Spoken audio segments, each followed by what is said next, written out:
he had to ask and tell his mom. And that's when the dad started getting the first dose.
Dragons in your own homeland. What are you going to do? This one does not know, but he hopes his family is safe in Riverwood.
Greetings, Sarah. A moment, if you please.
Yes.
can cross the legal line from reasonable discipline into child blank.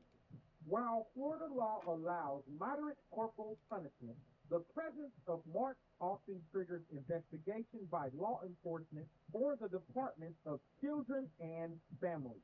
And it's not legal or a bright idea to discharge a firearm in public with the intent to warn or scare someone, because if the person you are trying to scare has a firearm also, they may be able to legally blank someone in self-defense in Florida if that person fires a warning shot, provided the shooter reasonably believes they are facing an imminent threat of unaliving or great bodily harm. Florida's stand your ground law allows the use of unaliving force if a person feels threatened. I am the prime analyzer.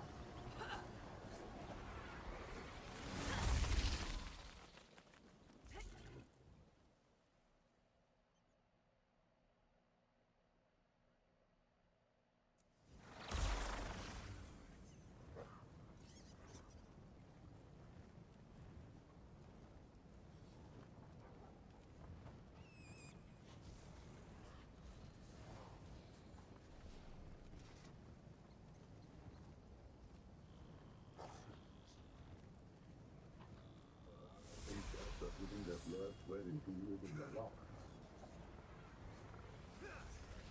Sweating right along with them. The close culture here. Superior. It really is.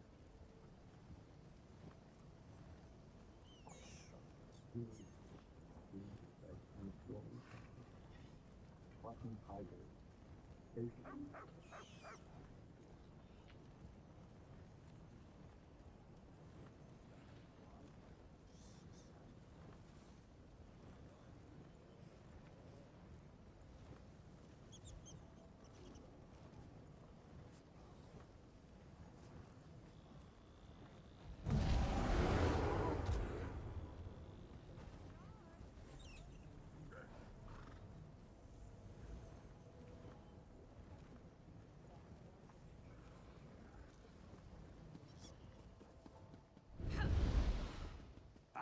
You!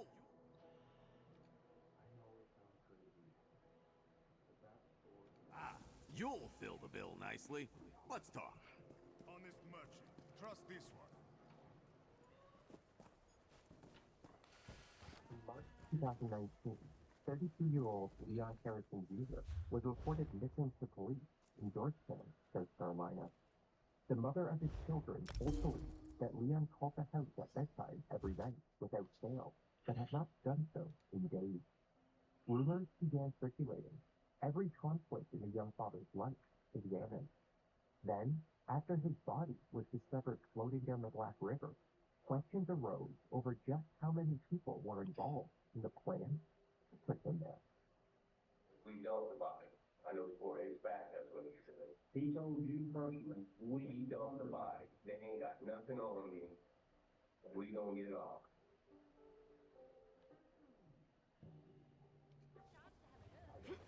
Kevin, and welcome to KillaZa.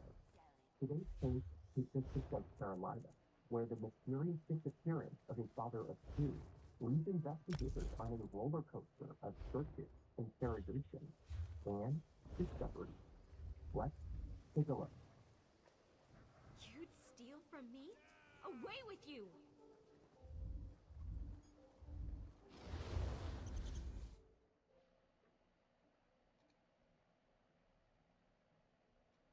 Georgetown, South Carolina is known as one of the most scenic small coastal towns. I ain't gonna lie, this one kind of whack.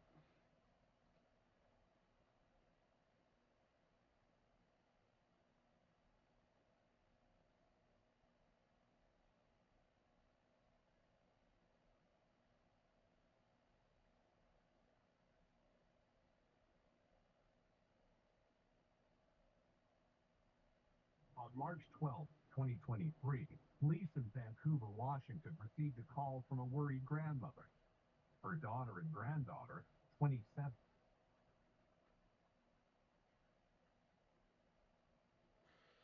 Introducing the school set for Sunday, for Monday, or any day that ends in Y. We're with you every game day with all the promos and player props you need. New players get $100 in bonus bets if you win your first $10 bet. It's 4Bet. Download now. Part of driving a Honda HR-V? Brings the experience. The HR-V from Honda. On March 12, 2023, police in Vancouver, Washington received a call from a worried grandmother. Her daughter and granddaughter, 27 and 6 years old, had gone missing. Misha was a single mother, and her daughter Layla was her whole world. There was no obvious reason for them to have gone without telling their family members. Something darker was at play. Sunday, since anybody heard, singing with hospital, my daughter and granddaughter. I missed the whole part of it. My sister, and that's my niece. We don't know where Man, these ones whack.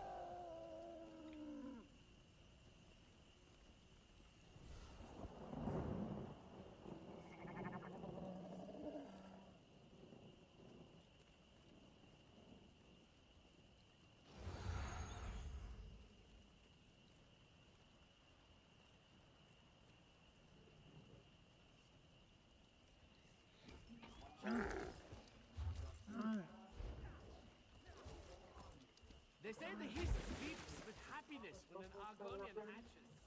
This is the father and son who own this ranch house in the New Mexico desert. Not from anywhere. Recently, a murderer is hiding inside their home. Thomas Lopez, a man who days earlier beat his girlfriend. Take a look at what Yeah. Don't worry about you saying that or anything. What makes this interesting is that the son is in fact hiding this man, and the father is about to find out that his son is protecting a murderer inside the vents of his own home. This is like a mistake. Thomas, talk to me about. I know you're down there. Roll call you for simple.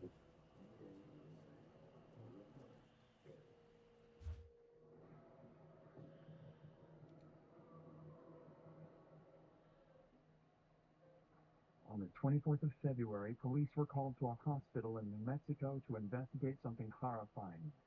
26-year-old Sabrina Calderon had just been brought in, unconscious, covered in bruises, barely clinging on to life. So her name is Sabrina Calderon. It's been such like, it's not the city she was just a pretty investigation. Who brought her in? I mean, you might want to say something. She's sure, yeah. What is that? What you say? Is that something from being hit? Oh, only 6 years old. She should not be. Right. Sabrina is in such critical condition that the nurses are almost certain she won't survive. But what made the hospital so suspicious is that Sabrina's injuries were that of someone who had been viciously beaten, and the man who dropped her off left almost as quickly as he possibly could. The hospital called in police, but with no leads, the cops decided to use her emergency contact info and call up her dad to see if he could shed any light on you're what the just hero who happened. Can you hear me now, Mr. Calderon? Yes. Could you tell me what happened real quick? Why she had these injuries? Yes, Thomas Lopez, he got it from here. I guess that night, he took it over there, and Where's over there? it's a ranch house. He had her locked up in the room, and he was just beating her. She said he was beating her every day. That was almost disturbingly simple. Apparently, a man had taken her at knife point from her dad's home and was beating her every day at a house out on a ranch somewhere in New Mexico.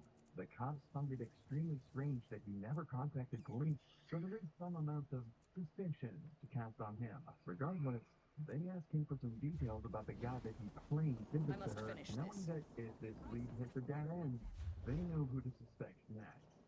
Where does he live at? He was just going from place to place. How did you get her? He ended up taking her to the hospital, and I thank God for that. He got drugged off and took off. Do you know what he looks like? I sure don't. Okay. Say his name one more time. Thomas Lopez. Thomas Lopez. Okay. Police now have a name. Thomas Lopez. The victim's father claims that Lopez was the one who both attacked and dropped Sabrina off at the hospital, which would explain why he was in such a big rush to leave. Where do you think he resides mostly? In Colorado or Gonzales? Wherever he could, I guess. Seems like Thomas is going to be extremely difficult to track down. The cops don't have a description of him, he has a common name, and he constantly jumps from place to place without a known address. If this guy had gone on the run, it could be weeks before they managed to find him. But that's when everything changed.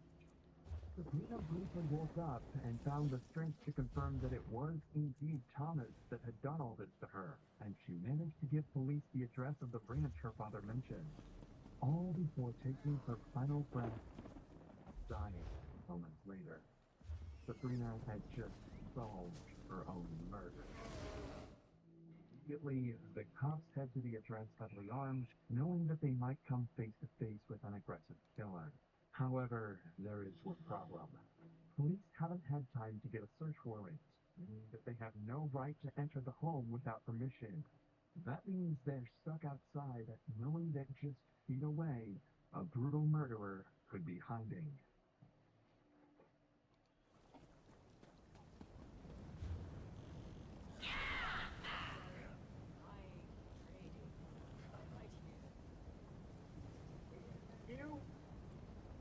Ian, come to the front door for me. It's the sheriff's office. Let me see your hand. Come outside. Let me see your hand. Let me see your hand. Is the dog okay? Hey, Ryan, I got contact. How can I help? Okay, just stop right here, man. Hey, yes, sir. Sorry. This is Ian, Something I can... part owner of this ranch and good friend of Thomas Lopez. Sabrina had told cops about him and said that he could be vital to tracking Thomas down. At this point, the cops have no idea how much Ian knows, but they do know that his house is supposedly where Sabrina was attacked.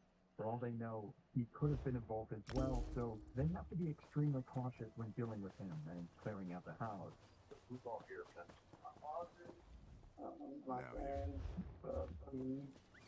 What's supposed to be real name? Come on outside, dude. Keep your hands up for you. What's going on here? Have you been out here?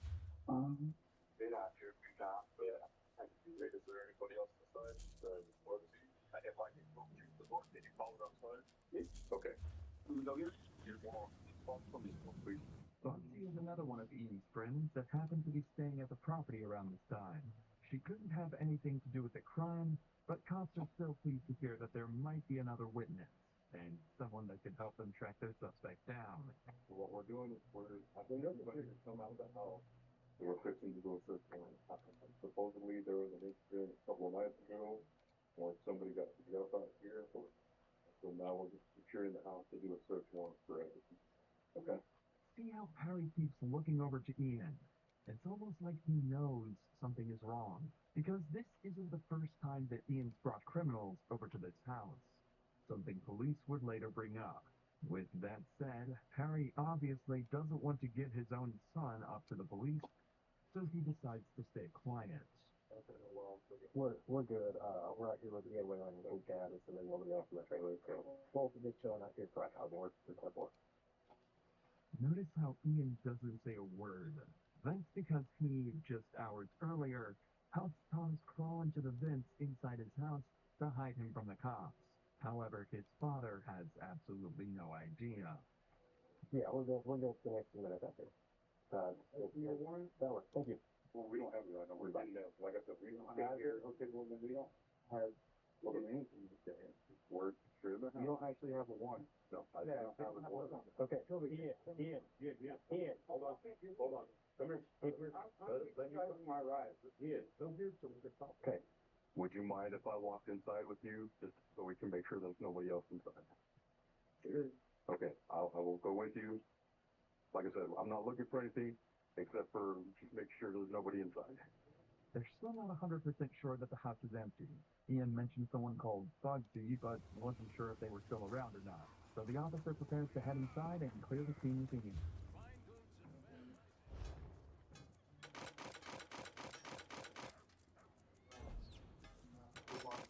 Let's go for it, man. Make it easier for both of us. You don't have anybody staying with you currently? No. I just want to make sure that, not somebody waiting behind me, Do you mind if I walk? Make sure there's nobody on the side? Appreciate that. Thank you. Do you mind if I walk in here? Like I said, I'm not worried. I'm not looking for anything. Just make sure nobody's in here. Sure. Yeah, that happens then. Do you mind if I take a look inside?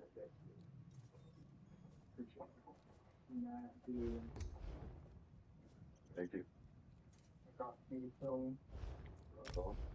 You have this friend stay from time to time, or do you have?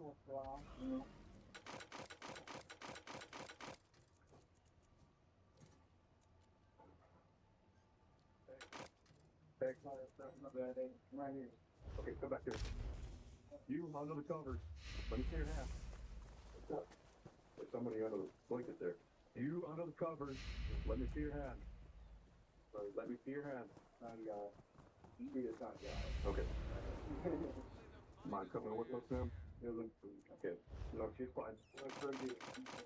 We're not looking for her, but would you amend me to ask that you come outside with us? Clearly, Bugsy isn't the person they're looking for, but she would turn out to be extremely useful for the case down the line. She's been staying at the house recently, so the cops keep her around thinking she might have seen something Ian didn't. The officer then clears the rest of the house and finds it to be totally empty. In the meantime, the officer outside catches Perry up on everything that's been going on at the house lately and what they plan to do in the search. So the other concern is just the illness here. Yeah. Thomas has gotten himself into some pretty heavy this point, so. Yeah, I thought I don't care for the people. Okay. Keep this between me and you. I apologize. What happened? Okay. Okay. That's I'm obviously not the guy we're looking for, so. Mr. Whelan? Yep. So they're finding where they are right now. What it's sounding like is the investigators are wanting to do the entire property covered in the search warrant. So what does that mean? Well, meaning the car's gonna have to stay here. They're okay in there for now. But they are asking the entire property. Yes. You don't want to go through bonds? Yes, sir. That's what it sounded like. You can probably go do that right now. Well, the warehouse is locked up and the bars are locked. Okay, I can take y'all on that trip. Yeah, we're gonna wait for them to get the paperwork done just for that. I don't think I think I'll just hide it in the shop or something like that. But on the off chance of you, I don't want him to have the ability to talk to a lawyer and say, well, they illegally searched the bond. Even if we have permission at this point, we're just gonna kind of stand by and go through the by the book and speak on the fix. The thing is, Officer Rice was wrong thinking that Thomas wasn't hiding on the property. Had he gone looking for him on his own, things could have ended much, much worse for him. However, the day is coming to an end, and it's time for the officers to go over everything they've figured out so far. However, they can't risk Ian or Perry overhearing any of this. See if you can figure out why that might be, and we'll reveal it after this clip.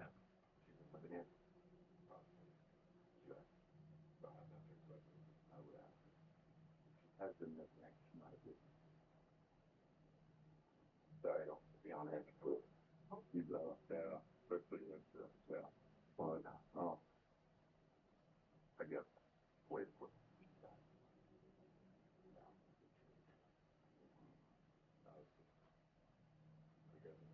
internal injury. So okay. The officers are clearly trying as hard as they can to conceal the exact details of the case from Ian and Perry. That's because detectives plan to interview them later, so the less information that gets put into their heads, the better. This is usually for two main reasons. They're guilty of something, this stops them from changing their answers to hide evidence based on what they know. Or, if they're just a witness, it stops them from giving answers based on what they heard from the cops, rather than what they actually saw, protecting their credibility in court. It should be made clear that this isn't the first time the cops have been dispatched to Ian's house. And in fact, multiple criminals had been arrested here before, though never Ian himself. He just seems to hang around with the wrong people. Let me show you. Okay. Okay, once you do it, explaining the search through the whole process. You should not take the car. Okay. So, okay. So the thing is, if you guys physically yourself will not be entertained. Okay. You know, the other night yesterday, any other issues going on? No. Okay. Well, that's good idea. You know, kind of like every once in a while about who comes out. Dude, I'll tell you, when I lived down in the county, if I had friends over and they brought somebody I didn't know, I would say something back. Guys, I'm cool with all y'all. So if I don't know him, and if I don't know him, he doesn't need to be here. If you haven't noticed, the longer this goes on for, the more uncomfortable Ian seems to get. And as that continues, the cops start to get more suspicious too. After having multiple criminals caught and arrested on his property, you'd think he'd start to be more careful about who comes over. That's what made the cops suspicious here. He's been hanging around so many criminals, he might feel obligated to cover up for them. That's the main thing on the officer's mind when he decides to bring Ian to the interview room. But they actually decide to wait before questioning him. They have a fairly large number of witnesses for the case, so they want to get as much information from the others first before talking to the riskiest of the group. Ideally, they'll get information that could help catch Ian in a lie and force him into telling the truth. So they start by questioning his father, Harry, the owner of the property. Too many people come and go. I'm getting sick of it. So you were in the room, they've been there a couple of days. You heard her getting slapped, when she was getting slapped by the way she was sounding. You think out, Ian was on way, you call me quick, you know, wherever you said. The girl outside, this really good chick, moved out, and some other guy gave the girl to slap after they wanted to help me. But that's, you know, it's two different. There's such a girl that is not being not fulfilled. You know, I stay back in my room. I saw a woman getting beat.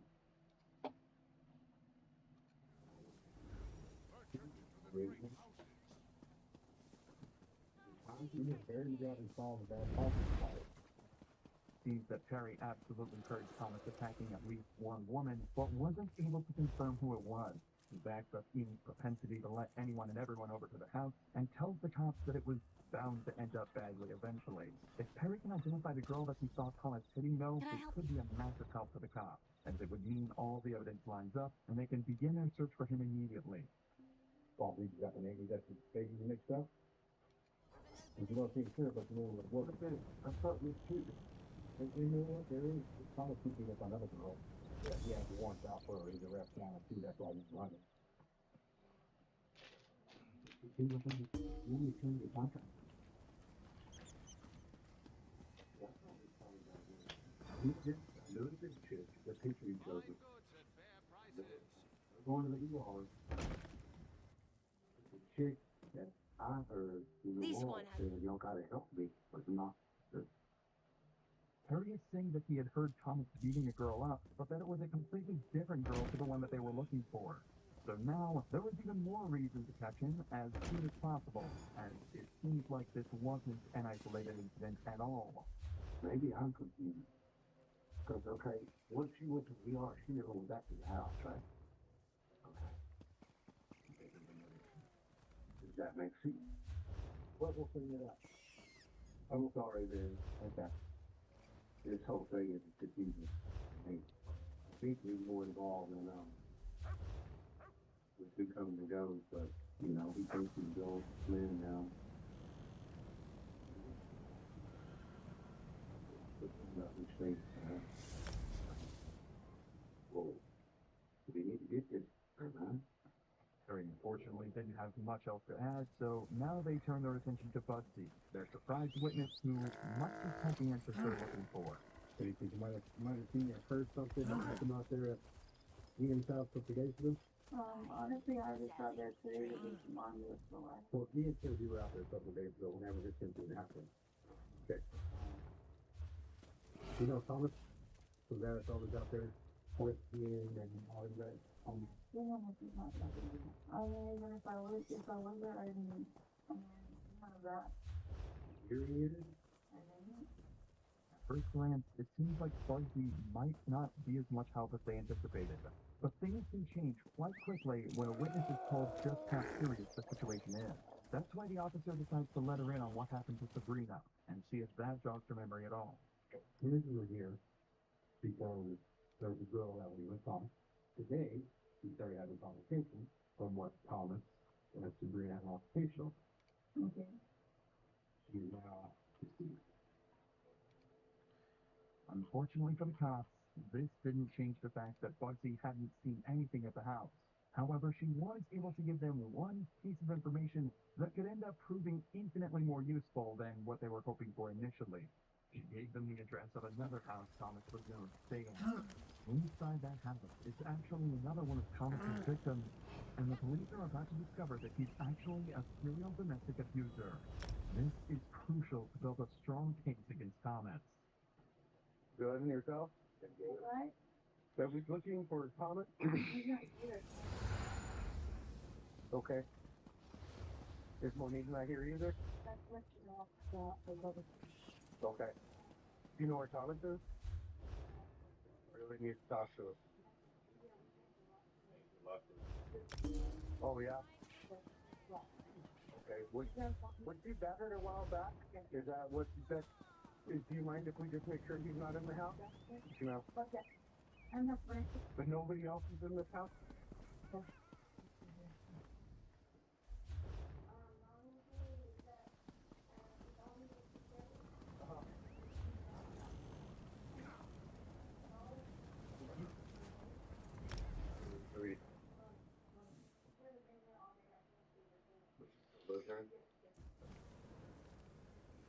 Yeah, I contacted with him that he would know of, pretty much what up and do with him.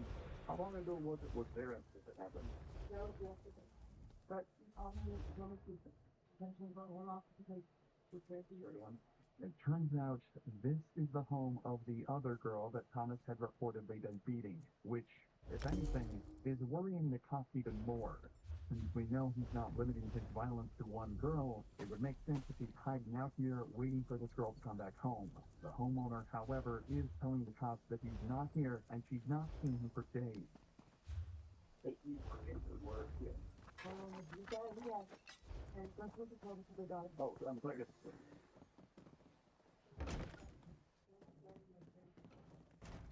you have any friends up here that you know of?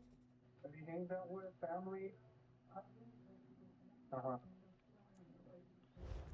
He said he still has her phone? Oh, he does. What's that number? The officers continued to search every room in the house as well as the attic, but weren't able to find him anywhere. According to everyone they talked to, Thomas had gone off the grid and was nowhere to be seen. But there was still one person they hadn't talked to. The one person that they knew was acting strange from the very beginning. Ian Whalen. If anyone was going to know where he was, it was going to be Ian. So later that night, they brought him into the interrogation room for hopefully the last interview that they need in this case. Their camera were down, Tommy's listing, okay? And I'll send it through all the years, nothing. Any kind of trouble, nothing. Not any trouble. Yeah, you know why you might be down here. 4 years. Because of the fight, or whatever, I guess, that Thomas had. Okay. You know anything else about it? No. Remember, Ian hasn't been told any details of what actually happened yet. He doesn't know that Thomas killed Sabrina, or even that there was a physical exchange. But that's all about to change in just a few moments. Oh, let's talk about Thomas Lopez. When the last time you see him? Been about like a day or so. A day or so? What about Justin Sabrina? A day or so. What happened to Sabrina and Thomas? I just like heard an altercation. I like see anything, like heard them screaming at each other. Enough to where it alarms me. Were they inside your house when they did that? They were screaming? Okay. Was there anything physical going on, or was it screaming? I mean, see anything physical? Did you hear anything physical? Did you hear the yelling stop or in stop or anything? Mm-hmm. No. So when you heard screaming and stuff, where were they at? Like, I heard them yelling this night, and I went out there and I was like, hey, here we go, okay? And he was like, yeah, man, fine. You know. What did she say? It's clear Ian was around when the fight happened, but it seems like he didn't realize how bad things had actually been. Crying when he went to talk to them, but he just figured it wasn't his business and went back to sleep in his room. You know what the fight was about? Honestly, I've done so much stuff for my own cat. Like, what does that send her to bring? I don't know, Sabrina. Like, I'd rather not make me cry. So you like who was that Thomas' girlfriend or something like I don't even know that. Like I just know that there was an altercation and I don't even know if this Sabrina was existing to like I'm still feeling that she was. So that day that remember when I did this the same thing?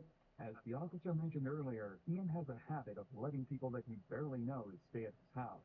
But it turns out this is a recipe for disaster. Since people know he likely won't get involved in their business, they see this property as an area out in the middle of nowhere where they can do whatever they want with no eyes on them at all. Initially, this only resulted in smaller crimes, robbery or drug possession. But this time, it turned into something much more serious. Ian is now about to find out exactly what happened. You know, I just no. Remember at the dance time, we don't come over here for a simple. Yeah. I remember that. No, what's up? Yeah.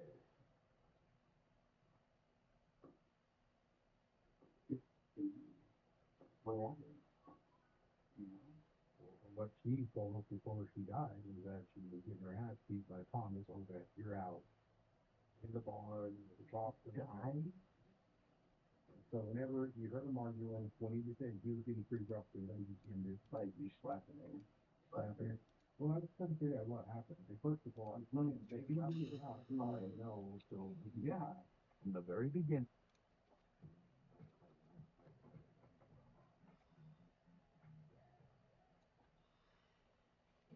What makes in store for the markets and economy in 2027? Find out on AmiralFries.com.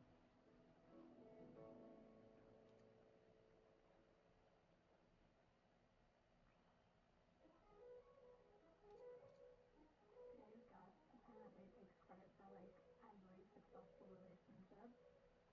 Oh, how good is this time of year?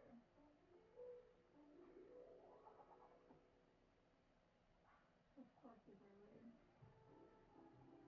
What are you even trying to use this?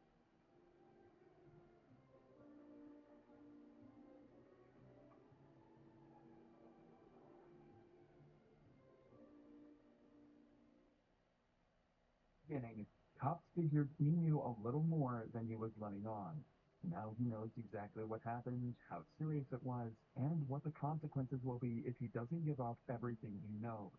Not only will he be implicated in the crime, but if Thomas is on the property and he ends up harming an officer, that will be his fault. The question is that enough for him to turn in his friend? What about Thomas and Thomas leaving? What did we hide in his house and make the cops are trying to get him? What did we go hide inside? We're old and stand out. Security in the place in the place. Where would you hide? If he's in your house, where would you be at? You don't want that following like your house. No. I didn't know. Have you seen Thomas in it?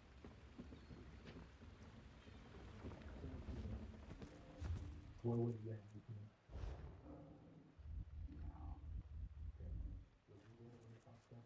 This one.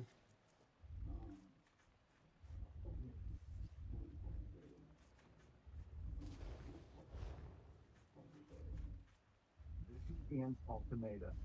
Ian had been put in a scary position. He knew what the right thing to do was, but he was also terrified of this footage being out. Amongst the people he hung around, he didn't want to be seen as someone untrustworthy, so he asked for the camera to be turned off and told the detective the truth. Ian admitted that Thomas was at his house. In fact, he was hiding in the vent. Apparently, that's where he was the whole time. Now the cops knew exactly where he was, but getting to him would be no easy task. To arrest him, they'd have to try everything they could to make contact with him, or else get into the cramped vents with the known killer. I assume he knows we're gonna come back, I guess. I don't know. Oh yeah, that's what they're trying. That's what me and the man is. So if he's in a vent, the only one large enough for an adult that I know of is gonna go into the hole that is all the way back out and get blanket. The hole is right now, the cover. As we go in, and still clear all the little areas that we have past. I don't want to get fixated at them, but I will hide that that vent. You know, that downside is you'll have 2 rooms clear within the hallway before the vent. The last door is literally next to the vent. We'll figure it out. Everybody can see something weird. Several cops made it to the scene a few minutes earlier and have managed to locate the vent they think he's hiding inside of. This is a burger of County Sheriff's Office. Outside.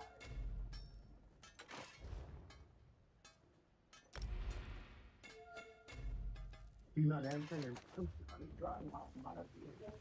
Let him know if he doesn't respond. Okay, I'll look it out. Look around here. Go downstairs, officer. He's watching. All out, man. Your hands up. Know you're down there. That's the thing he remembers.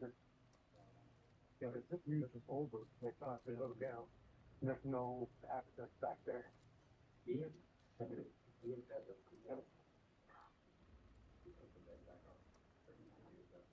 The officers arrived. The vent cover couldn't have been put in place from the inside, so Ian had to have helped him hide. But they'll figure out what to do about that later. For now, they need to figure out a way to get Thomas out of the vents.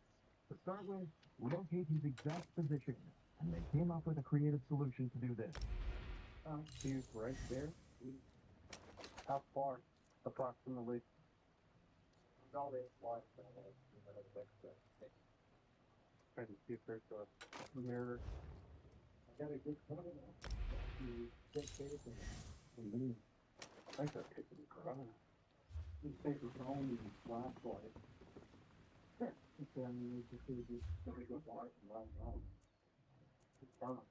It sounds far-fetched, but after pointing a phone and a torch deep into the vent, they were able to confirm precisely where Thomas was.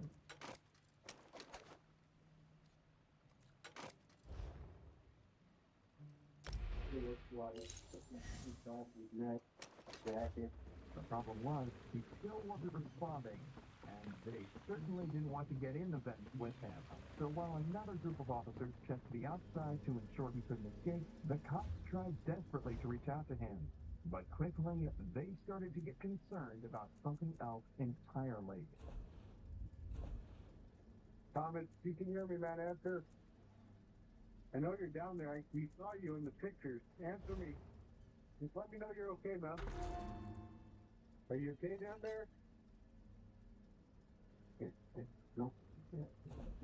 Sorry. If you take a deep shuffle a little bit, I just want to maybe how? Like no noise, nothing.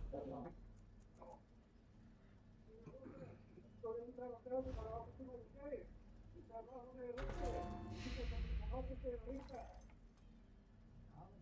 down there for hours now, probably even days. The cops know he's there, but they haven't seen him or any movement whatsoever. They're feeling the worst, but they still can't risk going down there with him.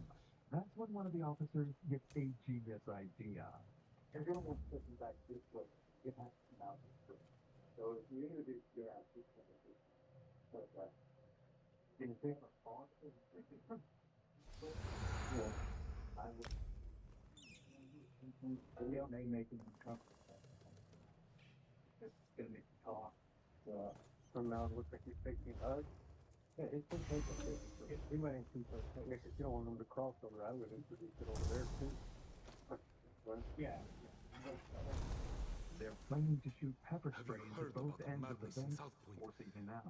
If he was to stay inside, he'd end up choking and driving the thing to And gas how car. would that work But it exactly? turns out, They'd this plan skitter was away. so smart and Don't believe terrifying to everything Thomas you hear. that they wouldn't even have to put this into action. Doubt if you will. Hey, come on out, My man. sister does not lie. I might go there to see Dude, for come on out. myself. Come out and talk. No, don't be scared about. Come on out. I understand, but nobody's gonna hurt you. Just come out, portal. Yep, we'll get somebody.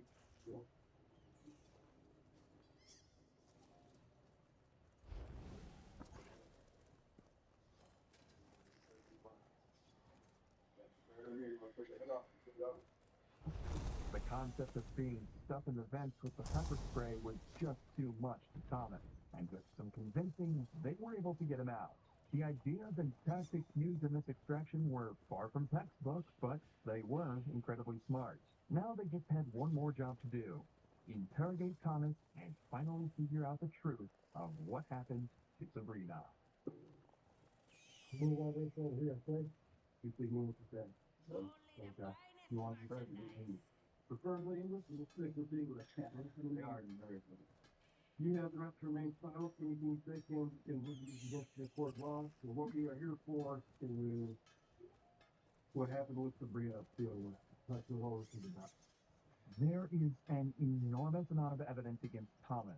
Remember, everyone involved in the case has pointed the finger towards him, including the murder victim herself.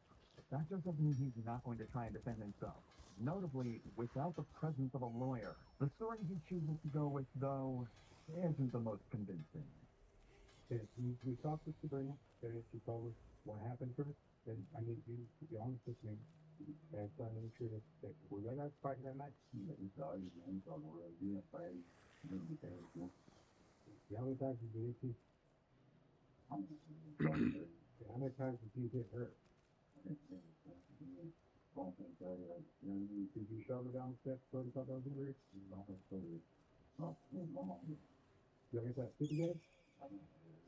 So tell me what happened in that park. He said that all you want in that house.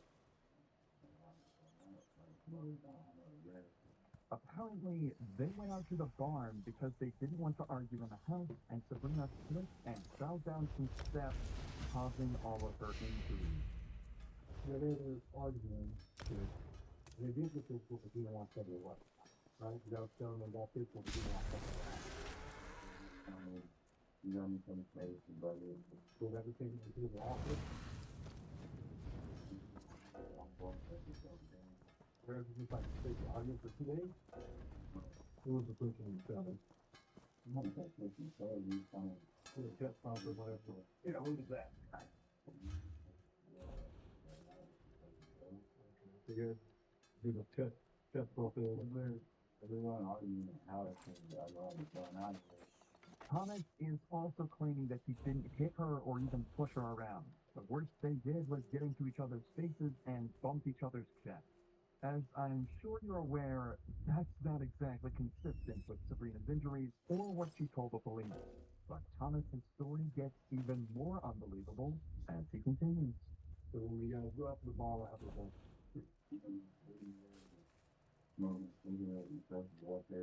so you guys go up and you like upstairs in the car, go upstairs, and I lost touch.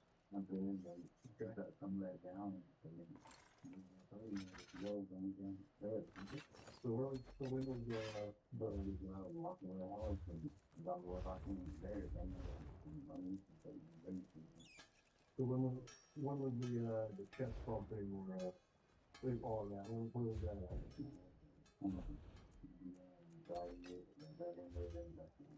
I keep all that in there.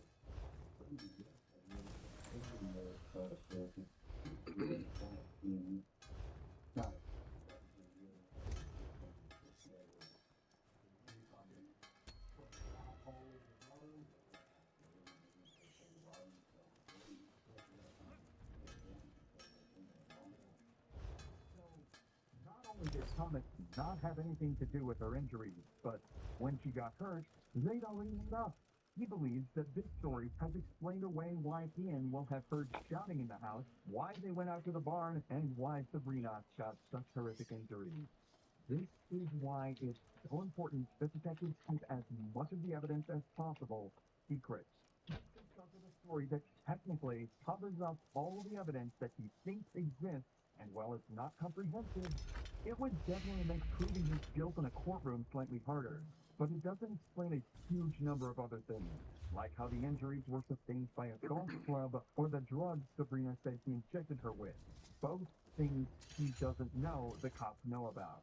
And in fact, he was never able to explain these other things away. There was simply too much evidence for Thomas to deal with, and he chose to plead guilty at his trial.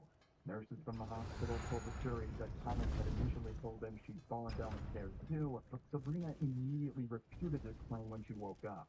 She said he hit her multiple times with his bare fist, struck her multiple times full force with a golf club, and had her tied up to a chair in the barn for a large amount of time while this all happened. Even worse, she said this had been going on for around a month, and for the entire time, he felt as though she had been held captive. Obviously, there wasn't much Thomas could do against this defense. He was convicted of murder, kidnapping, and resisting an officer. He was sentenced to 18 years behind bars.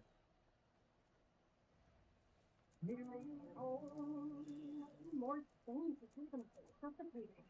Oh no. Is this the episode with the breakup? Only from the one. Okay, let's spin it down here. TellMeRealtor.com. The app that shows most. With over 500,000 listings every month, you can find the one to pay. Better put a key ring on it. You can say that again. You better put a key ring on it. Realtor.com. Seriously, when COVID hit, I had to drain my 8-point account to pay my mortgage. It was scary, but investing in that next egg was a huge life changer. Now, I'm working on building another. My name is Luca Piana, and this is my acorn. It's 3:30 a.m. in the neighborhood in the city of Akron. CCTV records a man in a jumpsuit walking up to a house. Seconds later, what could only be a nightmare begins. Akron 911. I got a fire going on 4th Avenue and fully engulfed. I think there's people in the house. It's breaking, man. It's breaking. She's up here quick. I can feel it beat. The lights are going out. It's burning quick, man. If somebody's in there, they're hitting, man. Flames engulf the house. A mysterious man disappears into the night, leaving a trail of blood behind him. Oh my God.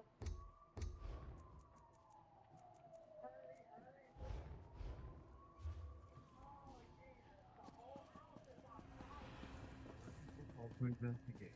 They had no idea what they were stepping into. It would only be the beginning of a series of fatal fires set by a vicious, cold-blooded killer. Detectives would soon.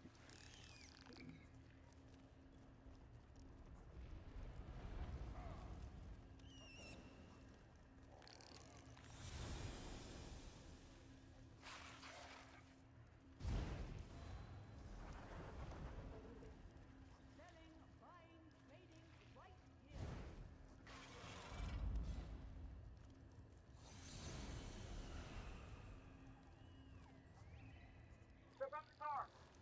There's move over here. Heads up, please. Why are you here? Let me ask you this. What did you do to that girl?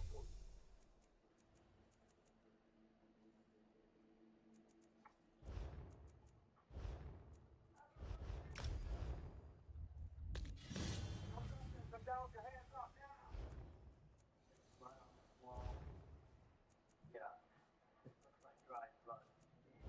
These cops just found the bloodstains of a missing girl. Samantha Guthrie left her mother's house the previous day, never to be seen again, and her blood was just discovered on the wall of this abandoned house. But the police are about to realize that this is a couple's murder house. The killers already fled across town, hunting for the next victim.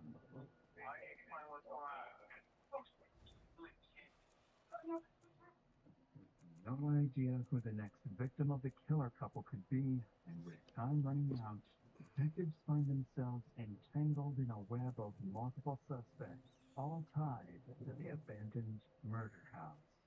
You're looking at serious problems. I got nothing to tell you all. Got my thing for you? Nobody else sitting here? I got to say. Oh, it's serious.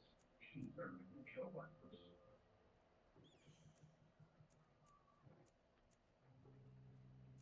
Everything started in November 2018.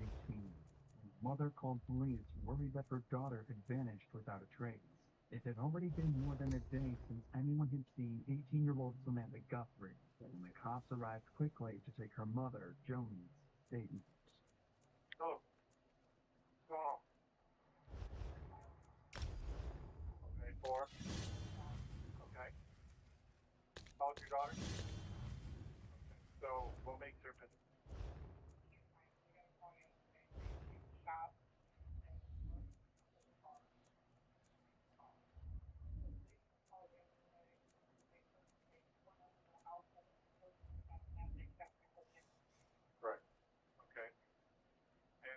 supposed to be at?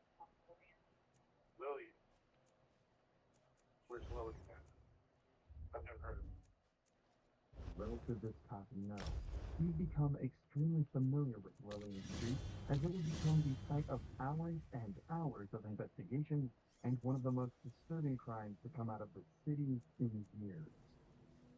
But for now, it sounds as though Samantha was murdered, or at the very least kidnapped. But nobody can be sure. All this information came over a mysterious phone call from someone they didn't even know. Why would you do it?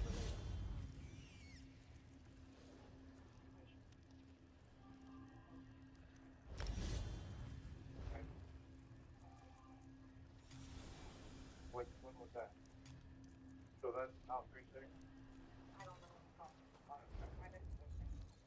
It turns out the house that Joan was talking about was due to be boarded up in just a few days. It's in a rough area of town and has been abandoned for months. And as Joni said, Samantha had been struggling heavily. She left home as soon as she turned 18 and instantly fell in with a bad crowd. She was often seen frequenting abandoned houses known to be used by drug abusers and criminals. And she was slowly getting more distant from her family. Yeah, Lily had a thing. But the office had it closed up. So, it was the opposite. After this, Joni would give over a description of Samantha, including a distinctive butterfly tattoo on her right arm, before telling the cop one more crucial piece of information.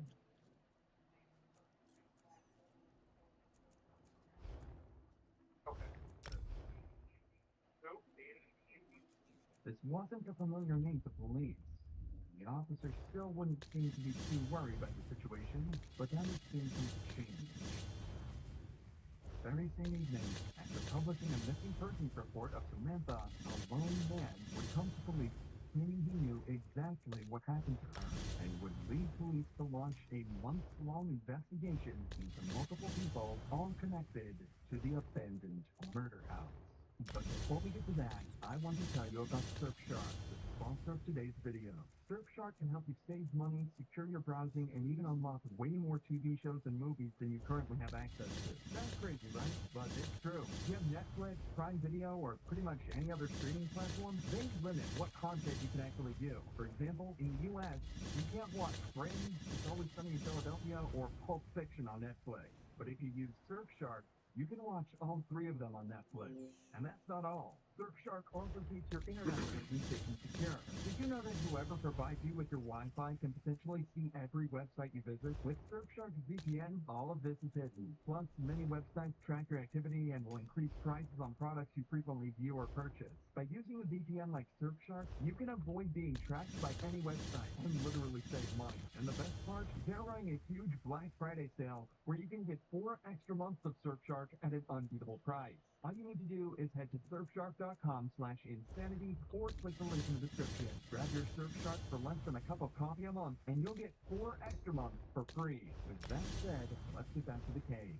Back in Akron, police had just published a detailed description of Samantha.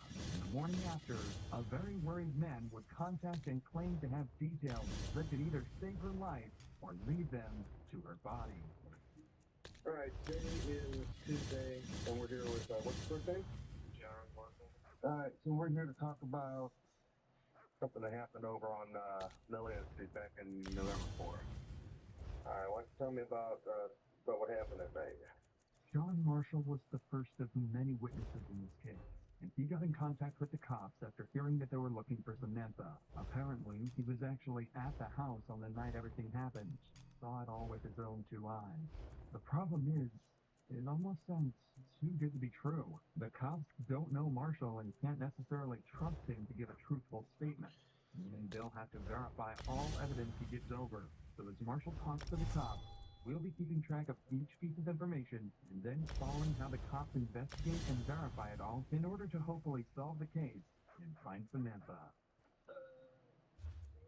Been trying to get a ride over to the house for a few hours. I didn't feel like driving anymore to go pick her up, so I didn't pick her up that night. And a few hours later, she showed up from Uber. Okay.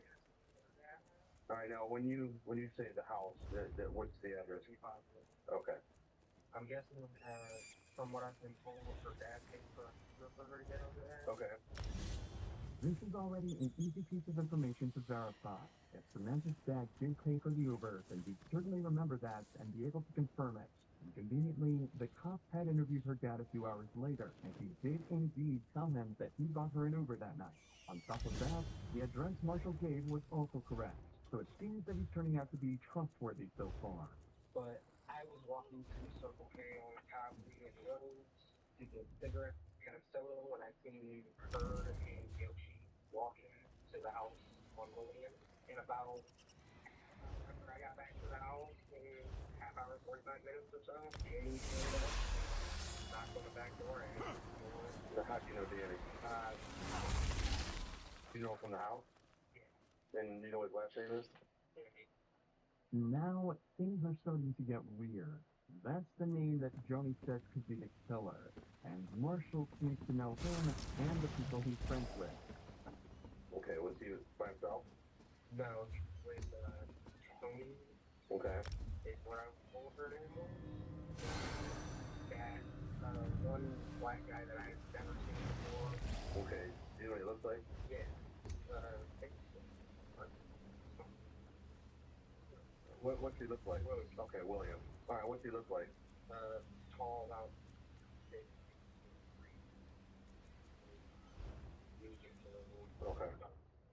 So they came up the back door? Yeah. All right, and they knocked on the door? Yeah. And who let them in? I. Okay, so you let them in, and then what happened? They went upstairs and talked to Jody. Upstairs in Jody's room was Jody, Kim, Kate, Sam, then Danny and Tony, and William stayed downstairs. This is the incredibly useful information that Marshall is passing over. He's just given the names of 6 potential witnesses and suspects, and he seems to know them all personally. If this is all true, then Marshall could have just taken this case from no leads at all to almost too much to handle. The only thing the cops need now is verifiable information about exactly what happened to Samantha. That's when the detective asks this question, and gets much more than he bargained for. All right, so Sam and all them were upstairs. So what happened then? I didn't hear any yelling or anything, but music was playing, and Sam came downstairs looking kind of distraught, and she looked at me, I'm like, hey, God, that door. She kind of looked like she panicked, and so I'm like, Right. 2 or 3 minutes later, I heard a little bit of commotion, and then Sam came upstairs first, and she had like a little bit of a bloody nose. Okay. Or a busted lip, I couldn't tell. And then she went back upstairs to Jody's room, and Danny and Tony followed. Like followed her or chased her? No, followed. They Okay. kind of followed. And 5 to 10 minutes later, Sam came running down the stairs. Danny was right behind her, and by the time she got to the 4th or 5th stair down from the living room floor, It doesn't get much clearer than that. Apparently Samantha then fell to the ground, and the house fell into disarray.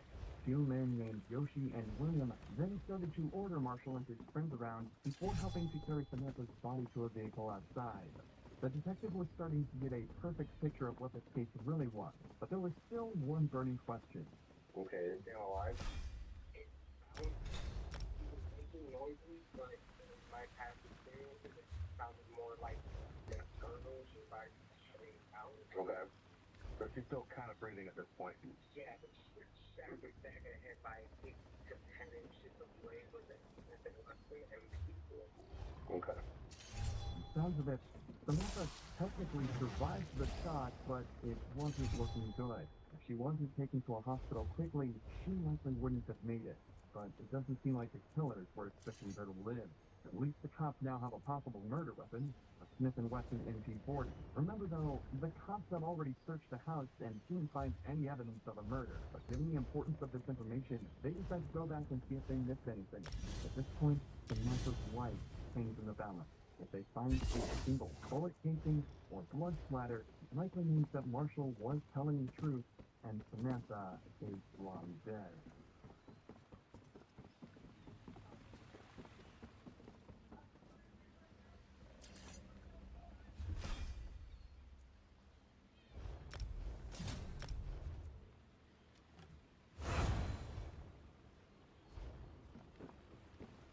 These are the steps that Samantha was allegedly shot on.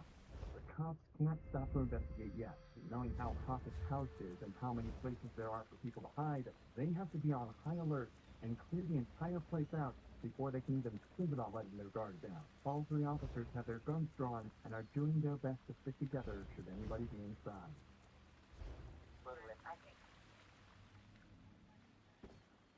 To leave.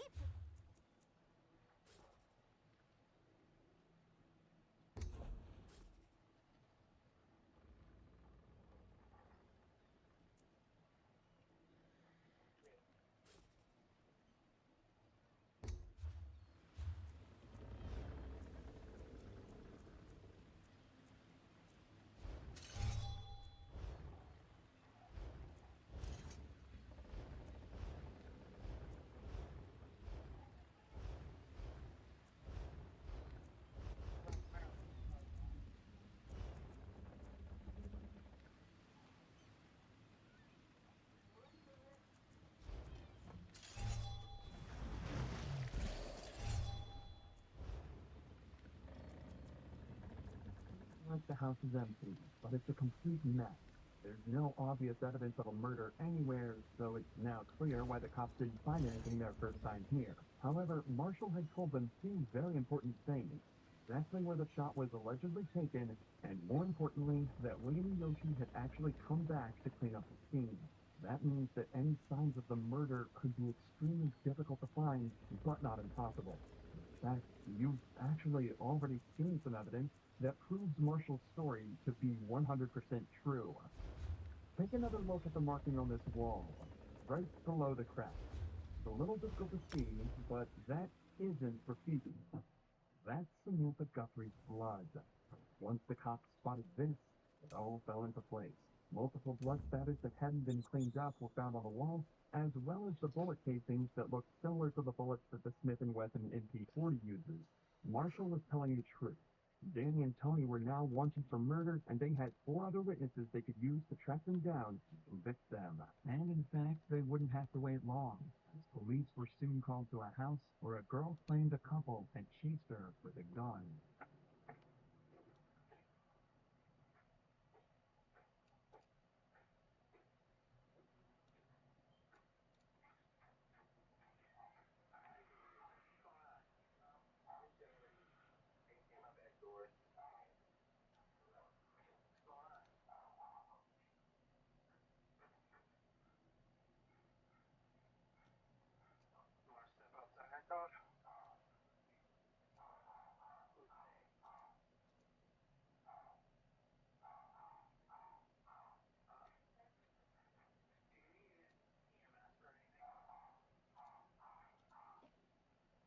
Kimberly, one of the girls that Marshall mentioned, was at the house the day Samantha was shot. The owners of this home called the cops after she begged them to let her inside as she was being chased, allegedly by some others that frequent the house on Lillian Street. The cops are desperate to know what could have possibly made her this distressed, so they bring her outside to their cruiser to talk.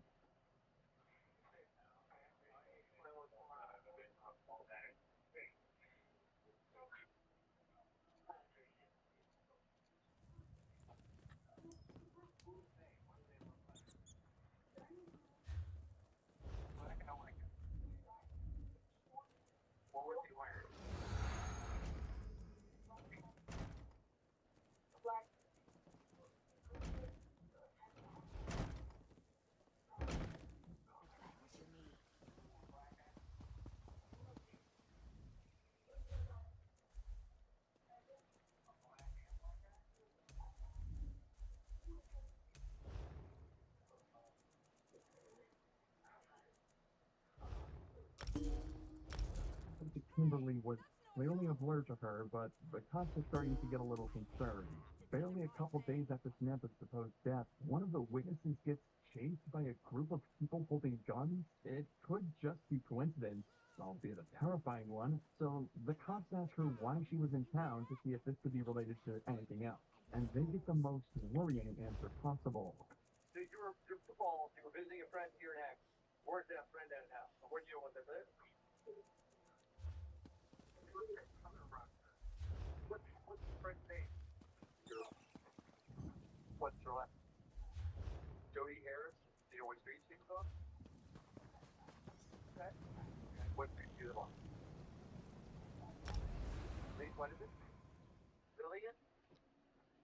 The only reason Kim was in town was to meet her friend Jody on Lillian Street. She doesn't know anyone else from around here. That's when cops come to a horrifying realization. They think Kim was just attacked because she was a witness to Samantha's supposed murder. Now they have a terrifying situation on their hands. If they don't track down the killers and all their accomplices quickly, they could be looking at a lot more than just one murder. This case had now become a top priority, and all local officers and detectives were on high alert for any leads that could help them find even just one of the suspects. And that's when they got a potentially life-saving call. A man was claiming that Danny and Tony had pulled a gun on him inside the house, and that the suspects were now in the parking lot outside bragging about killing somebody earlier. Cops immediately headed to the scene, thinking this might be their chance to catch the lead suspect behind Samantha's disappearance. Step out the car! Step out the car! Move over here! Step out the car! It's up, please. What is that? Okay. Put it down. Put it down! Put it down. Hands on top of your head. They're right there. Put her up. Put her up. Nope. Stay right there. I'm going to get you now, okay? I'll put it on in 1 second. Give me any sharp rifle. Give me 2 weapons in there. Don't reach without this. And you need 2 weapons on you. Have a seat. Stand up for me.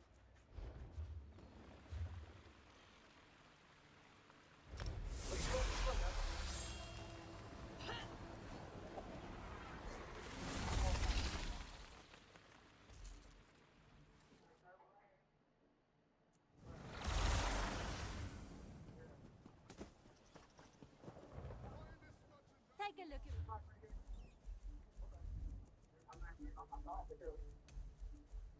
I got it back. So far, this has been surprisingly easy. At this point, the officer had no idea it would actually be the interrogation that'd be the hardest part of this process, but he's enjoying the simplicity while it lasts. Soon, a couple more officers arrive on the scene to help search Danny and Tori, secure them, and collect some information before they're taken away for questioning. I haven't been up there to talk over this year yet. That's what he was just driving the biggest truck. He saw the real bad. I just put back on it and guns on it, but he has to try to get hold of him. Figure out what put on here. You don't have anything like that, right? No weapons to be aware of? Coming down.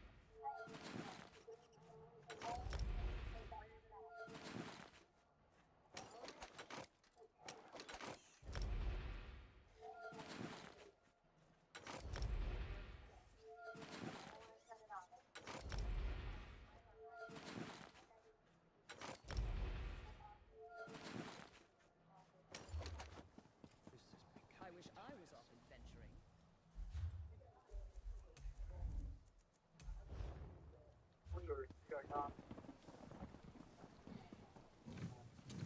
What's your name?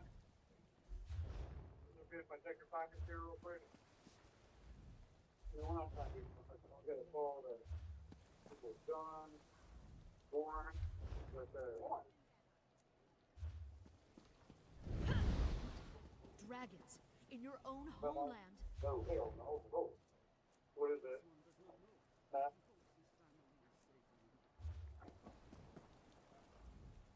Take a rest. Eventually, the officers brought Danny and Tony back to the station for interrogation, and this is where the hard part started for the detective.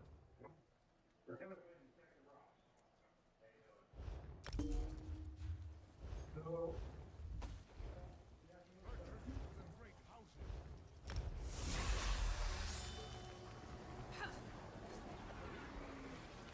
On my attorney. Yeah, that shit quick as a bitch. important to note that Danny thinks he's been brought in just because of the gun. At this point, he is aware that police have him and Tony as lead suspects for Samantha's disappearance. Detectives are doing this to potentially lead him into a fake story or timeline that they can prove wrong later.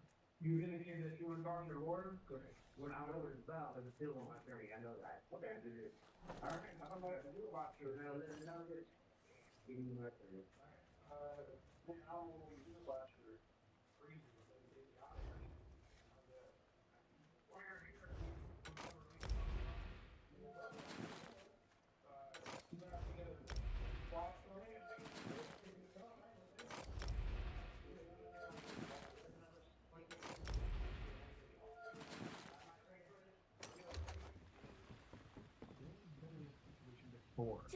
Knows exactly what to do. At the very least, stall the detective's process for as long as possible. He's staying quiet and refusing to speak without an attorney present, as is his right.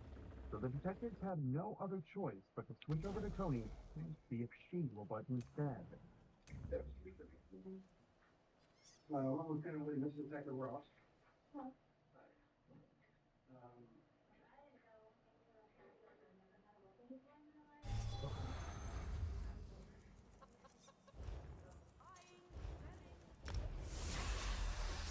Okay.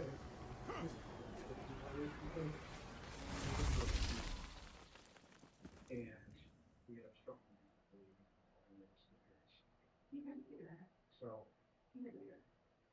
why could you do it? Okay. But we have, like I said, we have a lot of information pointing to his involvement in this girl's disappearance. I want from you, if you ever seen this kid, big part of the training, you want to know if he's you ever seen her before? They're deciding to be a lot more upfront with Tony and treat her not as a suspect, but more of a witness. It's likely she wouldn't confess to being involved in the murder, but they think there could be a chance that she'd turn Danny in if she thought it meant she'd get away. Unfortunately, though, having been on the wrong side of the law in the past herself, she's not about to help the cops out so easily. I'm going to be straight with you. He's looking at some serious problems. And from what you're telling me, if you were with him that whole time in the past 3 days, which she went disappeared in the last 3 days, so if you were with him the whole time, you know what my next leap is. Well, that's just Think real hard, because this is very important for what happens with you in the future. Okay?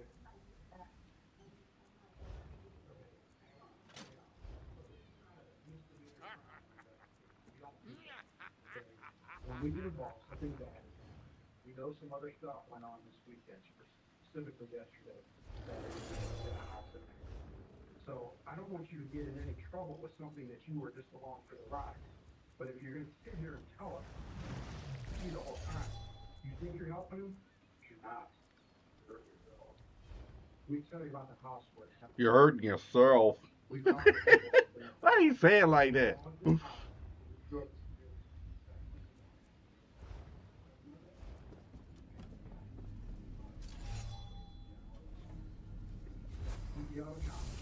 What happened at that house? You have to think hard about how you think. If you're going to sit there and vouch for it, that can get you caught. That can get you in trouble. You have kids? You boys? Okay. What would you do if one of those boys was missing? Would you expect people to help us to find him, to locate him? The route the detective is taking is obvious. It would work on the majority of people, trying to scare Tony into giving up what she knows so they can get to the bottom of things faster. If she gives Danny up, she might get a good deal with them, but if not, things could end up real badly for her.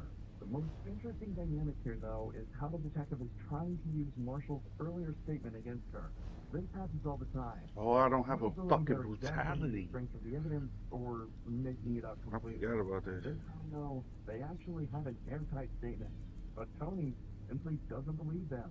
That means she thinks she can just continue to deny everything, and instead of taking a deal for less jail time, she can just get away with no charges. So with this in mind, watch how confidently she denies everything.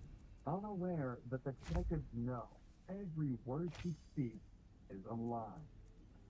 So, this girl, visually, not looking for her all day, but unfortunately, you already know what happened to her. So, from here on out, anything that we, based on what you're telling us, I mean, we're giving you this chance to talk to us now.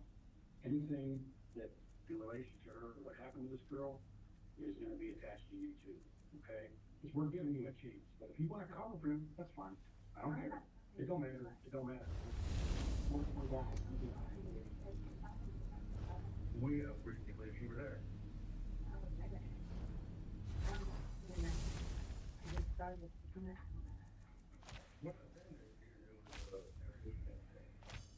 So we're saying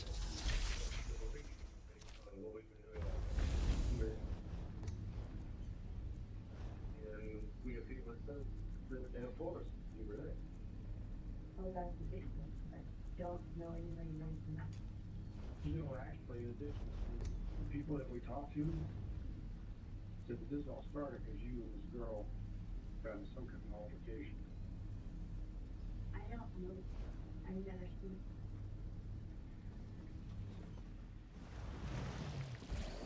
Once we move forward this investigation, what you're telling us is you're with him, you're going to be attached to whatever we do with him. You understand? Okay. You still got that clear? I've never seen that.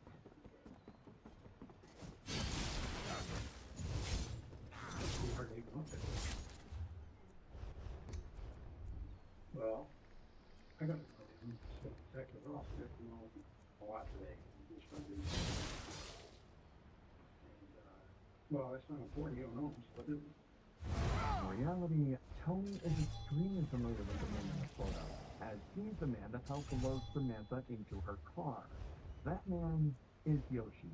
Conveniently, Yoshi, whose real name is Dylan, had just been brought in on unrelated warrants, and detectives couldn't believe their luck. One of the main witnesses, possibly even an accomplice, had been brought right to them without any other whatsoever. The best part, Dylan wasn't the hardened criminal they expected. In fact, his interrogation was unlike anything you've ever seen. Not only is it truly heartbreaking, but it was actually key to putting not one, not two, but 3 people behind bars for Samantha's murder.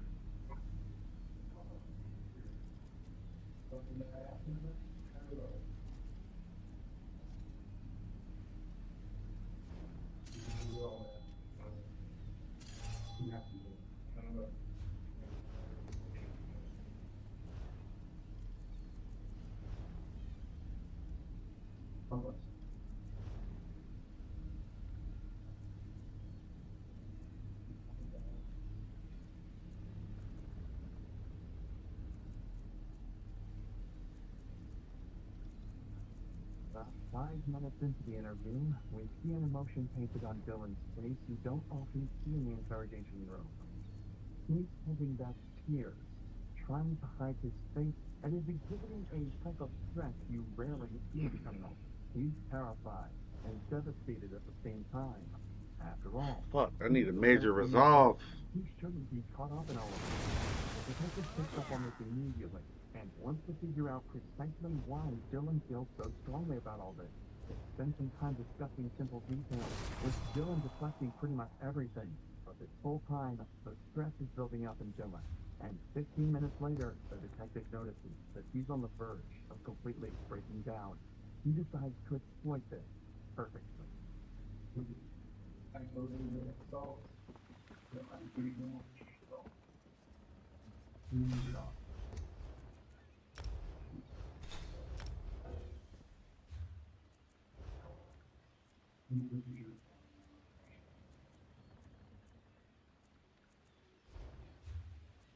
there comes a time when in your life you have to make a right decision in your life. It says for 6 seconds for the duration. 1, 2, 3, 4, 5, 6. Then I'm free to go.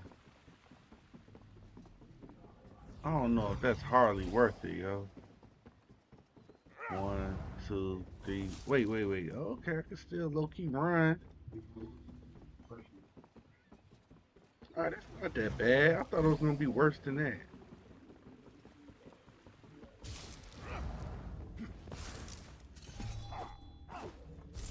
Immune to snares. Alright, that's not that bad. That's way better than I thought it would be.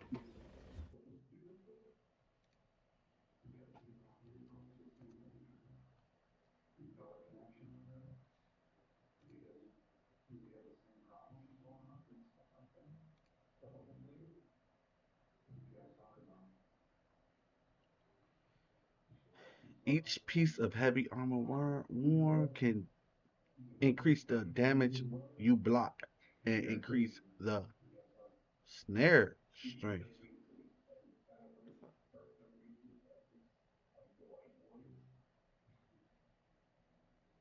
And increases duration. Okay.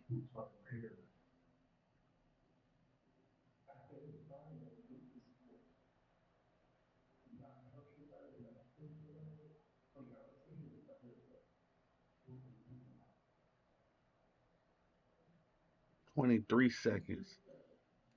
3 extra seconds. I don't know if that's worth it.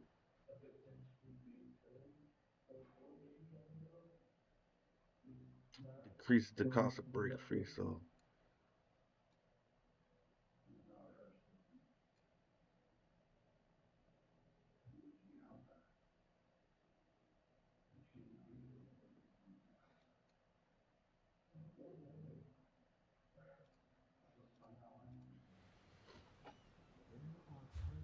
Any words.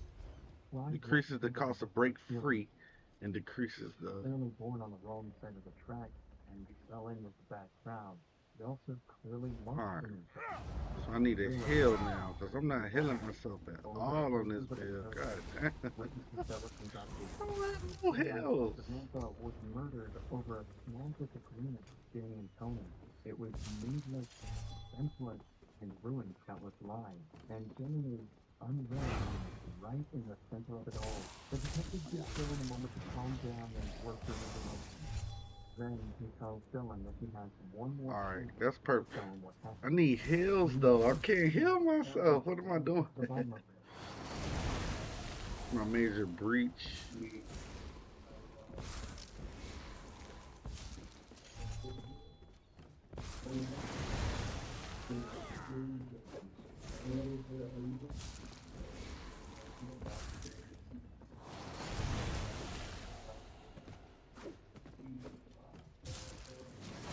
Good. This keep people up off me.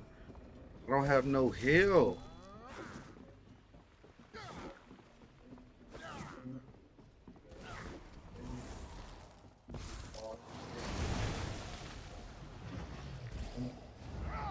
It's not gonna be enough to heal me.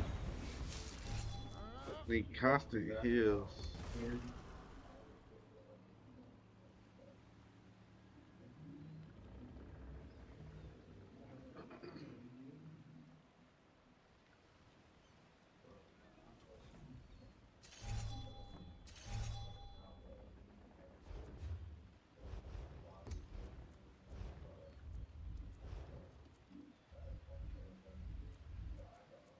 There we go.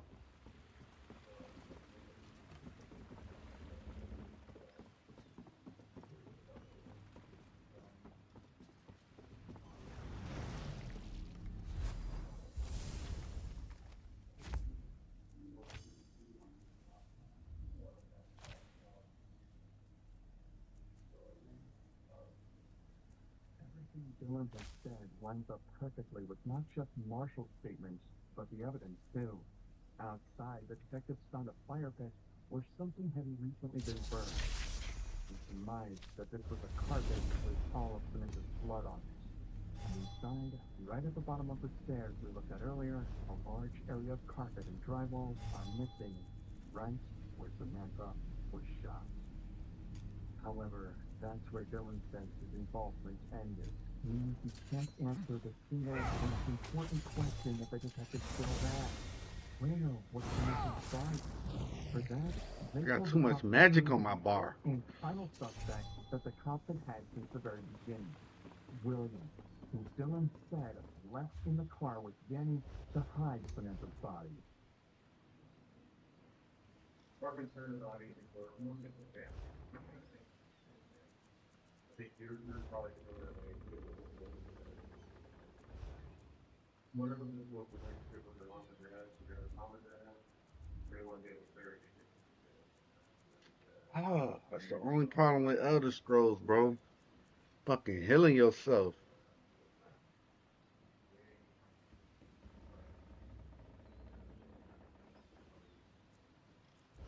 where you guys actually at. When you're trying to think about where you guys the body effect. I remember going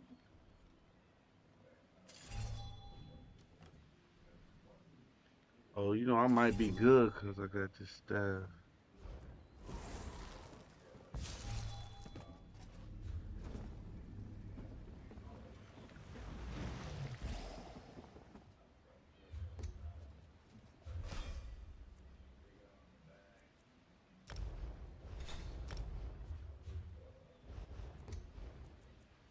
William was happy to cooperate with the detectives, which made their job considerably easier.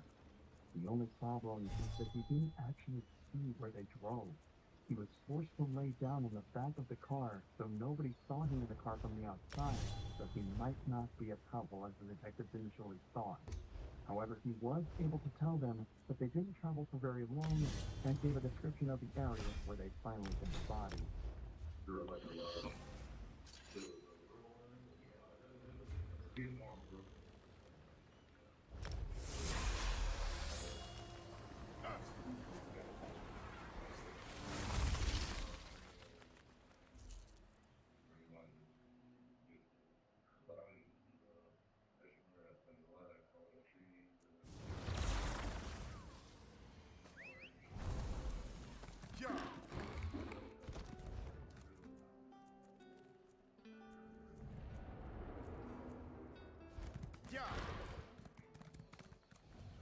Oh, I keep forgetting I don't have a fucking brutality.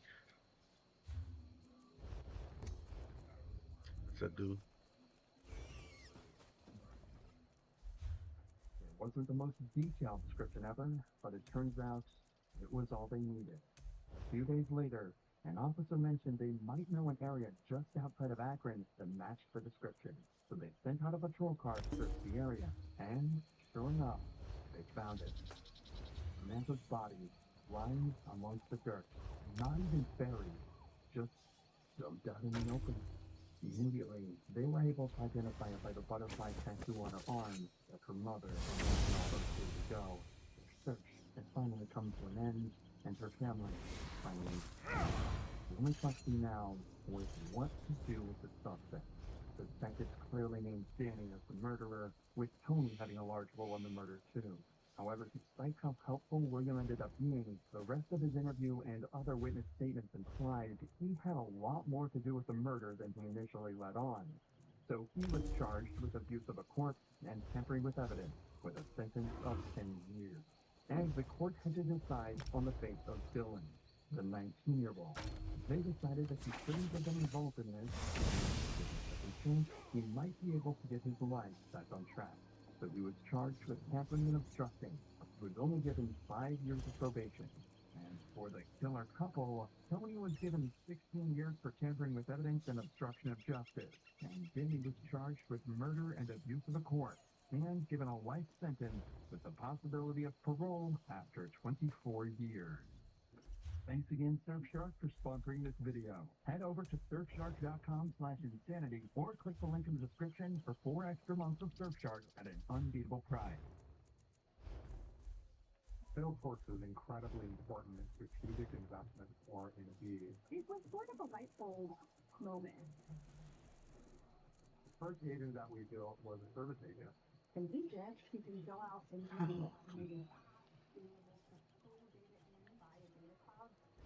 a lot of things means that humans aren't necessarily going to be the best at. No, it's going to very meaningfully transform the way that we operate. Fuck!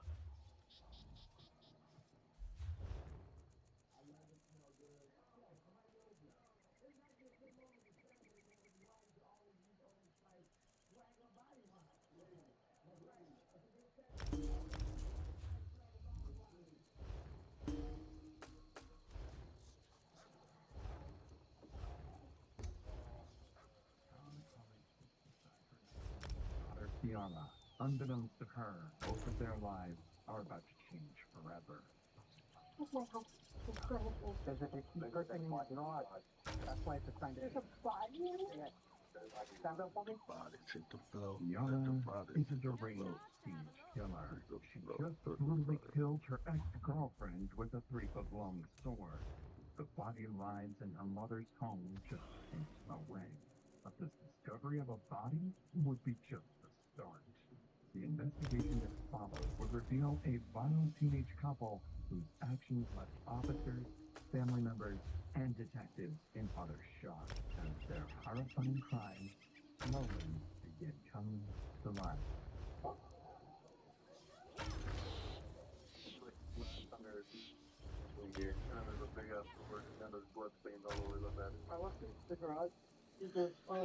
Alright, bros. Brother.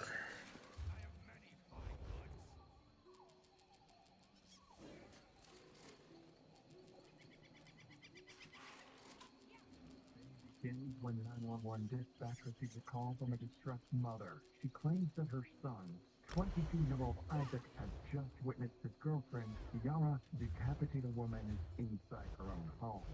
The call is unclear, and officers don't know whether the suspect is still on the scene or if they're planning to take more innocent lives. Within minutes, 5 officers arrive at the scene, prepared for the worst.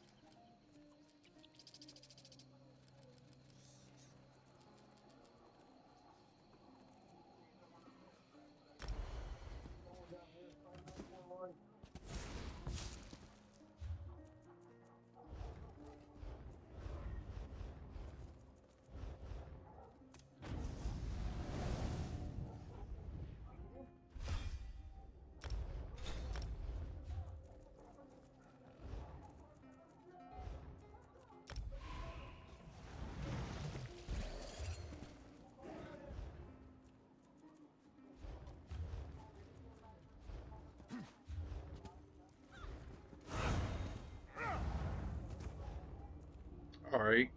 You can tell that the Not mad at that. directly behind them. One team will clear the primary house, while the other prepares to make entry into the garage. Without any detailed information, the officers... It's so hard to get major resolve on this game, bruh. God damn. It's only limited options. We could go a little round, maybe?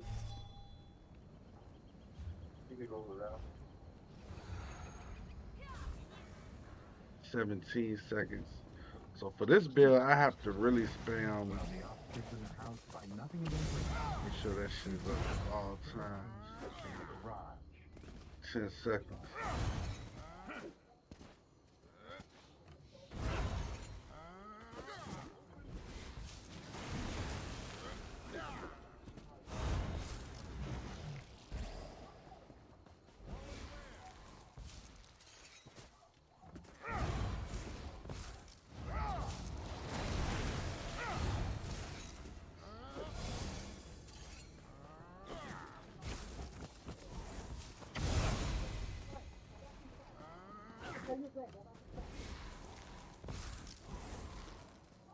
Got a lot of magic on my bar.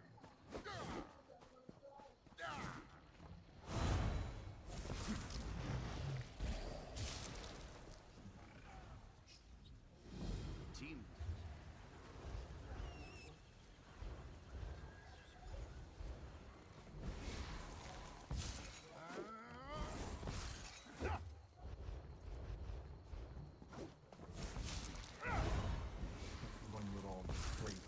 I'm worried about this movement speed reduction, and I'm worried about having too much magic on my bar.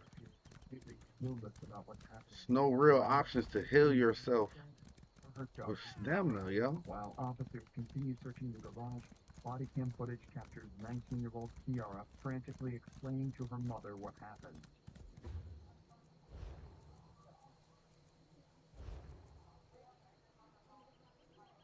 This give me a lot more damage. The vulnerability.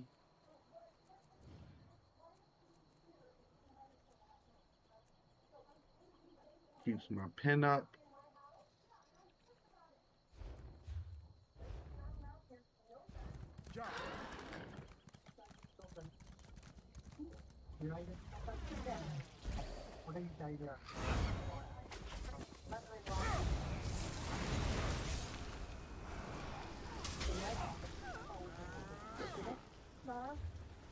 Grace Jones, the ex-girlfriend of Kiara. After a violent breakup years prior, she was banned from the property permanently. According to Kiara, her current boyfriend, 22-year-old Isaac, had invited Grace to sleep over the previous night, all without Kiara's permission. She claims this pissed her off, revealing a small glimpse as to what happened on the sleeping Thursday morning.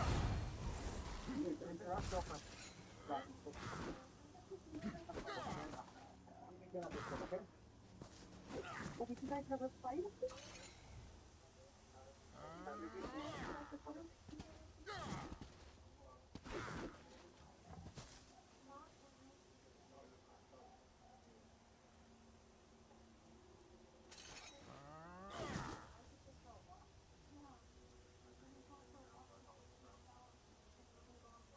Isaac, in fact, did not go for a walk.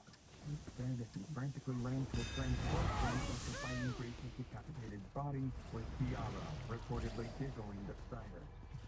Clearly, something is very wrong. Worst of all, Kiara's mother, Sarah, hasn't even realized there's a dead body in the garage, or if her own daughter is responsible. God damn, did I just make him evaporate? Bro, get the fuck out of here.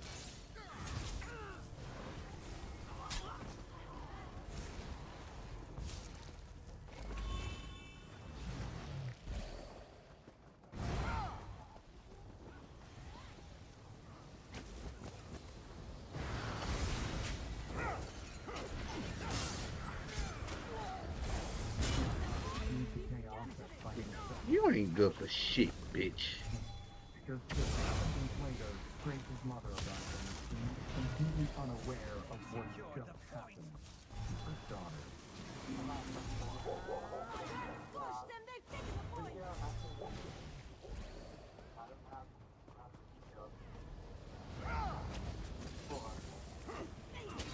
point! Keep pushing the wrong fucking button.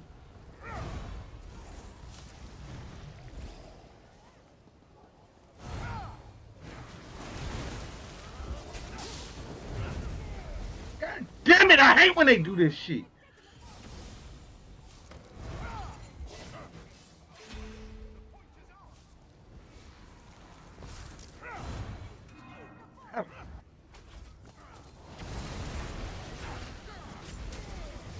Bro, god damn it, I hate getting jumped in BGs, bro. The only way to murder This is so stupid. Makes no fucking sense. We in battlegrounds, bro. Y'all supposed to play the objective and shit. Oh, I hate this fucking game mode, bro.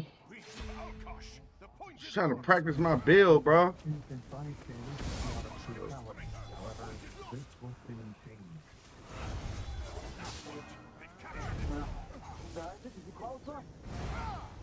What the?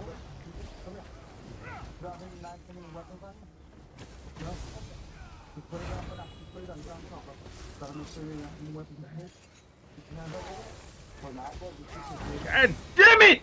What the fuck is this shit, man? Man, I'm not finna sit here and deal with this shit, man.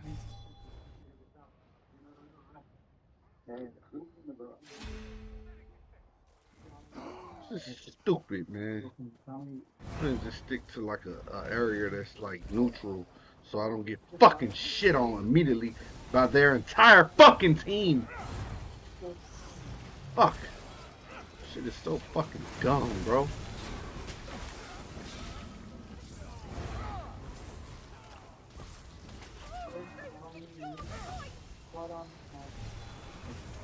Officers have no reason to suspect Isaac of murder.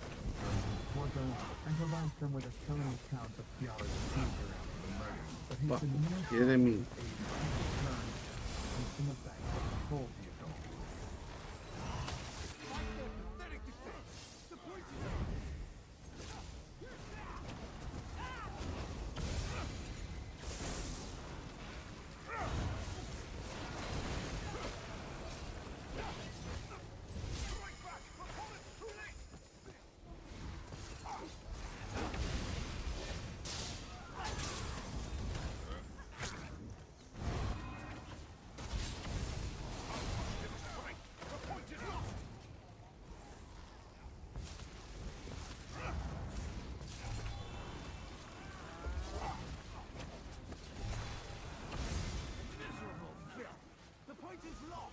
Seem like shock from what he just witnessed. This It's fucking dumb, bro. because Isaac was far more involved in the murder than I don't know why I'm going to Battlegrounds to practice a build any fucking way. So fucking frustrating. Fucking hate that dumbass capture the flag bullshit. Police station. Both suspects being successfully detained. You fucking 21. Everything else is dead. What time is it? Kiara. One detective will conduct both interrogations. Yet they turn out completely different from one another. Kiara's especially takes a dark turn. However, answers with a killing truthfulness. Follows is not simply an interrogation, but one of the most heavy conversations we've ever covered. So you were talking about hurting her? What's going on?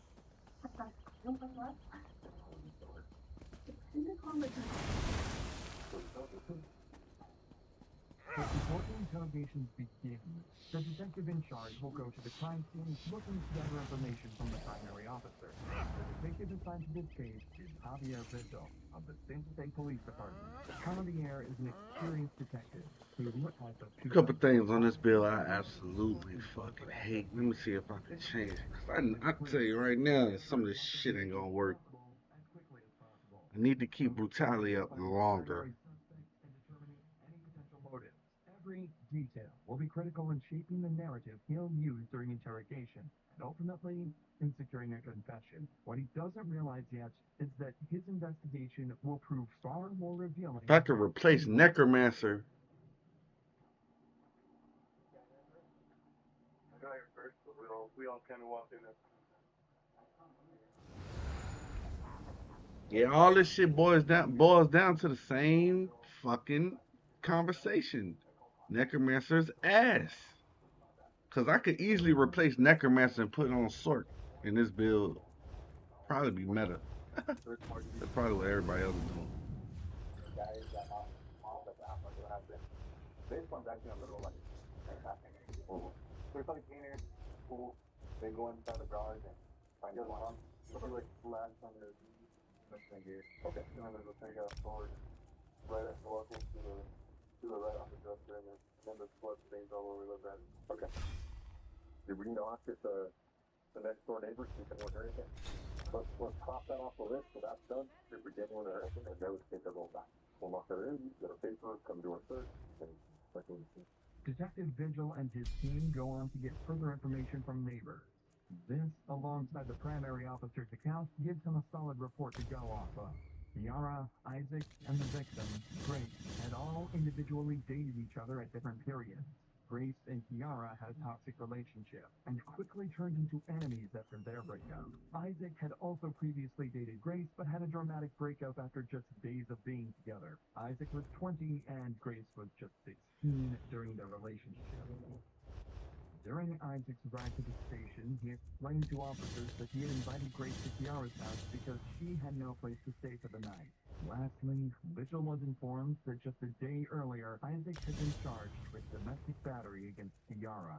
The specifics were unclear, but these suspicious details would leave Vigil on high alert going into his interrogation.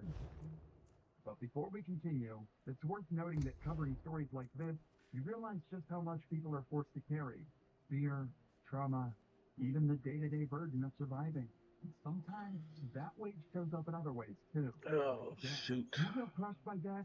Those high-interest loans, that mountain of credit card debt, or even the overwhelming medical bills? All the debt that has been keeping you up at night could be gone quicker than you think. Imagine being debt-free, not in 10 years, but in as little as just 2 years. Think about that relief. You can finally feel free. DDX Debt are experts at making this happen. They know precisely how to negotiate with the companies you owe, strategically working to get you a resolution where you owe them significantly less and can be relieved of your debt. They listen to your unique situation to create a personalized plan that works, regardless of your credit score. There's no minimum required to see how they can help you. They tackle credit card debt, personal loans, collections, medical bills, finding the right solution to save you money and get you debt-free faster, putting you back in control. And the results speak for themselves. Oh, that shit was taking up all my stamina too.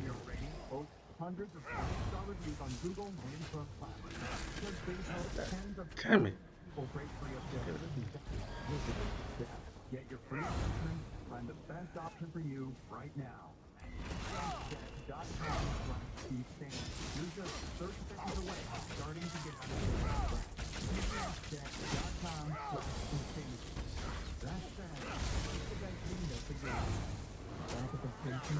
This is much better. The defensive hopes to build a foundation of incriminating views. Only looking for the real confrontation still to come.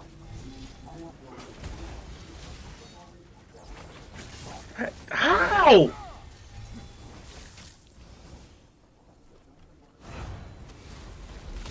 Bro.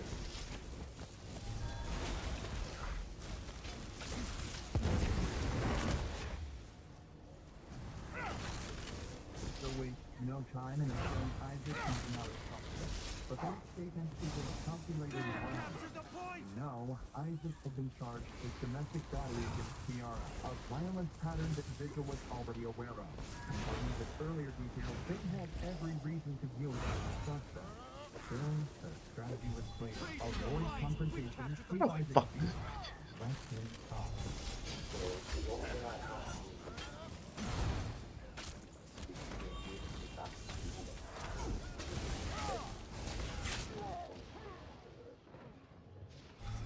Yo!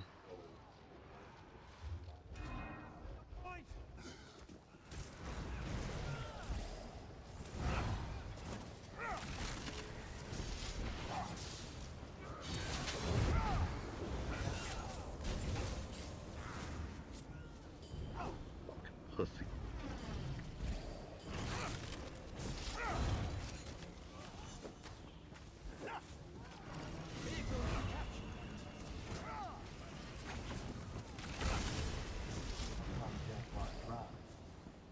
Isaac live in a makeshift room in the home's outdoor garage. Yara's mother is in the main house. After mapping out the layout and where everything happened, the conversation shifts to the murder itself. This is when Isaac describes the chilling moment he found Grace's mental crisis garage. I want to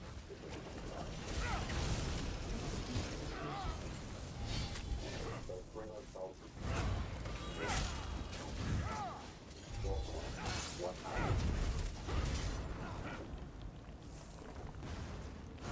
Move it to the new point.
damn it. Why is it so hard to use this fucking ability?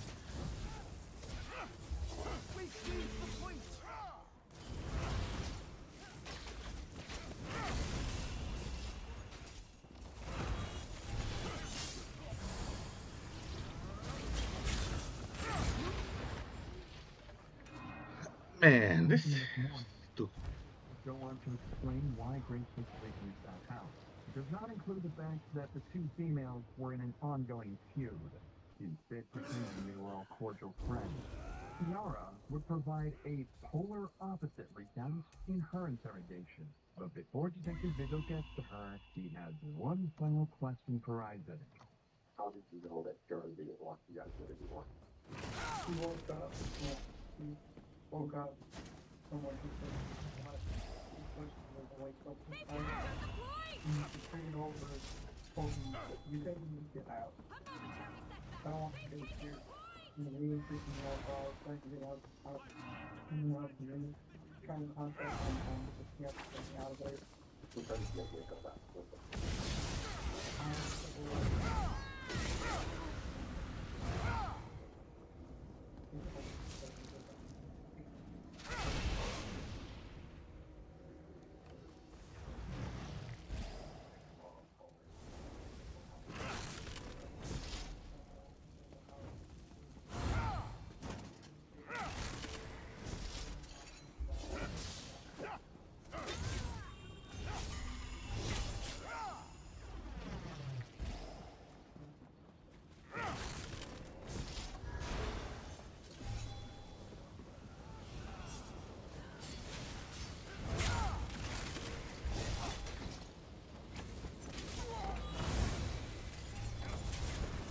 Man, fuck!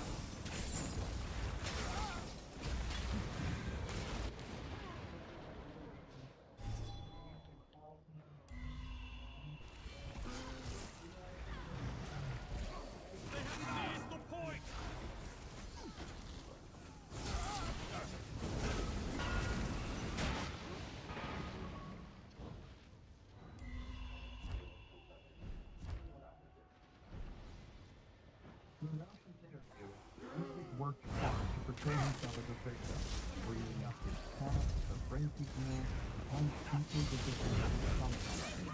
He likely believes he's convincing, that he's playing the role well.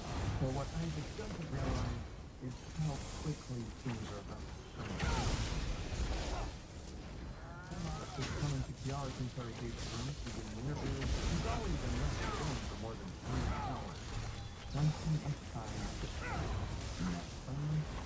He's been forming a fight, not to deny the murder outright, but find a way to minimize that possibility. Kiara knows there's no excuse that a murder took place. The body has been found, and all evidence points directly to her. But she's not planning to walk out innocent. She's planning to walk out with a story. Act as though she's mentally unstable, there's a chance she'll be deemed not guilty by reason of insanity. This in her Yo, man, why is it so hard to... This shit really, really, really pissing me the fuck... They make these... They don't give a... Let me calm down. Let me relax. They make it so hard for stamina players to PB fucking P in this game. Like, seriously, why give us a fucking throwing knife if it's difficult as fuck to throw it at people? The shit don't register.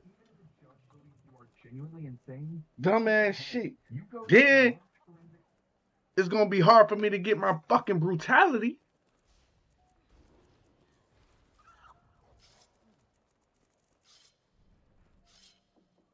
This is good. I need this protection and it don't cost me nothing. But I could change this actually. Because I already got major protection on my bar. Oh, what the fuck? Cyrodiil? Should I go in now? Might as well. I ain't really doing shit. I ain't got shit else to do for this build.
There you go.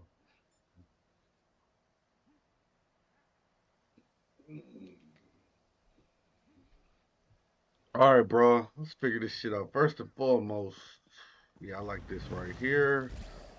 Sometimes this is fine.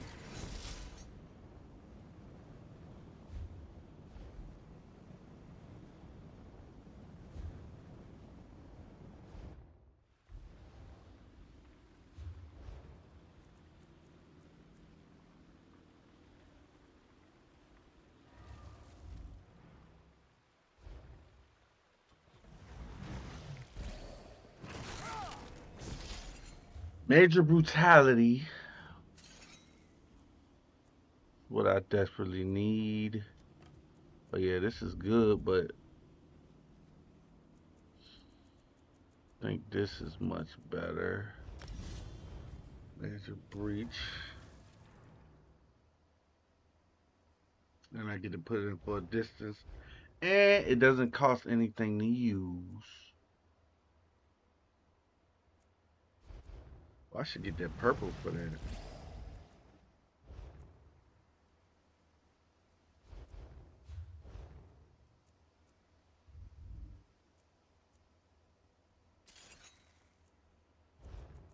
Oh, I bought this shit for no reason.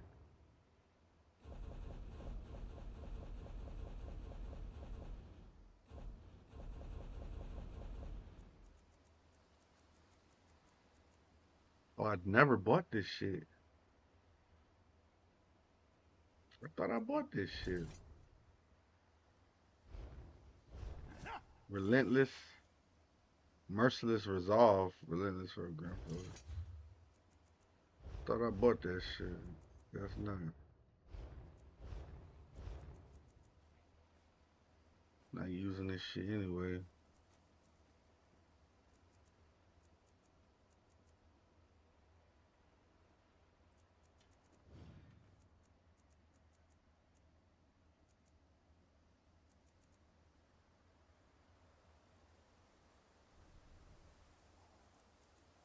If I had a good way to get brutality, bro, I'll be set, yo.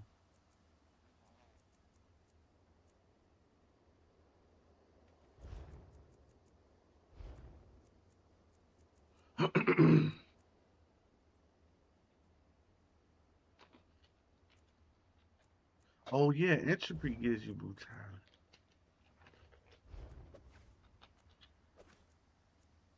Not fucking ranked up.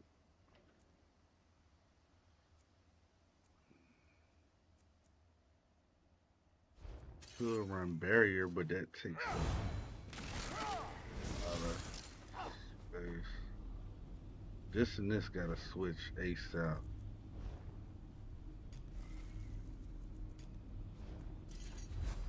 Chilling knife, I could change this shit. What I got this shit on? Okay, alright, that ain't bad, bro. Oh, no, that's fine.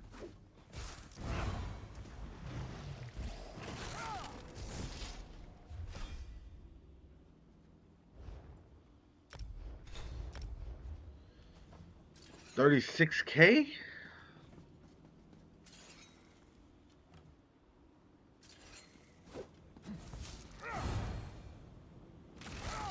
Do I need that much health? I think I do.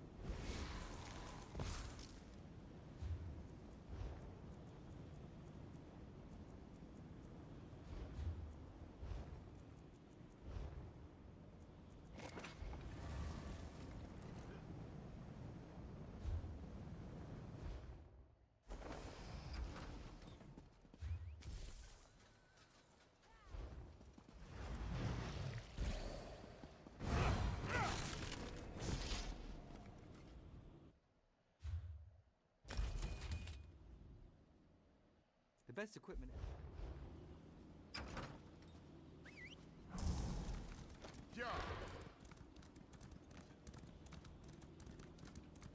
My character, that says my character perfect. You see my critic here, see if it went down or up or something. What's this?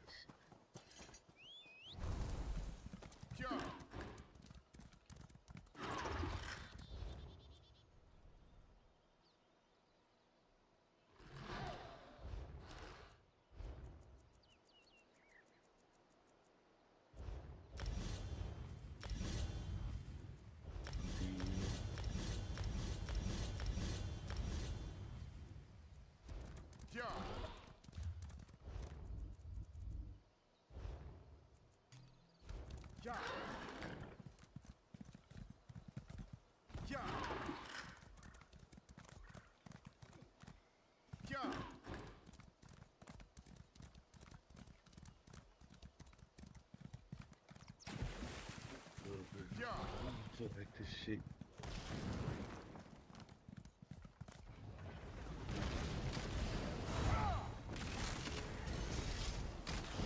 Damn it.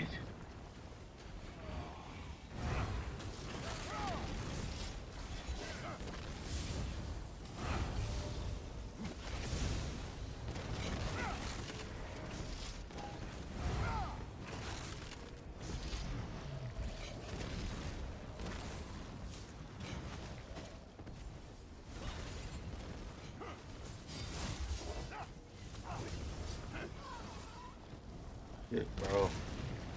Fighting is so quick now.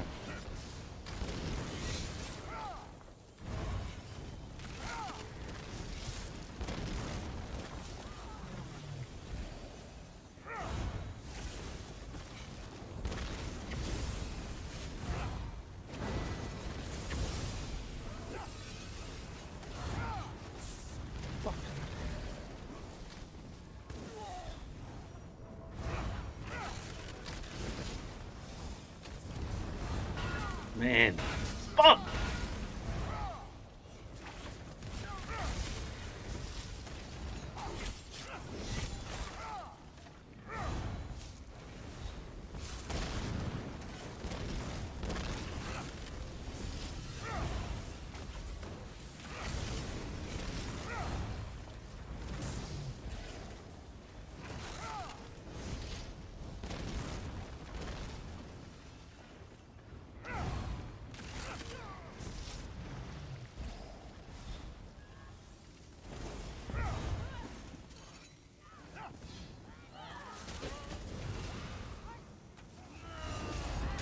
You fucking kidding me?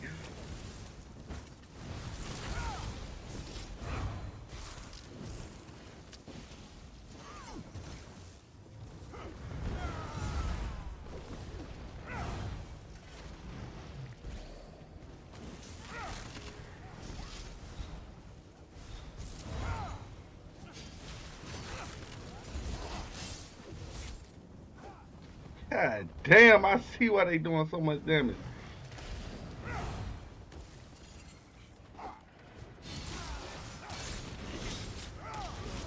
Holy shit!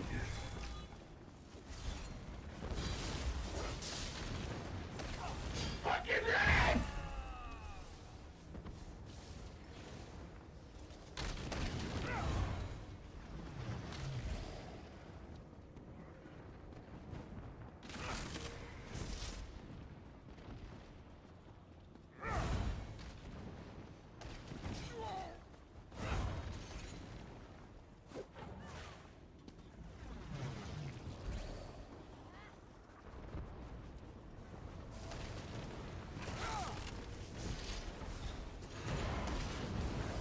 They need more range on this.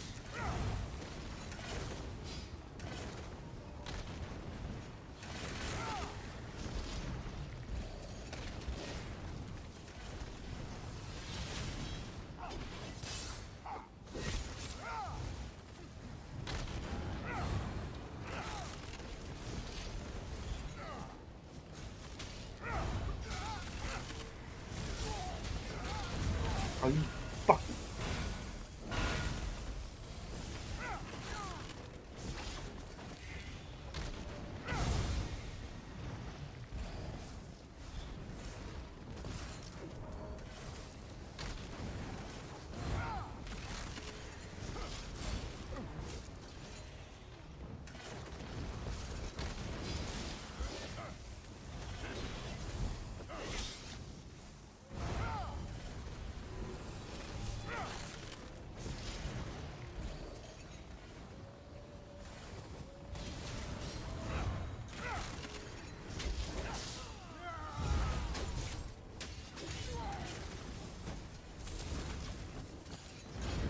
Oh, come on. Oh, are you fucking kidding me? Are you fucking serious? You cannot be serious. Motherfucking guard pulls me through the wall. Get the fuck out of here.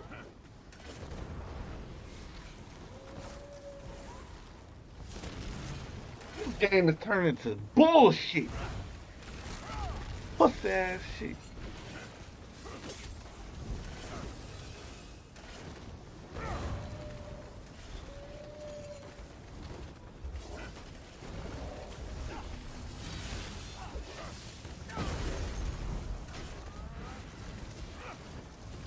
Oh.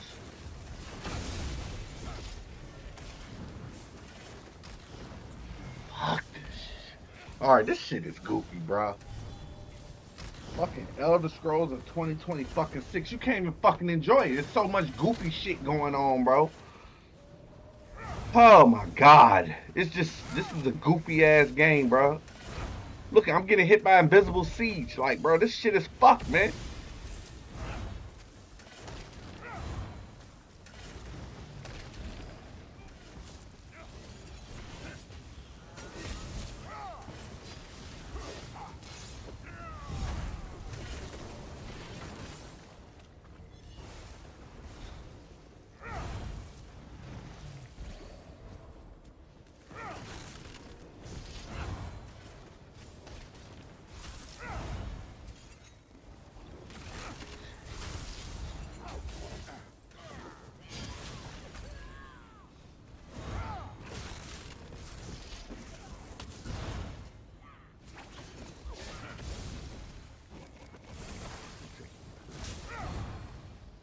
Up here with Mercy Lock on this shit, waiting for a 1v1.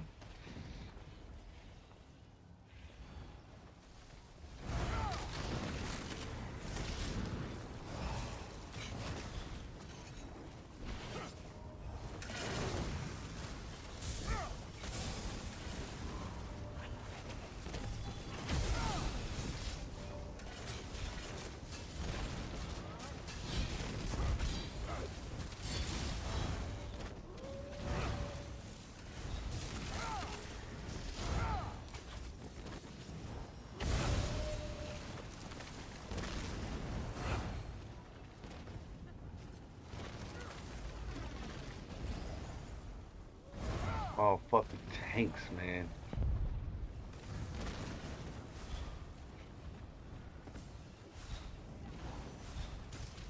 I think that's the new meta. I think I'm learning.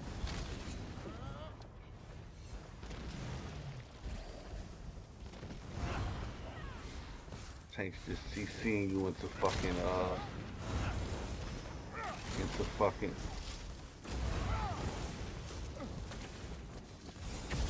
I'm learning. I have to learn this new ESO shit. I think I see what's going on, bro. So you got tanks just literally CCing you into shit you don't want to be in, like tanks CCing you into siege and shit.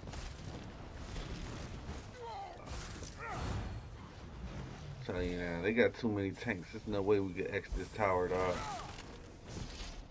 It's just way too many fucking tanks. It ain't no way I'm gonna X this tower, bro. There's no way I'm Xing this tower. There's too many fucking tanks, man. It ain't happening. I'm finna just take my lead, bro. Fuck.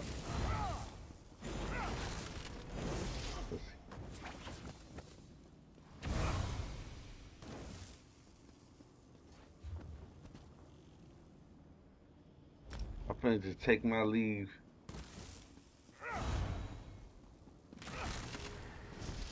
I ain't even gonna get my blood pressure up and we're all worked up and shit, yo. It's too many tanks, bro. No fucking way. I think I understand. I think I get it now what's going on this shit.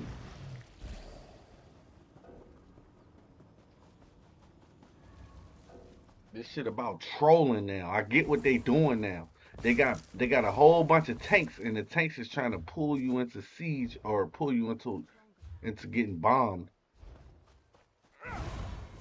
which is kind of toxic until you run into like a real good group.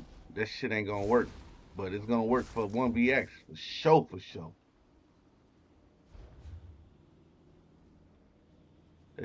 That shit gonna work for 1vx though, for sure, bro. I'm realizing what's going on now, because at first I was confused. They have a lot of fucking tanks nowadays, bro. Is it a good strategy? I mean, to troll. But I mean, if you come across an actual group, 3VX, 4VX group, some shit like that, bro, I ain't going for that shit.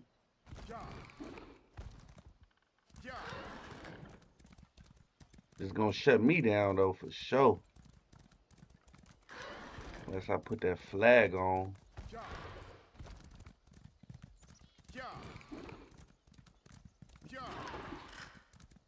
I'm just trying to practice this build, bro. There's too much going on.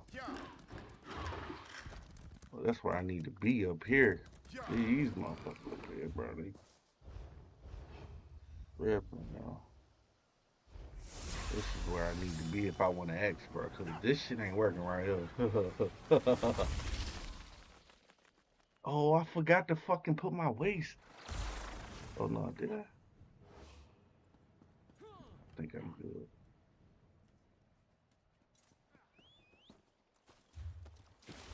I think this is gonna be a better fight for Xing because they zerging like a motherfucker over there, bro. Like,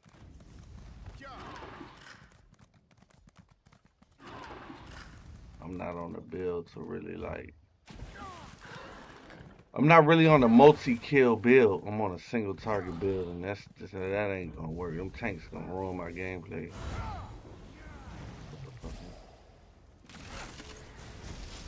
Man, bro, get the fuck out of here. Dumbass.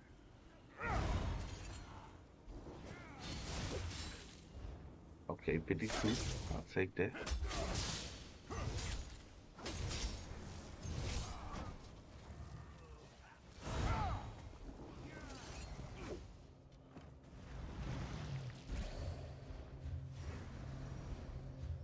They tripping right here. Look at this. This is all Zerg activities. That's crazy because Red act the same fucking way on PlayStation, bro. That's crazy. They act the same fucking way, bro. Massive ass fucking Zergs and trolls and tanks.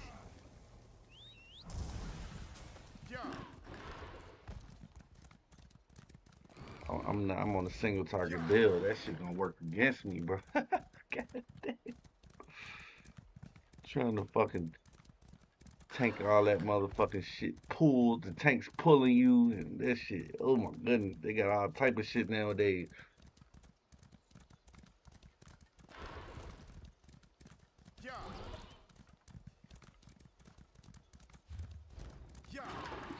Maybe I could get good on this build and I could be able to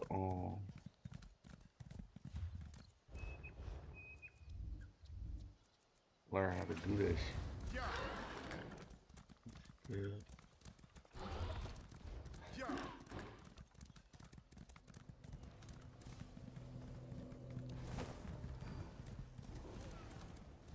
What the fuck?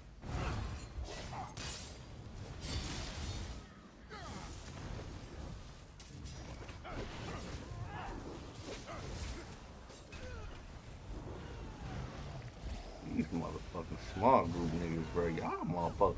Y'all know how to stay on target, boy. I tell you that. How the fuck they get to the target faster than me?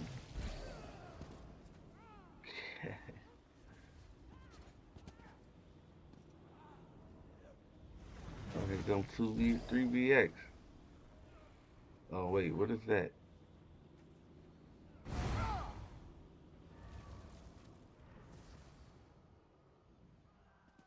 Oh, here go the small scales. Damn it, I didn't mean to fall. Crazy. Glad I did though. Get away from all this fucking group play. Give me some shit to myself.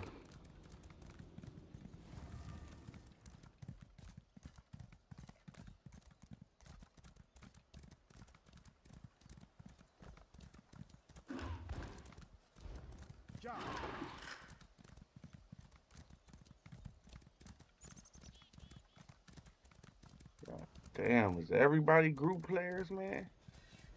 Jesus fucking shit, bruh. You motherfucking PC nigga pissed me the fuck off, bro. Every last one of you motherfuckers. Ain't nothing but small groups on this bitch. Or is this game dead, bro? Which one is it, bro? Let me know, bro. God, ain't nothing but small scale on this motherfucking PC shit. I came late, bro. I should have been got a fucking PC. I don't run across shit but small scale. Fuck. What the fuck? Oh, I forgot too. It's 1 in the morning.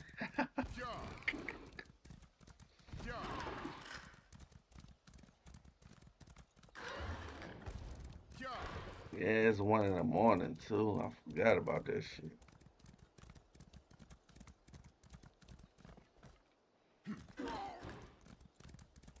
Man. You gonna have to get you some friends, bro. 1vx might be I don't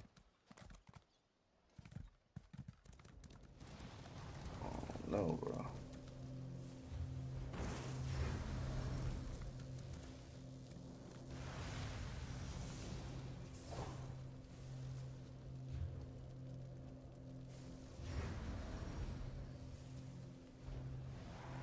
No fights.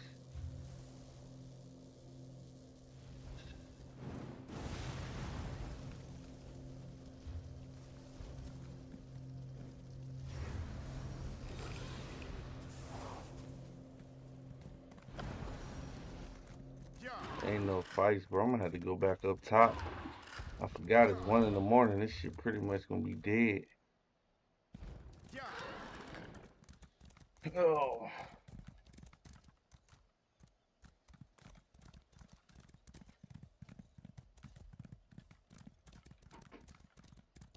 This shit pretty much gonna be dead. I forgot it's fucking I wasn't even paying attention. I was making my fucking build. I wasn't even paying attention that this shit was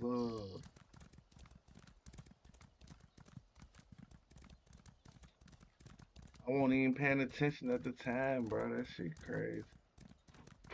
Ain't nothing but small scale out this bitch, so I'm bound to get jumped. I don't think I'm gonna get no real good 1vx in, bro. I think it's gonna be more so like group play tonight at nighttime. I don't think I'm gonna get no real good action in. Like, I think I'm gonna have to fall in with like a group v group.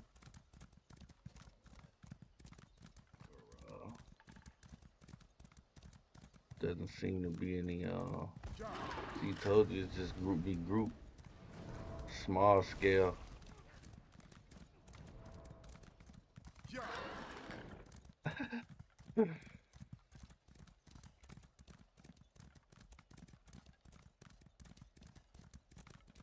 They hitting the front door. Alright, here go a fight that I could participate in, cause them guys back there is like group v group, which don't really benefit me. I don't have a fucking healer, so how the fuck I'm gonna fight 3vxers with 3vxers with no healer? Whatever, fuck, six man, no fucking healer.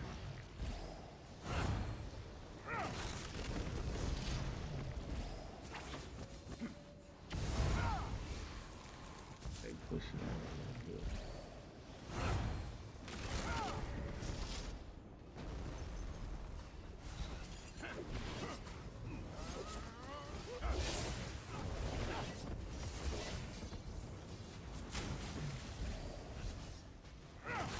Fuck the guards choose me.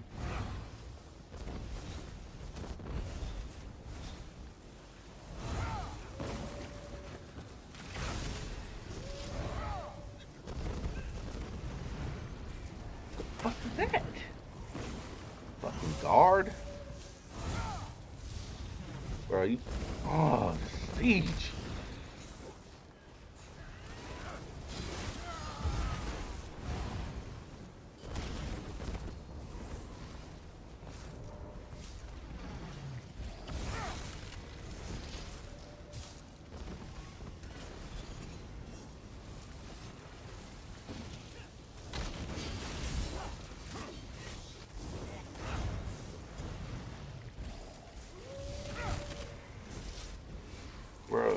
hate when people do that, bro. You screaming out siege, bro. There's no Zergling here, bitch. Are you stupid or what?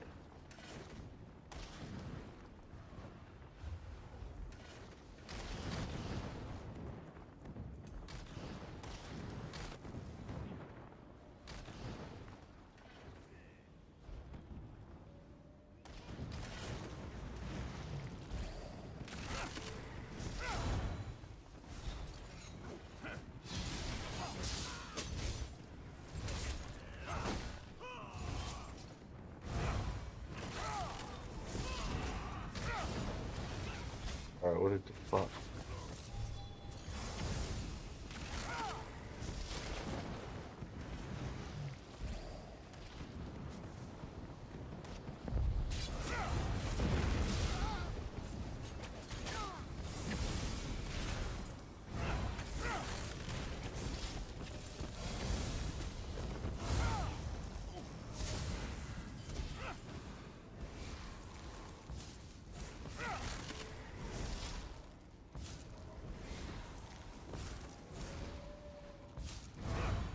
Those are nothing but small scale, bro. I ain't got no choice but to fall in line, bro. All these motherfuckers in groups. Look at them. They trying to pick a target. Yeah, it's over, bro. I'm not dealing with this shit. I ain't dealing with this shit. I'm solo, bro.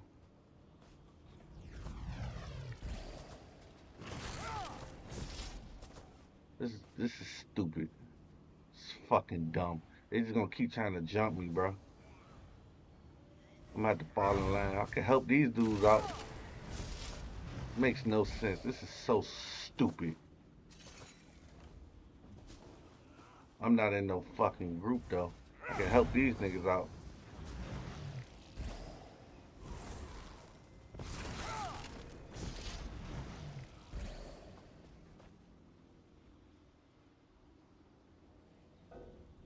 Wanna go to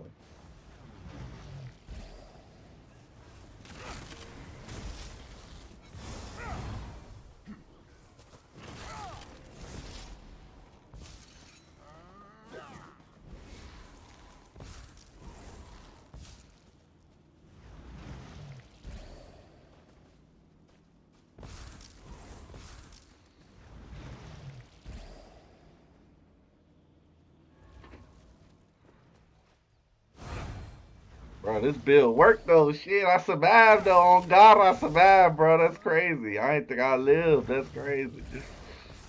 Fuck with it. I could survive. Now I need to get kills, but shit, them niggas got healers and they in the small scale 5-man groups and shit.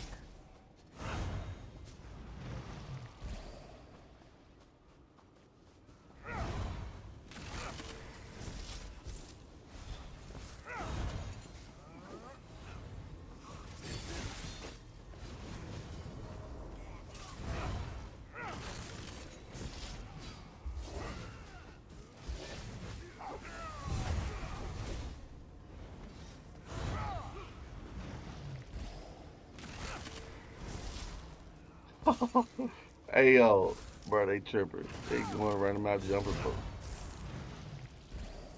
I gotta fall in line, bro. I ain't got no group, bro. I was like, hey, I gotta fall in line. I don't feel bad at all right now. I ain't got no group. Fuck, it's just me out this bitch. Like it would be better for my case if I was if these were all Zerglings. But like these niggas are small scale, bro. I'm by myself. I'm pretty much cooked. You gotta understand, them niggas on the mic saying, get him, get him, get him, get him, get him. Look, like that. That's me. They on the mic saying, get him, get him, get him, get him, get him. I'm by myself, bro. They coming, nigga.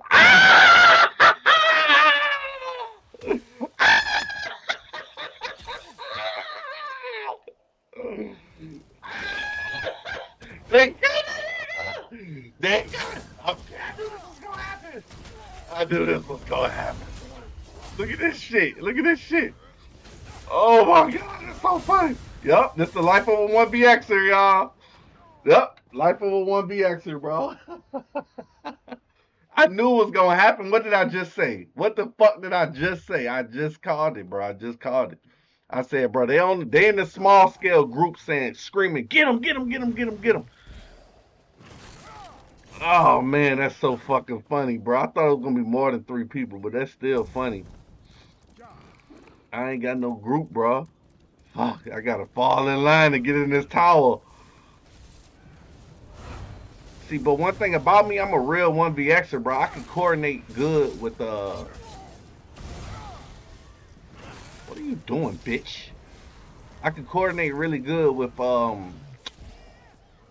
people in my alliance. Like if we Xing like this, and especially in the tower, I know how to coordinate really well with people in my group. Are you fucking kidding me, bro? Bro, get the fuck out of here! You fucking zerglings! Bitch ass niggas, bro. Yeah, see, bro. These bitches on PC. Look, you ain't even get to kill, you fucking zergling cunt. Cocksucking zergling bitch. Ain't even get the fucking kill.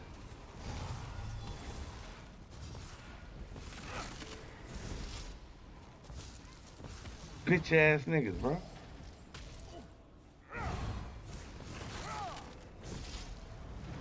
Alright, fuck it. It's doggy dog world out this bitch.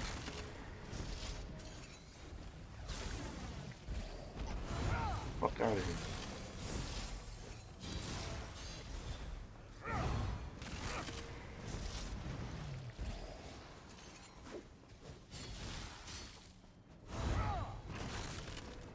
This doggy dog. I see how I go on PC.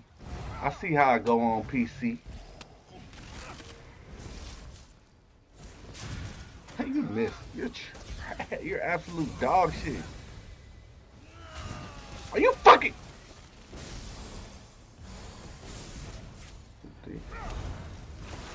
Oh, I didn't think it was. Man, this shit's stupid, bro. It's all group play, bro. It's dumb. This dumb. It's stupid. Fucking Elder Scrolls 2026. It's all small scale. Punk ass bitches on the mic. 6 of you pussy ass niggas on the mic screaming, get him, get him, get him. You fucking bitch ass niggas. Y'all, man.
God damn. See if I get some action in, bro. God damn. Ain't nothing but small groups out this bitch, bro. I might need to meet a healer friend or some shit.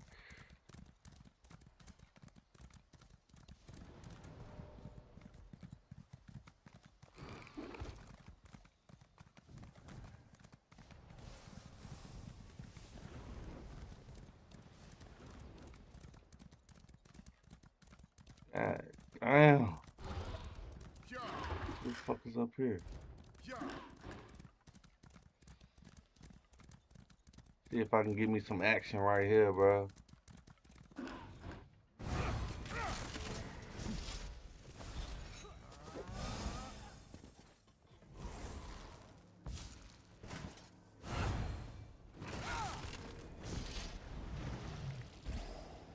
Come on, bro. He didn't want to fight for real.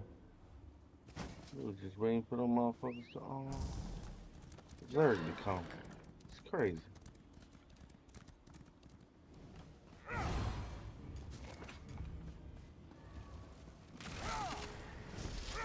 Make sure that dude ain't fucking jump on me.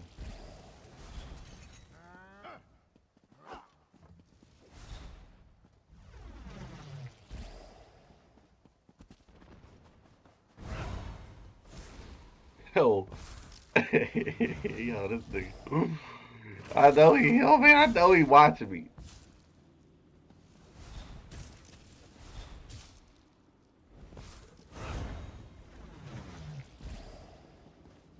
I noticed. The funny thing is, bro, I know this Nightblade's still over here somewhere, bro.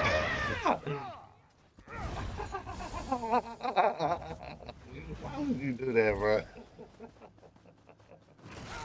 Why would you do that to me, bro? It's fucking hilarious, bro. I thought he was a ganker. That nigga's a troll, bro. Good for me. Gotta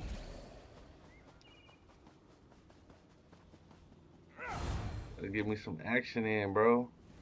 Maybe I can get on this bridge. I know this fucking ganker is still like it.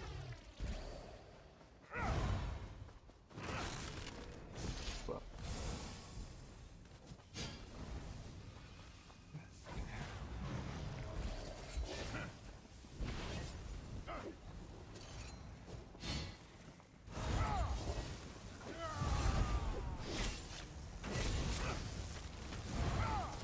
One.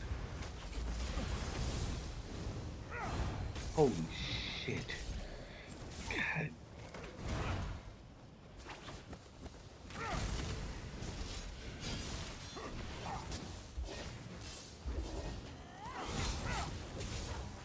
Fucking pussy.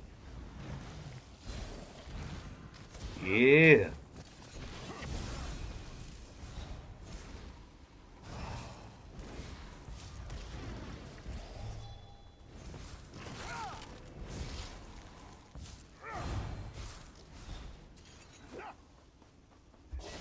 Damn it. Since when motherfuckers...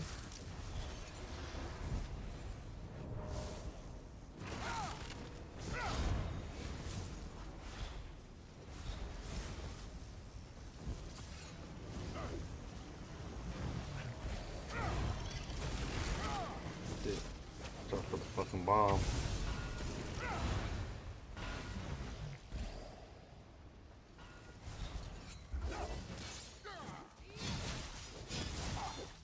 You fucking kidding me? Oh.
control, bro.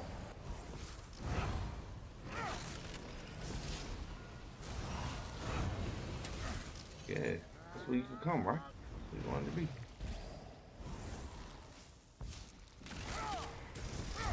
Try to go around this fucking mountain.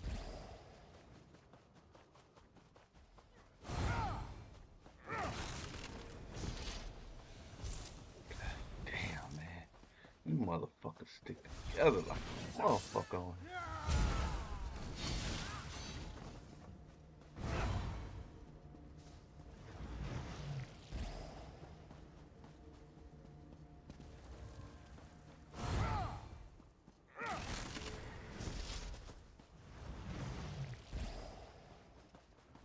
Holy shit. This shit being rendered. You got all type of tanks on you, bro.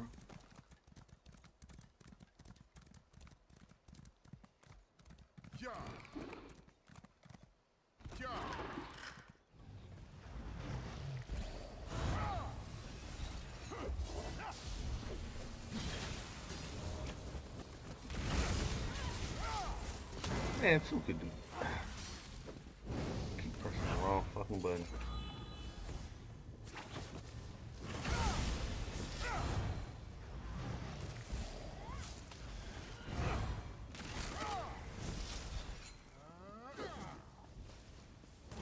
Man. Damn it. Why are you leaving them out more into the fucking field?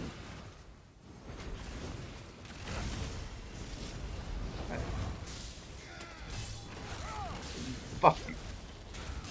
What the? Oh, Cap, good. Jesus Christ.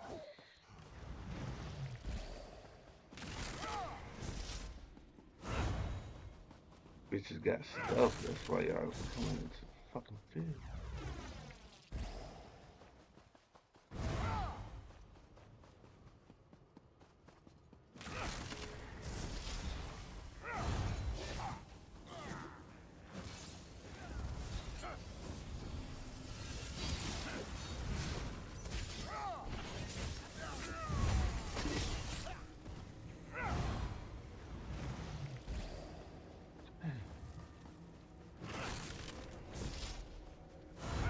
Golly, look at this.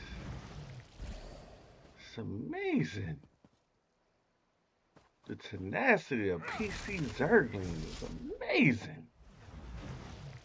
Jesus Christ, I never seen no coordination like this. They chasing the fuck out of one motherfucker. God, look at that shit. You gonna come over here and make sure you stay for the 1v1, bro. I led them right to the fucking camp.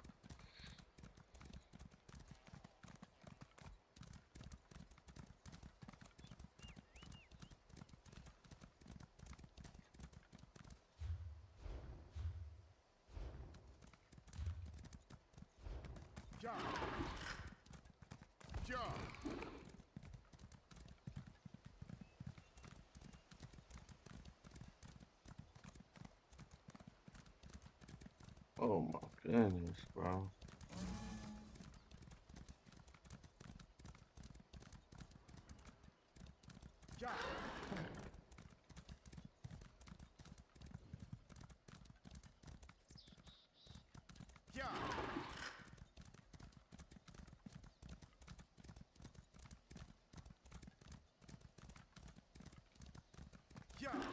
He didn't want to stay. Oh my god. Bro, are they serious?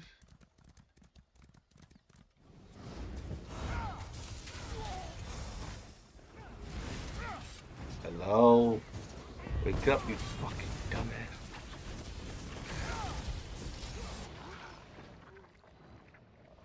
Oh my goodness. This shit ain't working out tonight. Damn, I didn't know you was right there. I acted too early. Pick me up, man.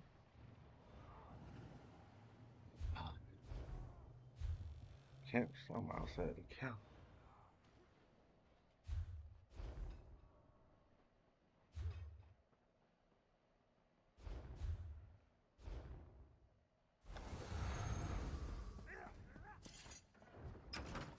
This shit keeps fucking fighting its people. What?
You fucking serious?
I need a better way to get major brutality, yo.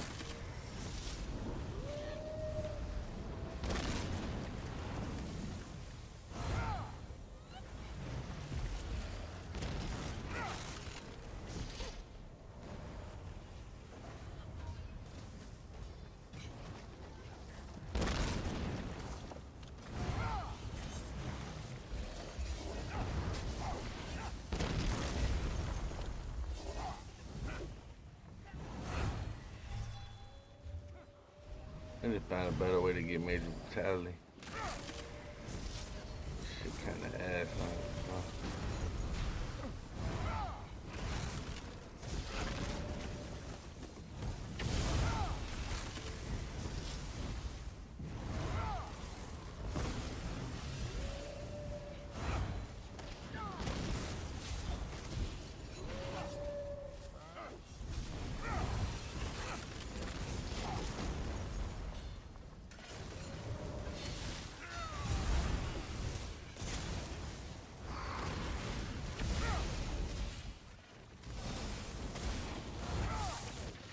God damn, man. I need a better way to get major brutality. This shit ain't working, yo. The range is too fucking 15 meters.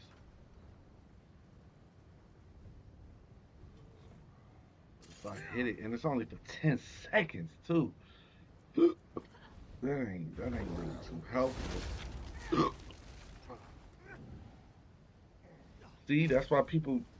Yeah, I see the meta now. They switched this with Sork.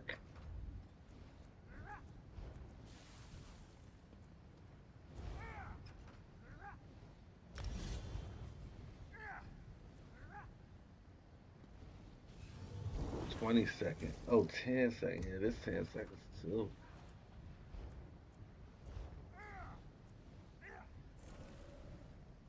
I need a major brutality, bro. Fuck is major brutality?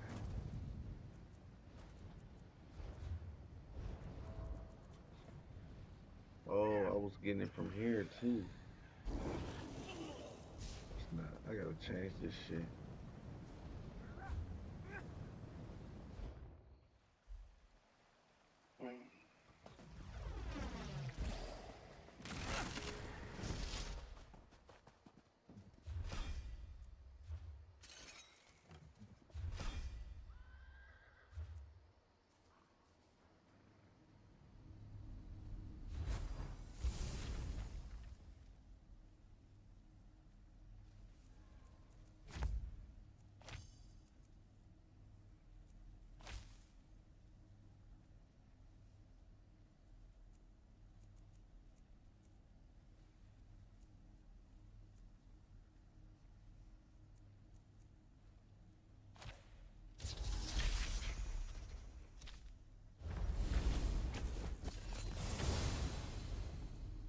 Perfect. Now I need a better brutality move.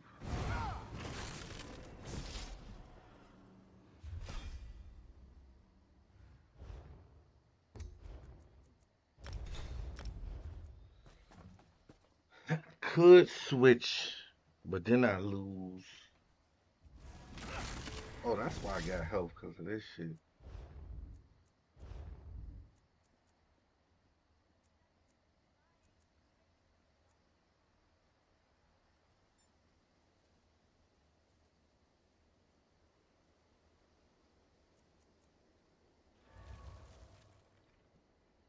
Then I have to keep my shit up at all times. Then I also get a movement speed reduction. And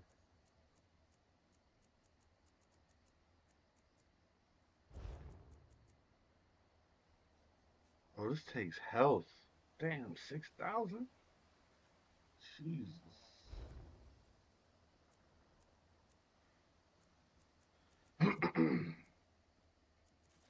Damn, I need a major brutality. Oh yeah, this give you major brutality. For how long though? That's the question.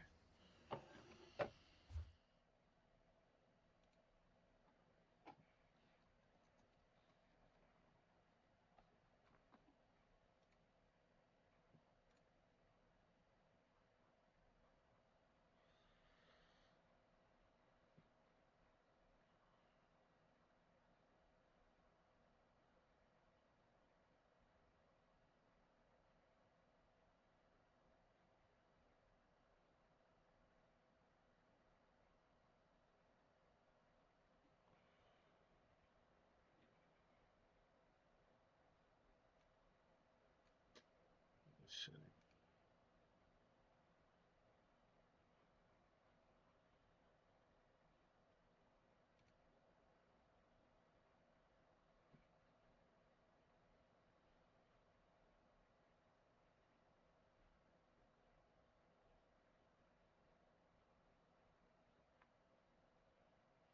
Oh, they changed. They took major brutality off of this.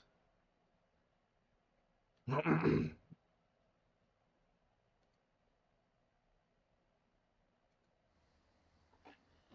need a major brutality, dog. Ah. Hold on, I might could just not use Nightblade altogether. About 10%.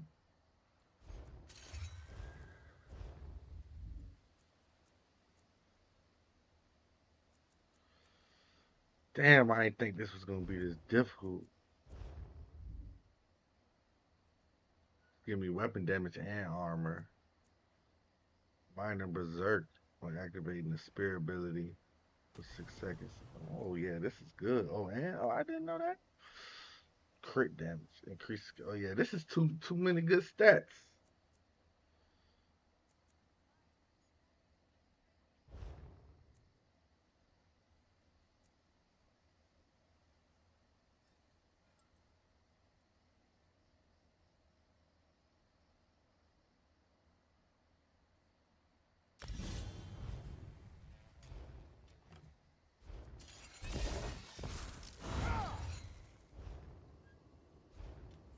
This may actually be the best one. Best way to get it.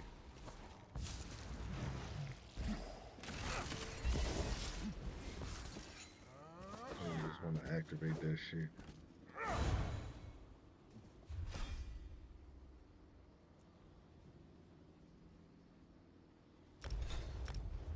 Just for the brutality.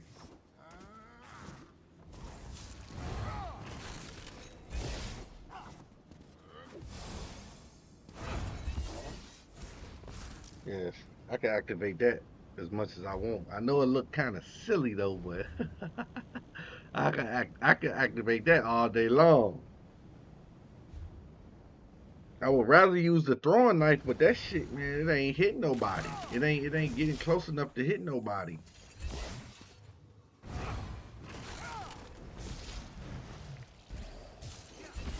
You gotta fucking actually have a target to activate your brutality. That's not good. That is not good at all. I had to change that shit, yo. Damn, I need to think of a way to get major brutality.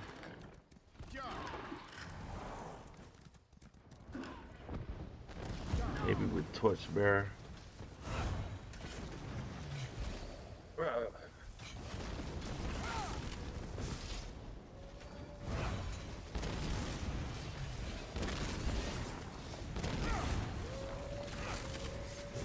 What in the fuck did I get myself into?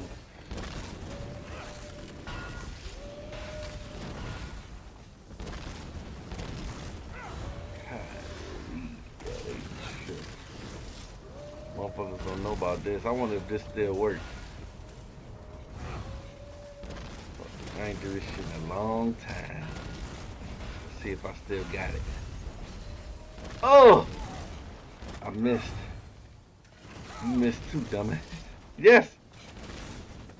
Now you gotta survive this part. Back in the day trick right here, boy. Are you fucking...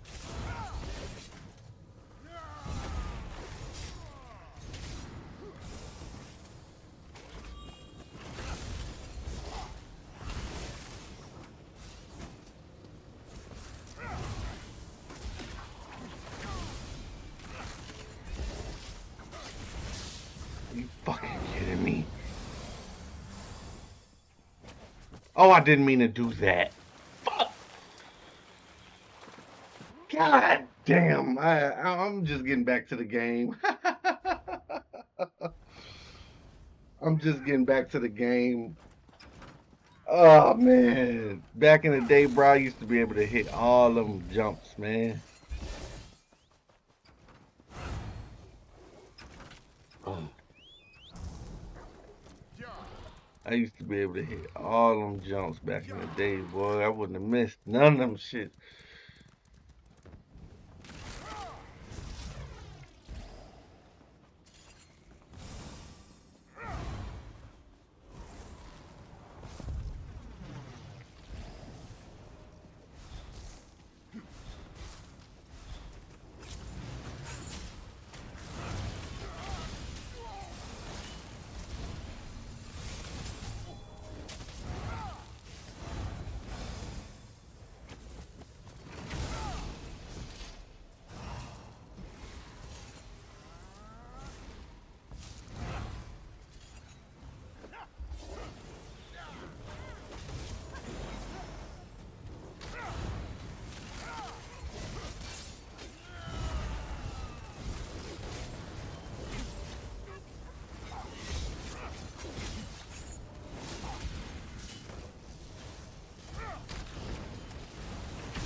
Not those guys.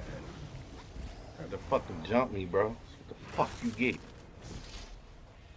Bastards.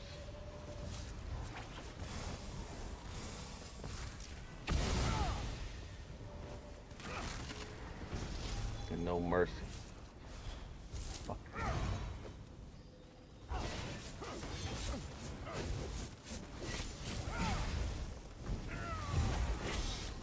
The fucking DB went off super fucking late.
Hey, damn, bro.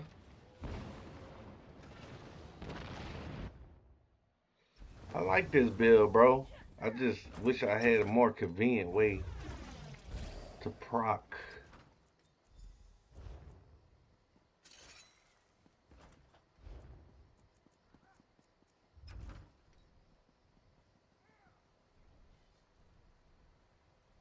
You know what?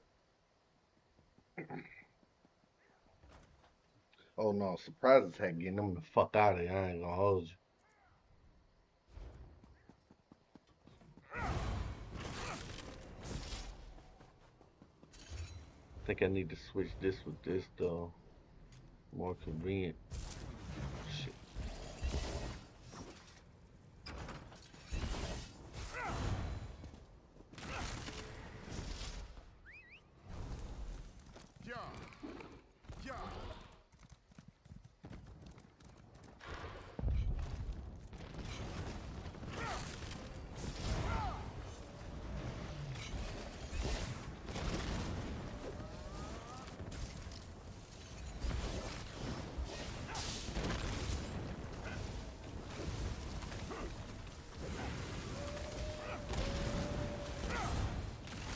Everybody got the same fucking build. What's fucking originality?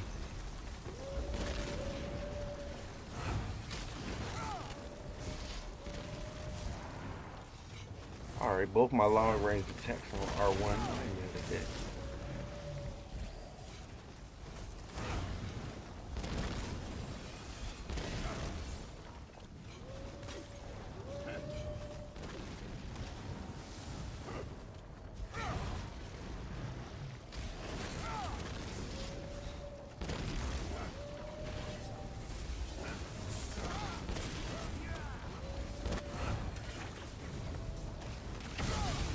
Holy shit, we is not pushing that shit right now.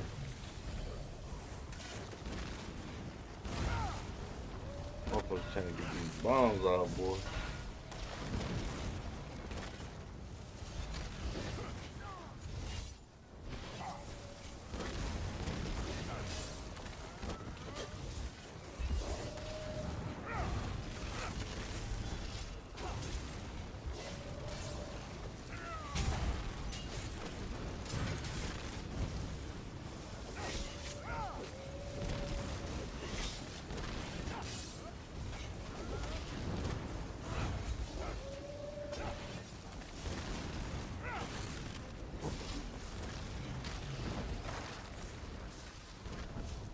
God damn, bro. This is fucking insane. Jesus fuck. How you get good luck getting past the oils? Oh, it's on us now.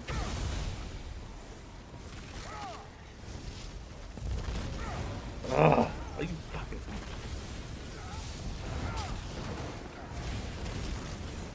We made it up, but I don't know if it was worth it.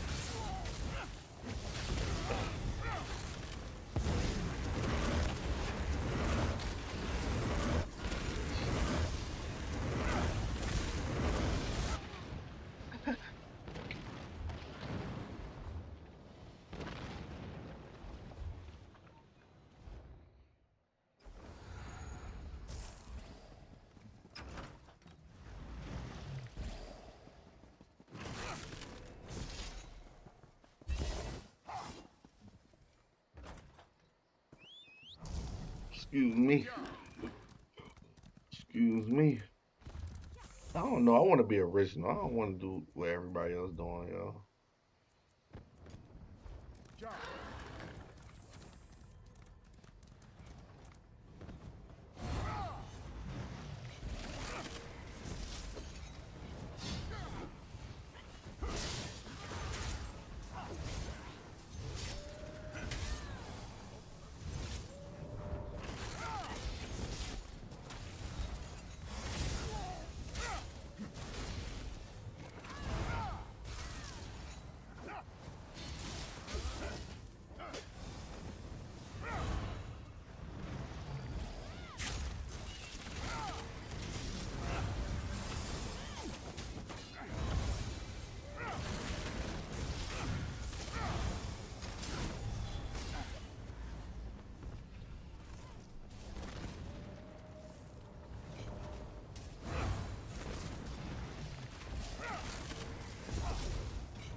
Damn.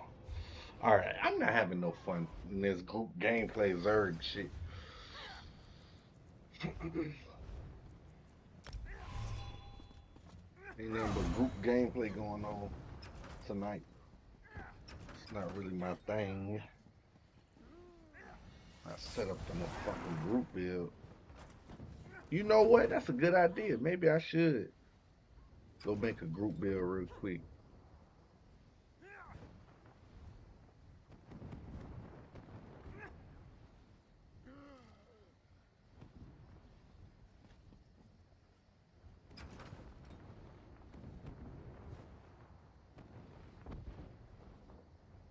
Actually a damn good motherfucking idea, yo. That's actually a damn good idea. Now, I'm not really interested in group playing, though. Now, you know what? That's actually a good idea. That's actually a good idea, yo. I'm about to make a group play build.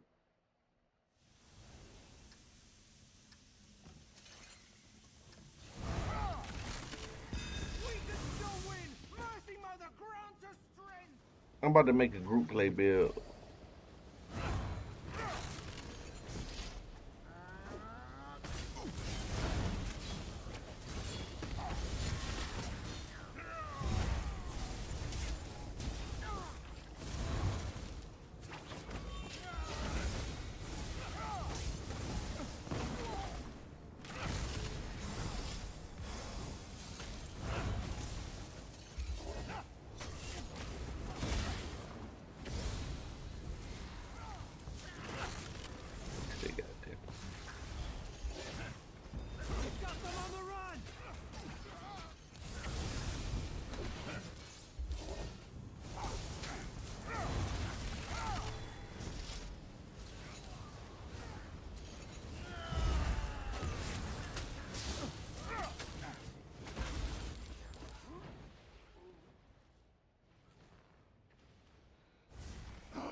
Excuse me.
That's a single target on my shit.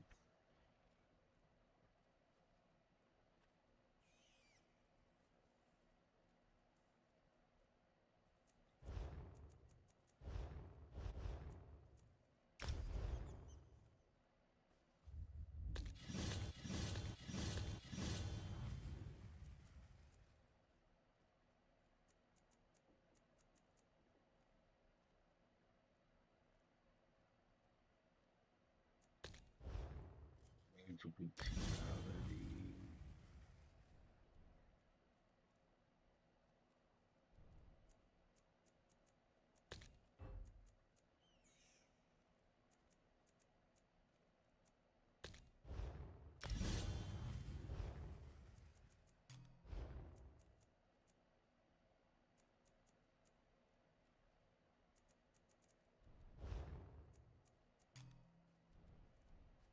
Oh fuck! I don't have a resolve. God damn! I don't have a fucking resolve, bro.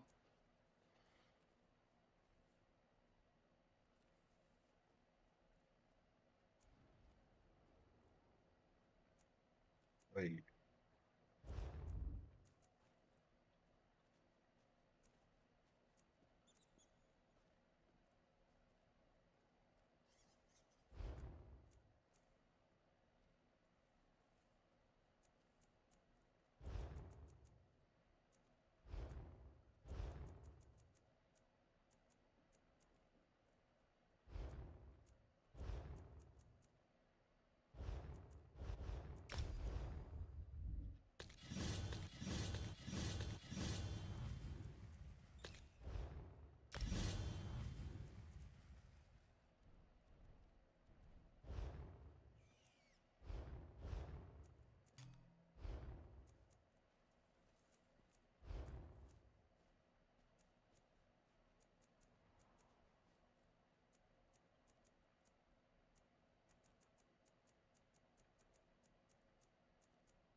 Up front.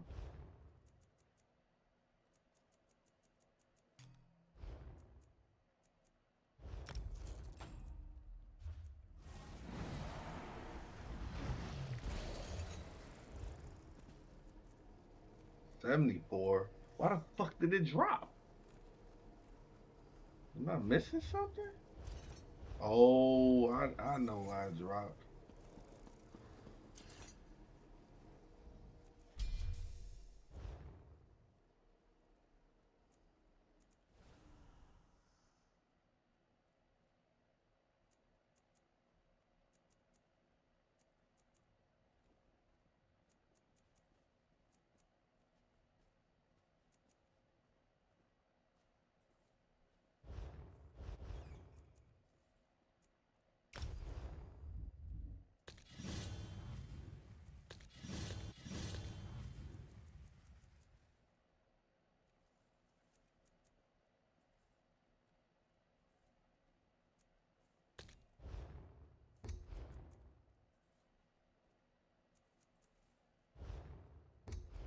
When generating a consumer crux.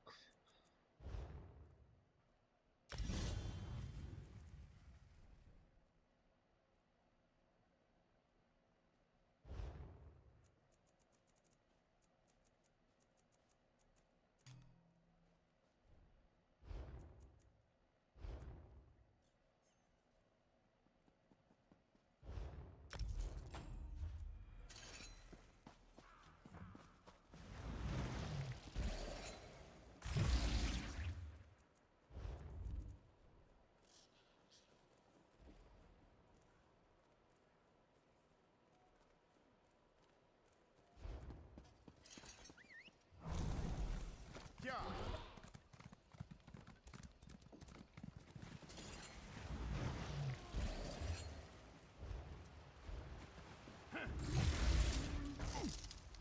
$86, but it still dropped. I wonder why it dropped so low.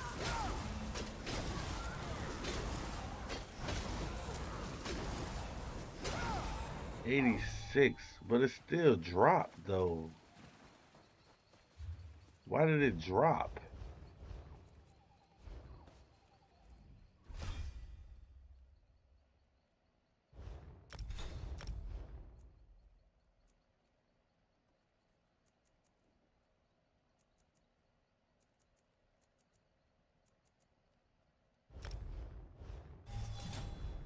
I want to know why it dropped.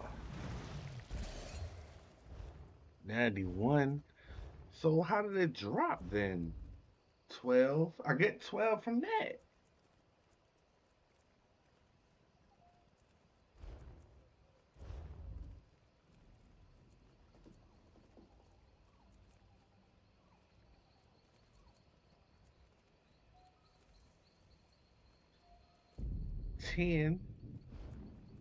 Ten and 12.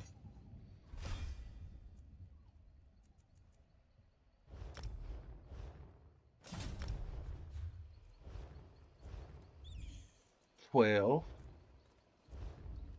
Oh, that's why it dropped. My dumb ass. I'm tripping.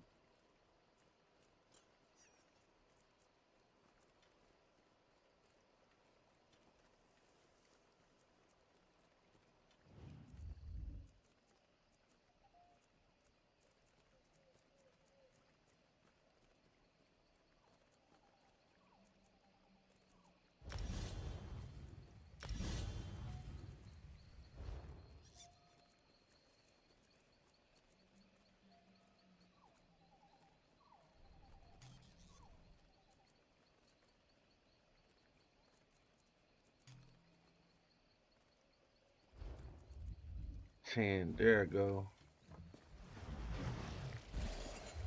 So now it should be the same.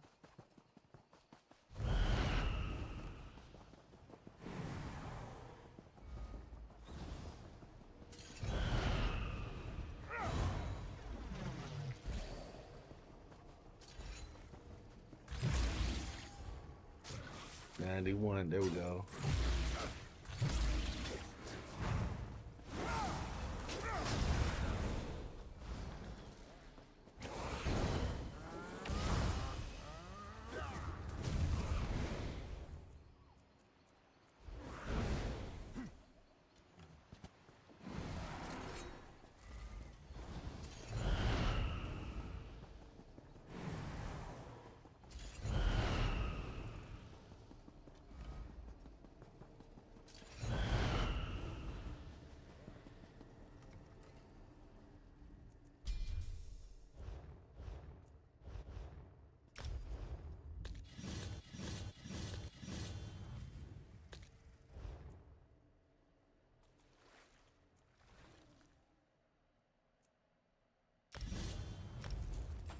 There we go. Group play. As you And there we have it. Group play. Let's get in there. Let's get in there, boy.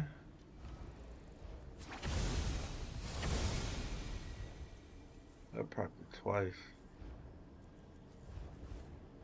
Let's get in there, boy.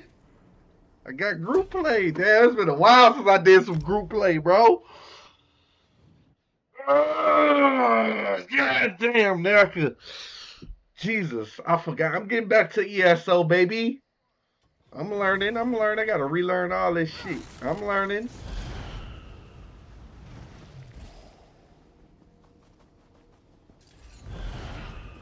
Wait. I don't need 2 movement speed boosts on buffs. greetings.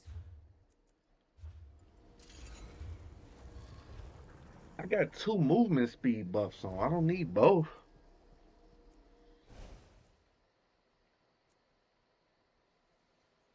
They do give me minor berserk while slotted. Shit. I ain't gonna do nothing but run around anyway.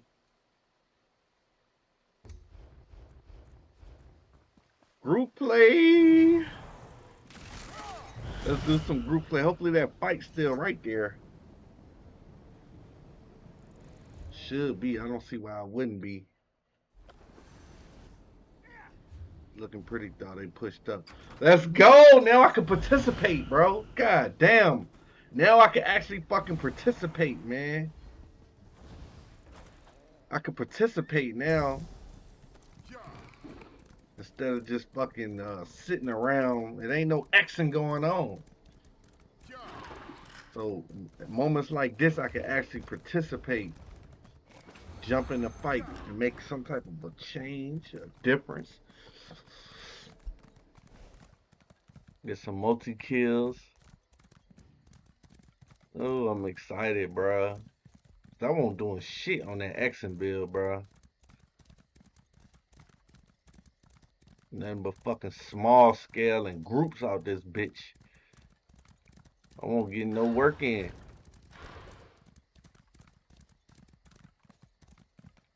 Look like they getting fucked up as soon as I come over here, man. Damn. Just my luck. Just my luck, bro. Oh, it's popping over there. I'm about sick of red anyway, bro. Massive 100-man Zergs and shit. Still participate, boy.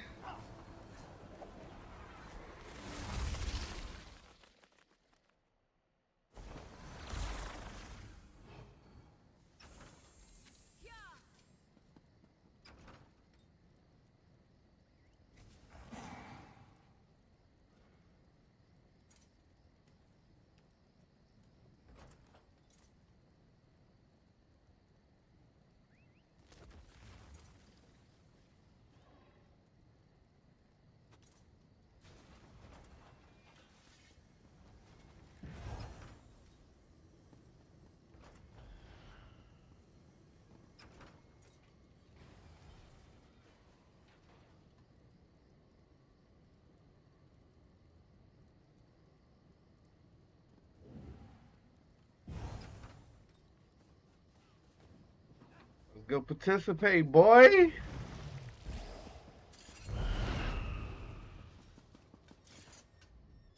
Greetings, warrior.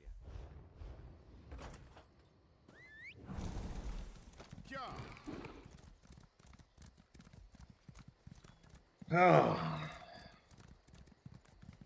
Damn, I'm trying to get in one of these fights, man, so I can get me some action in. I got a group play build now.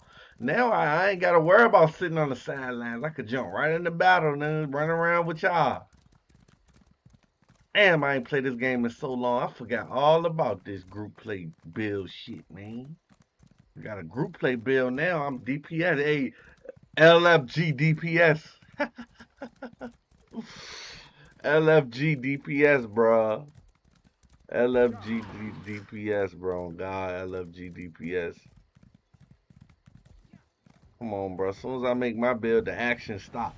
See, they know. Everybody know that I'm coming through with my build. Everybody know I'm coming through with my build. That's why the action stop. You gotta peep game. You gotta. Woo! Group play is going crazy. It just started. It just began. Group play, baby. Let's go, Zergum. Get him, get him, get him, get him, get him, get him, get him, get him, get him, get him, get him, get him, get him, get him, screaming, get him, get him. I can participate now. I ain't gotta sit on the sidelines, bro. Fuck that shit. I'm here. Get him, get him, get him, get him, get him. Get him, get him, get him. You damn right. I got revenge on my mind.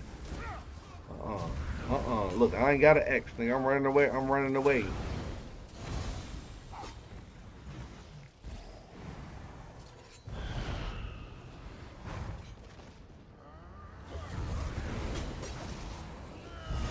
Are you fucking lagging? Are you serious?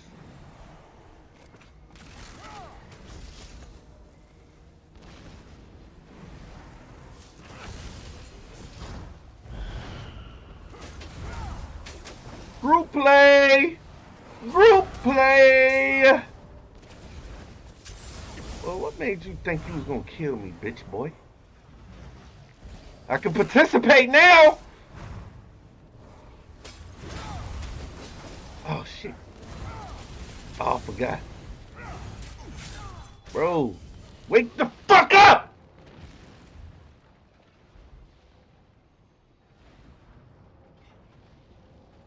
See why I hate fighting as a group? Stupid, dumb bitches on that team, bro.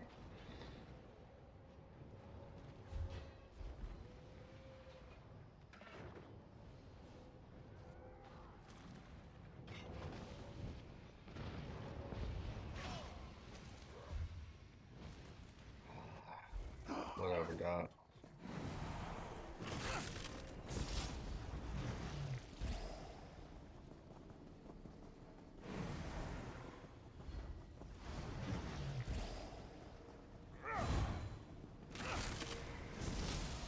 Slowly remember.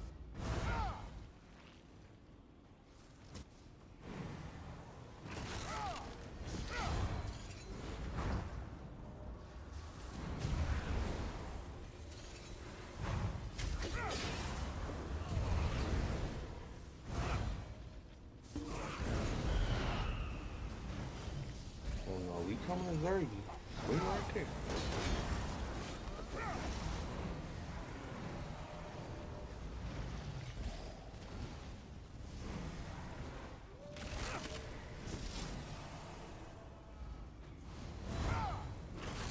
Get your bitch ass right there.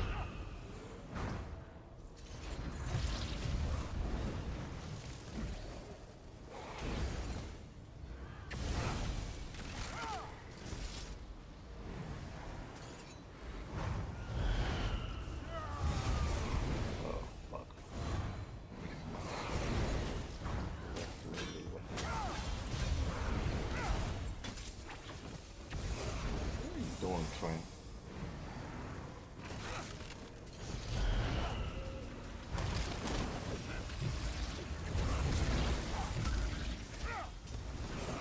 There you go. Or you're dog shit. Like, I don't understand why dog shit players continue to do dog shit things. You're dog shit. Like, realize that you're fucking dog shit, bro. God damn, bro.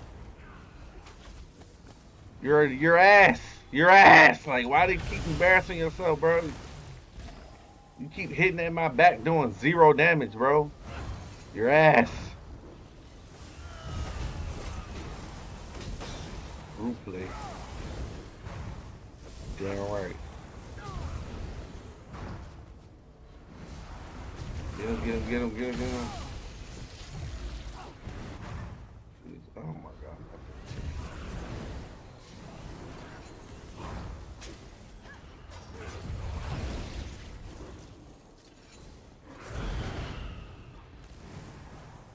Group play.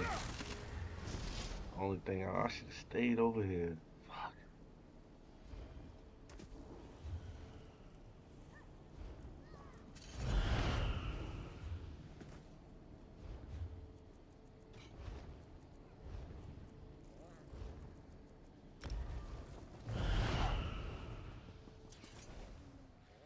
Shit.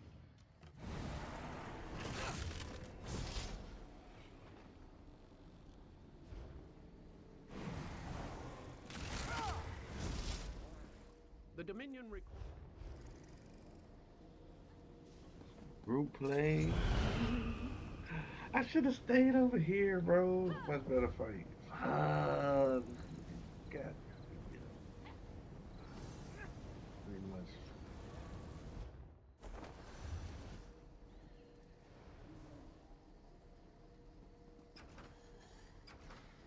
That's gonna get taken.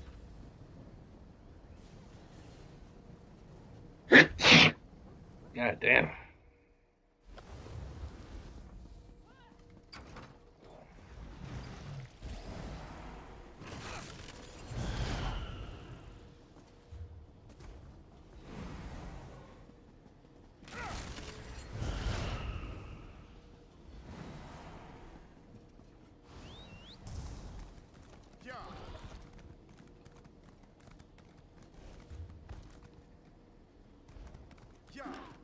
They still holding this shit? Oh man, I need to go over here, bro.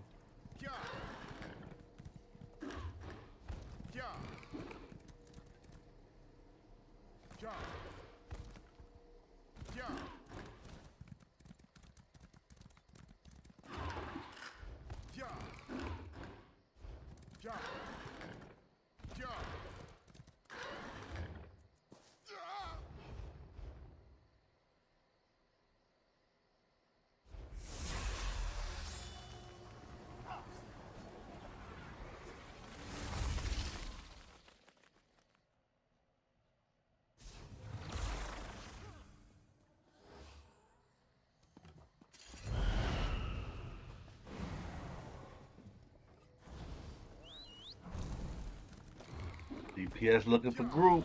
DPS LFG. Get my bitch ass to the fight.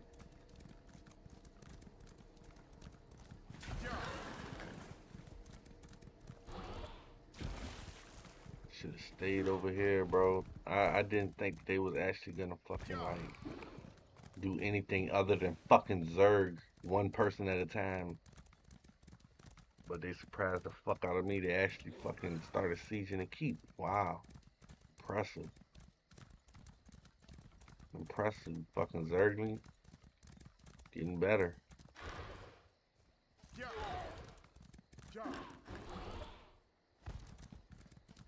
Let's go.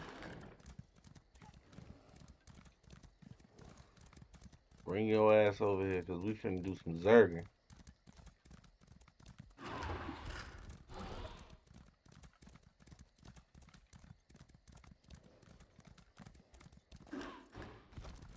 Damn, I should have stayed over here, bro. I could have been getting it in.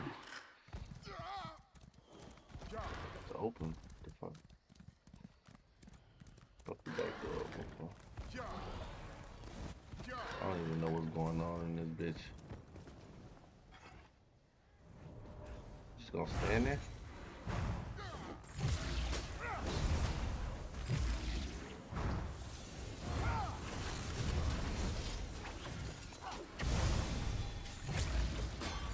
I don't think he know, but I'm on a group play build, boy.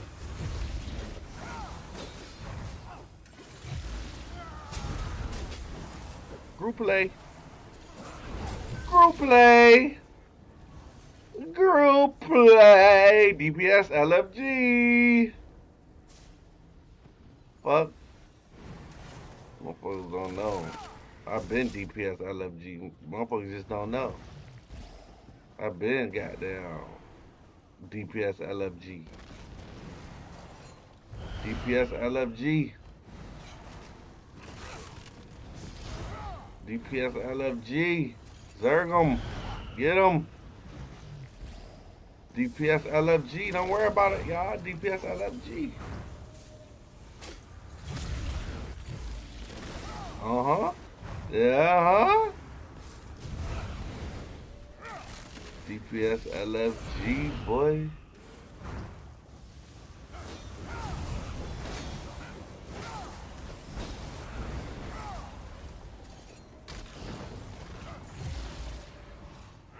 Try to switch bars, but that shit didn't fucking work.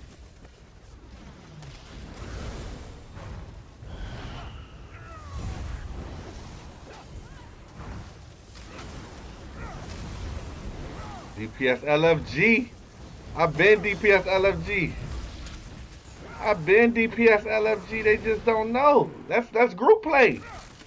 That's fucking group play. Y'all want to fucking group play? You bitches don't believe in anything other than group play, then let's do that shit then. Absurd. You bitches don't know nothing but group play. That's what we finna do. Nah, get his ass. Fuck that. DPS LFG, bro. You bitches want to Zerg? Y'all want to group play all motherfucking day and chill with your friends and all that little puss ass shit? That's what we finna do. We finna, yeah, that's what I want right here. Let's do it. You wanna, let's go, buddies. Fucking pals. Let's go, y'all. They wanna fucking deep, nigga, get fucking lag. Yeah, I'm here. This is what I wanted right here. Let's Zerg. Nah. You wanna fucking, we wanna Zerg. We out this bitch. We Zerging. I don't give a fuck who is who. I don't know none of y'all niggas anyway. I hope motherfuckers see my stream and see me Zerging too. Hey, buddies. I don't know if you, oh, you a tank. Damn, that tank was a lot of DPS.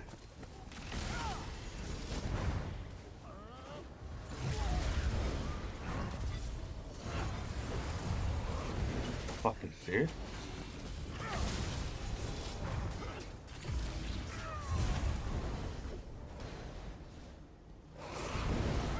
No, bro, you wanted to do group play. Just stay and die, bro. What the fuck? You wanted to, you signed up for group play, bro. The fuck? You and your group with your friends. What is it? 3 of y'all, 6 of y'all, 12 of y'all, 8 of y'all, 9 of y'all? No. No, you gotta follow through to the end. Nah, just bullshit.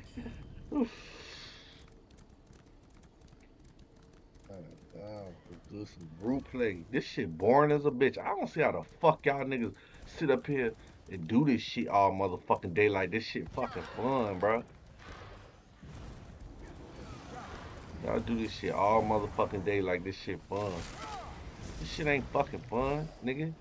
It's like either we gonna win or they gonna win. No fucking in between.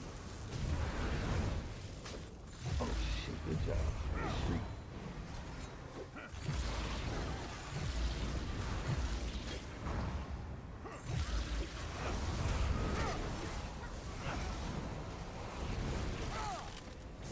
Let's do some group play.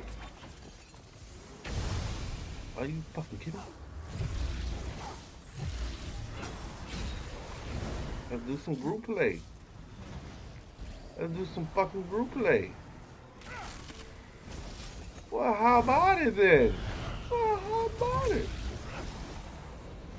Let's do some fucking group play. I didn't choose this.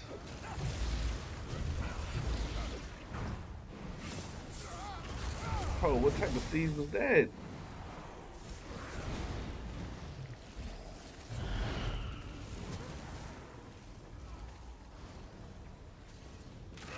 Watch out for fucking Brahma, y'all.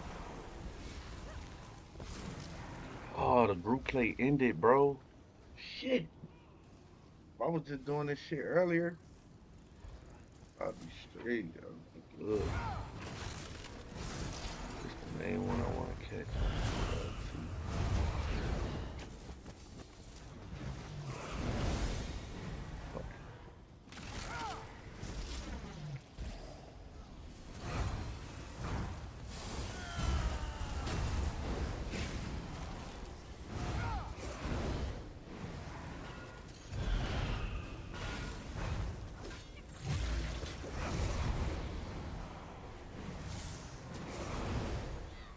AoE claps. I think I fought that dude before.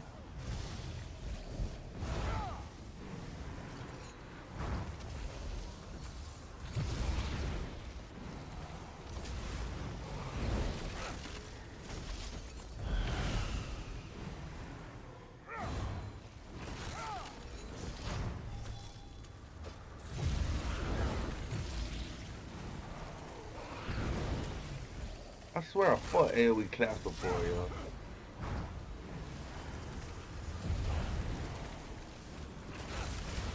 He whooped my ass. Oh, he did in battle in Imperial City.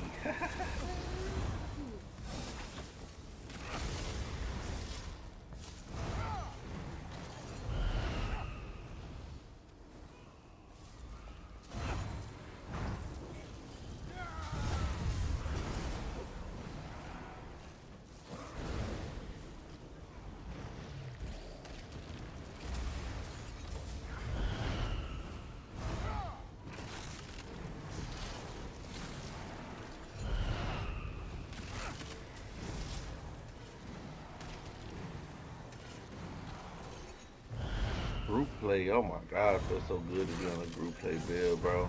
Participate, bro. I got a whole bunch of like AoE damage, a whole bunch of fucking burst AoE, and I could just like multi-kill and participate and run around. I don't have to be like vulnerable, bro.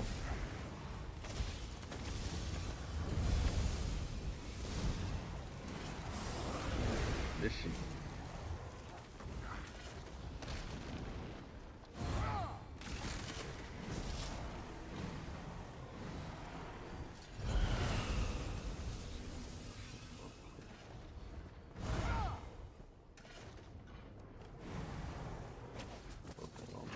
Kill me, bro.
Compare.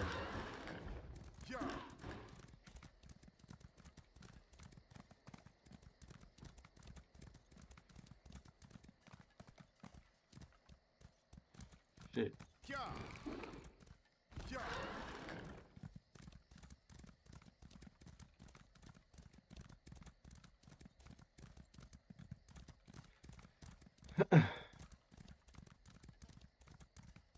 I forgot what I put on my husband. Oh yeah, that crit damage.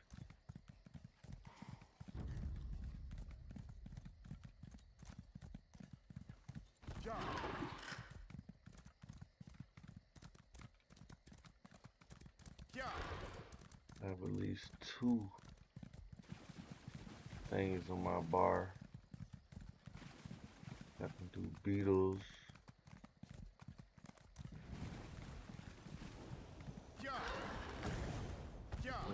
Yeah, but I don't get Oh yeah.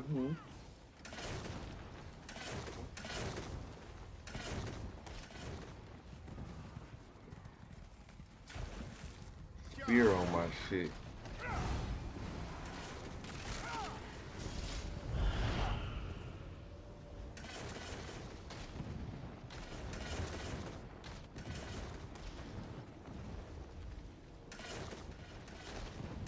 Extra coverage too.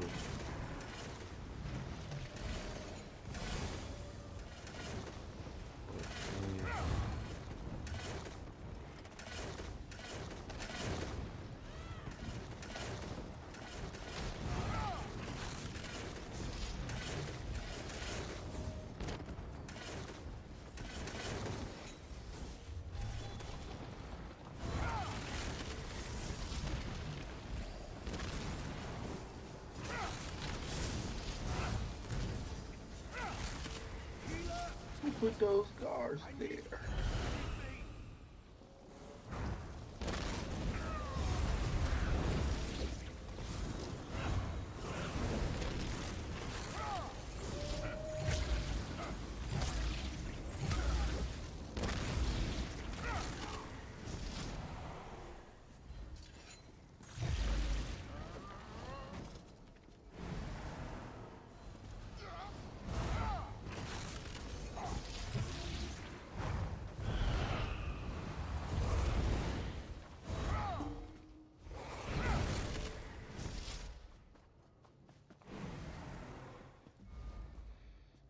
I think this is what I was missing on my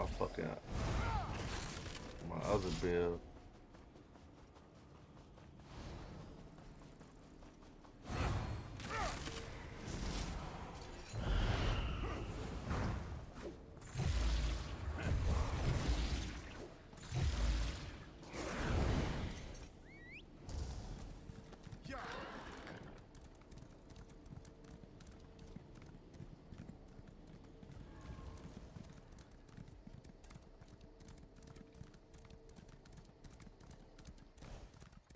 I think I know exactly how to make my other build work better. But I just don't like the Betty visual effect though. I don't want that.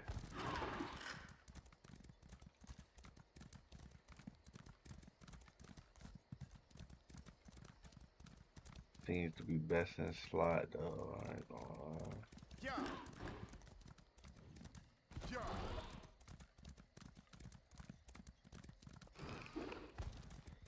Oh, or I don't want the Betty visual effect. I can always do this. And it gives me penetration.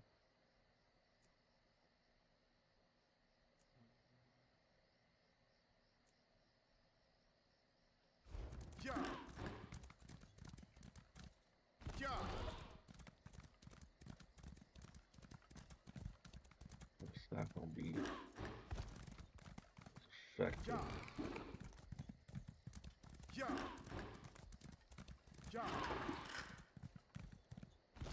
We gotta put magic on this one.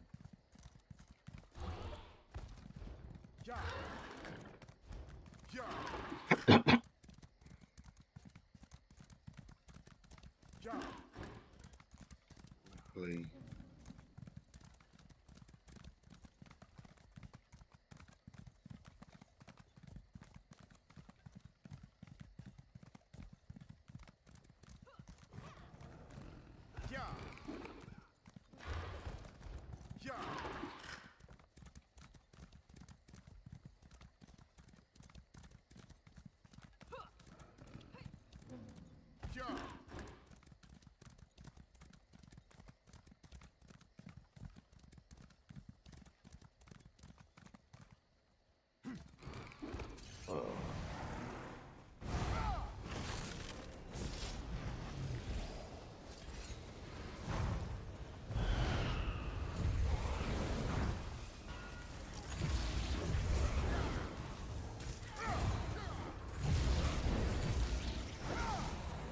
Shit.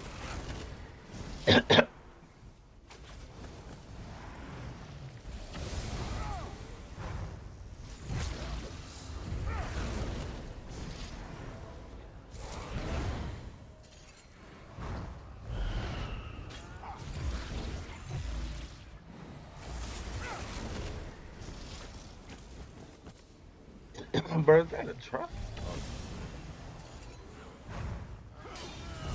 Are you?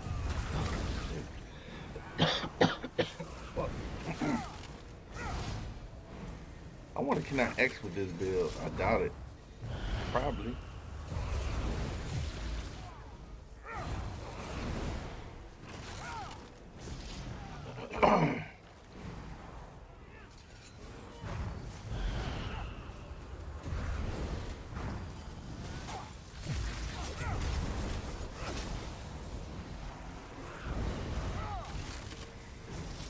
You are the small scale, man.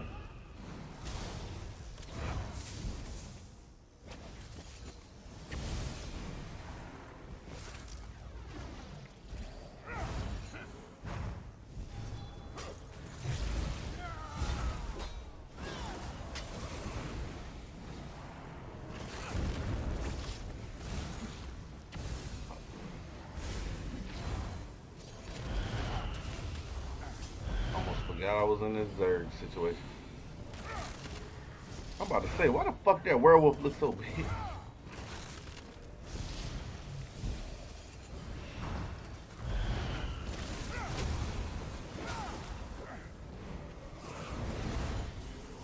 BTS LFG.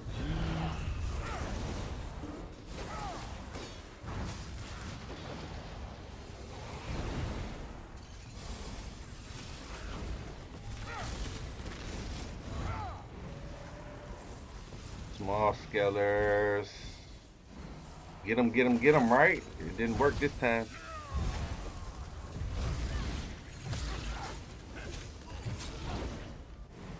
Oh my god. Group play build, bitch.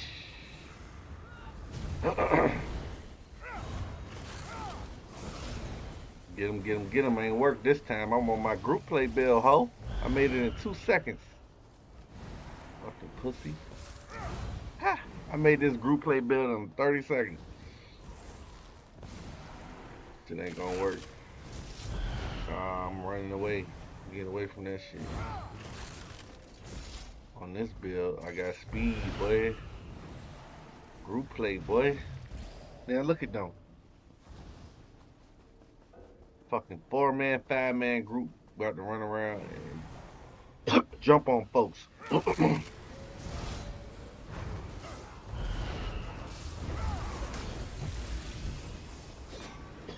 Why is it so cold in here?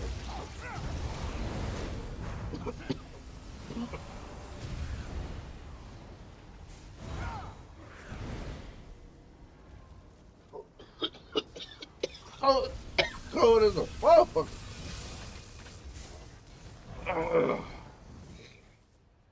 God damn, it's cold in this bitch. Oh shit, it might be sick. Fuck. I might be sick, bro. That's not good.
God damn.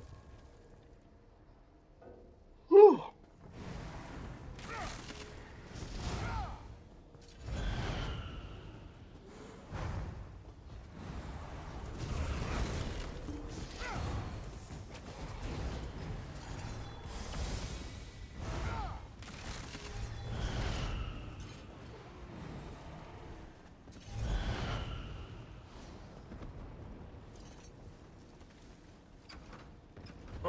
This is exactly what I wanted.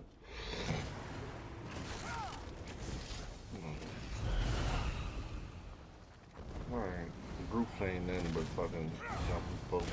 The fuck is that?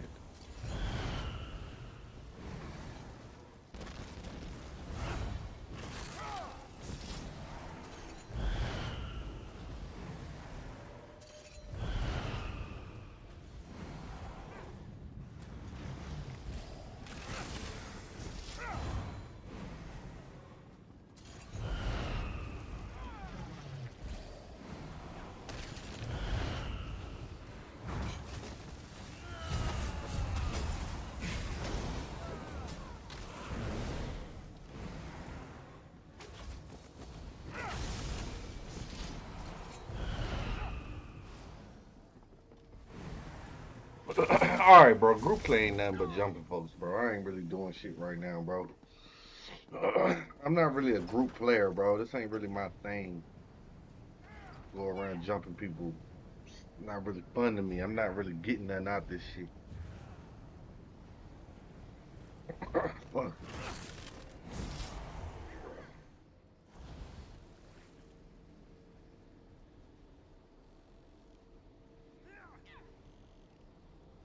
I got a group play bill now. I can fucking participate when I'm trying to 1vx and ain't nothing but small scalers out here. Now I can switch builds and I can actually fucking like jump in the fight. Hope I get some backup. Instead of just being on a single target build, trying to fight small scalers is just not gonna work, bro. I'm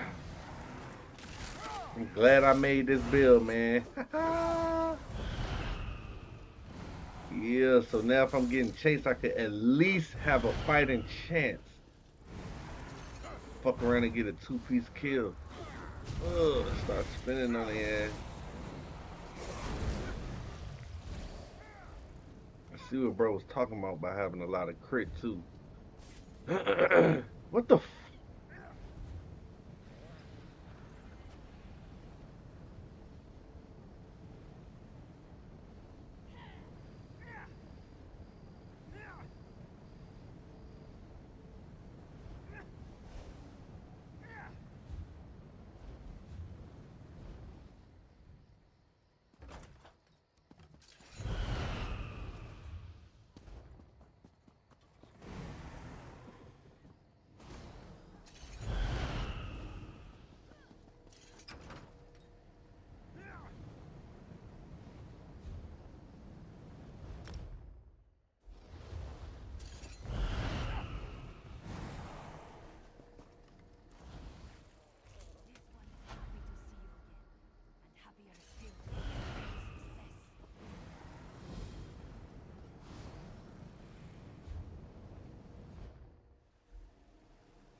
Alright, this group play build good.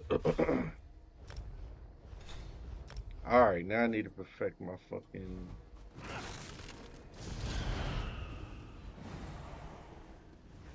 Feel good to get some group play kills, I ain't gonna lie. It's not fun though. I don't see how niggas sit there and do that shit all day, bro. I gotta see my own kill, bro. I can't try to determine which one of us did the most damage. Nah, nigga. I want to take somebody from 100 health to 0 health my damn self.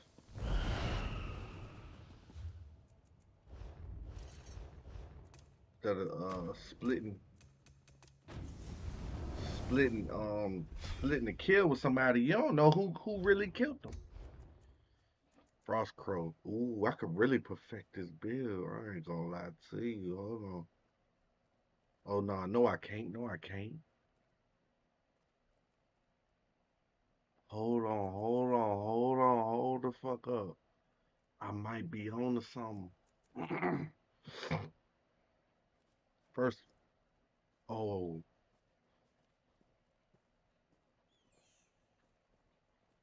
wait.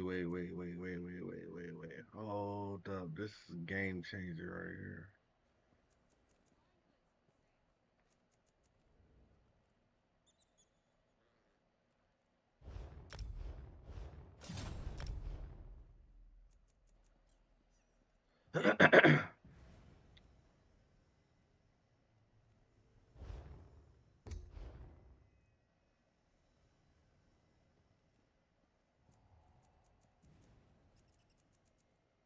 This shit did do a lot of damage,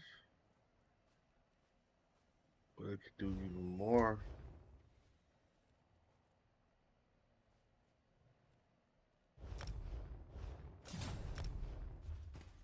Hold on, this might do even more damage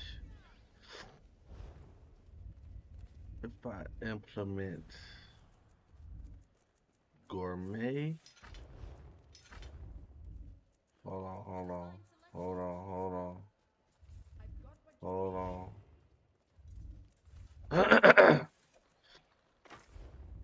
I step back bar. Gourmet.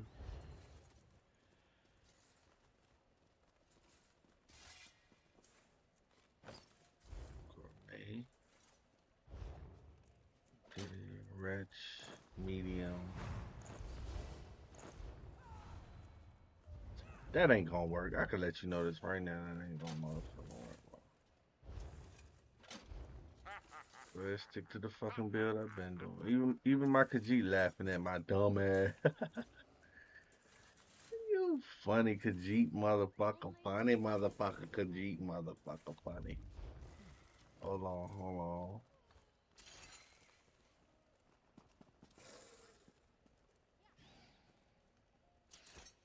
Hold on, before I work on this build, let me make it. Let me fix this build because this is easier to fix right here. Hold on. This is easy. This is an easy solution. This is easy. Boom, boom, boom, boom, boom, boom, boom, boom. This is an easy fix right here. Boom. Major breach and minor breach. Berserk just by having it on my bar. I think that gives you a 10, right? 10, boom, boom. This is an easy fix. Betty.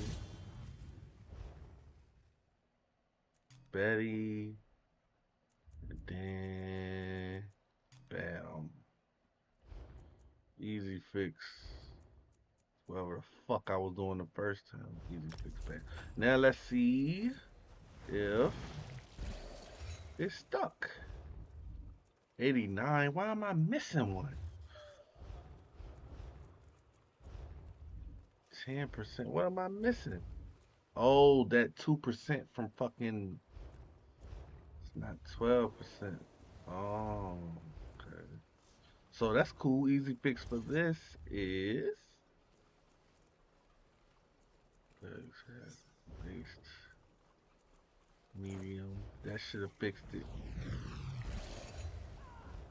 Yep. I'm a fucking nerd. I'm a fucking nerd.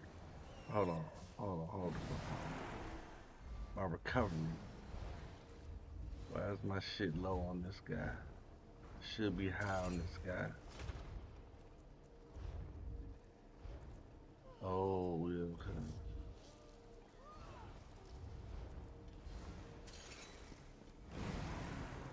okay. Reese 30, almost cap.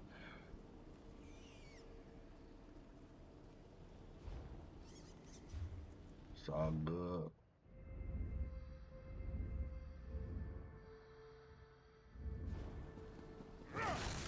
Good damage from behind. this gives me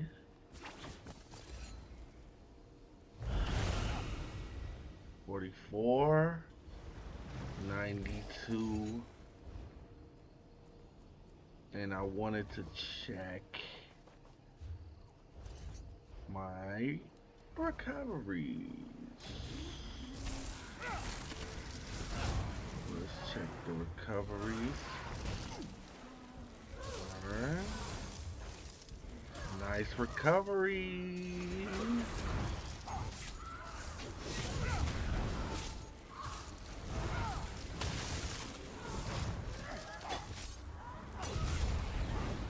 Nice. Oh yeah, I forgot.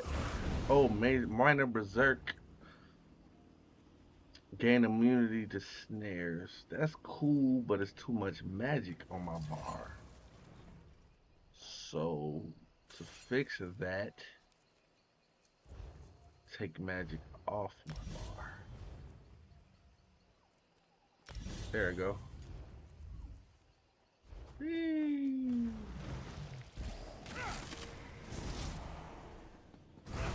Lose minor berserk, but I gain some good shit. There we go. Why is my health old? Cause there we go.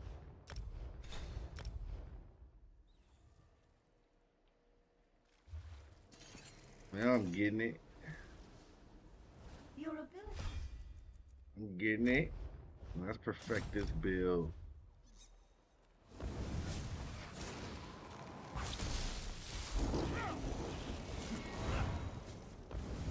That's bread and butter right there. But at the same time,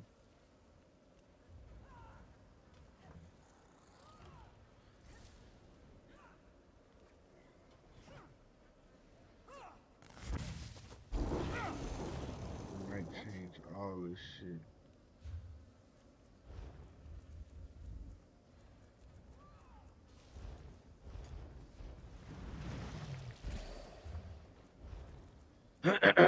$32. Do I not? Oh, I gotta put the fucking.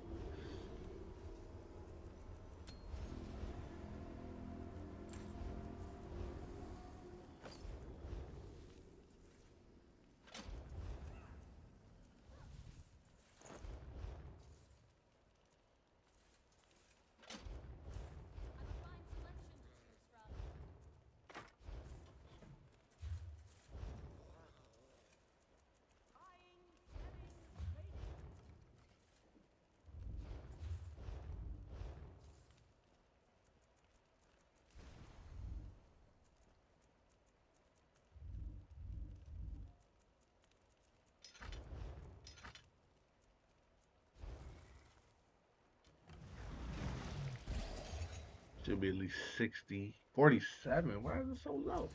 Okay, alright. So, changes. As I said, this was frost grown.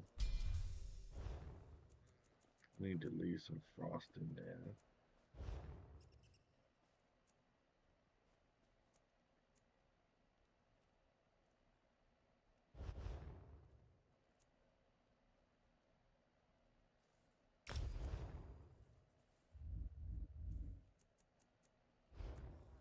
Now, what I could do, because this is frost damage, and it comes with penetration as well.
baby, baby.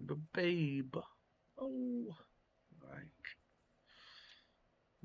can you be mine? I need a heal.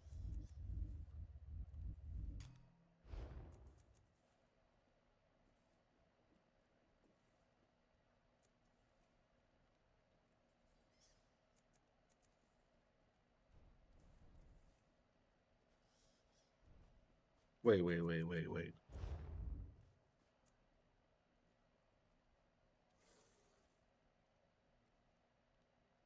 Oh, okay. Alright, so yeah. So I can switch this.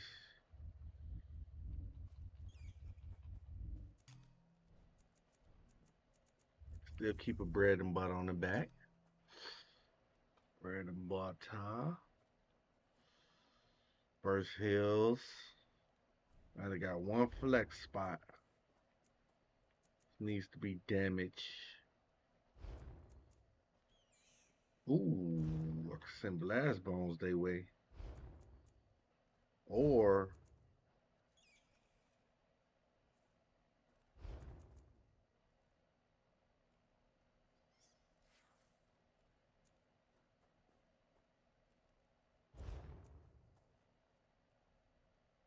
shard they bitch ass. I don't have this morphed, so I need to go figure out what the fuck it does. I need to figure out what this does. The fuck is this? Oh no, this crap. Oh.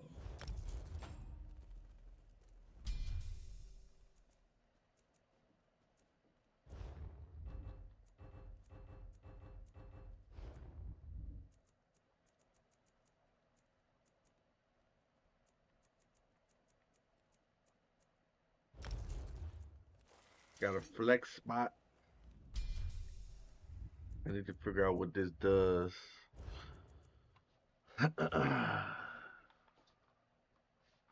Thing about being on PC, you got access to the computer right in front of you.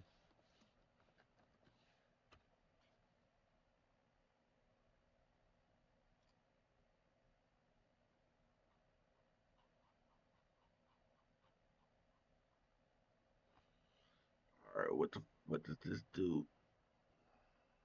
Deals damage in an area after a delay. Pulls people.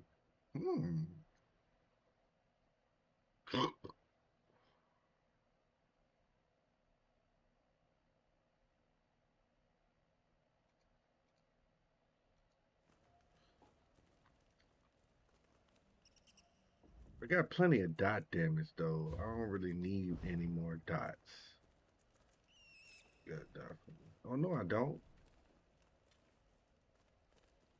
Oh, that's good. Blast bones.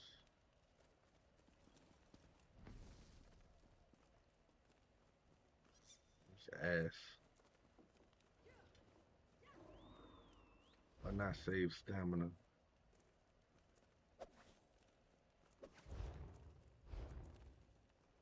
The more of these moves on my ability on my bar, I get more penetration as well.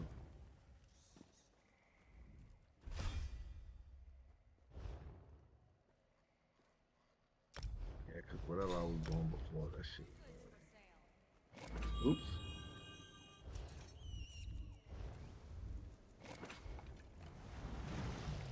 I want to check my penetration. Yeah, 60, like I thought it would be. Distances, 33. On this build, I want to take this off. And since I'm going to be in pocket, oops. Since I'm going to be in pocket, I want to put some of this on.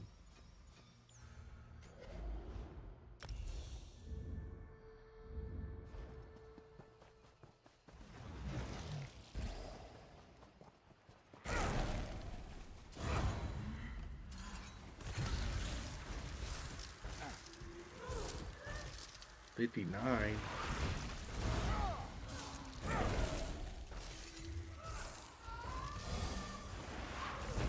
My recovery's not that bad. 50. Alright. Basic stats.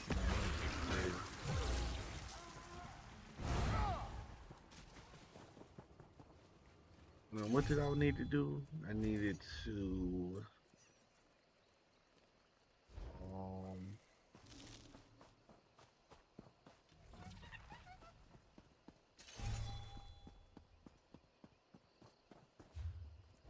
I would like to get this to at least 32. Oh yeah. I'm lacking I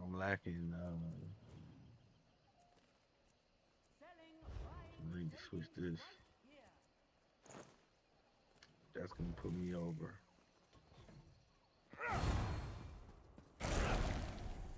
$18K, I don't need that much. Suppose I could use another break. Oh, I don't have any. Damn, this shit's squishy. So because this is so squishy, I'm gonna do something. Wait.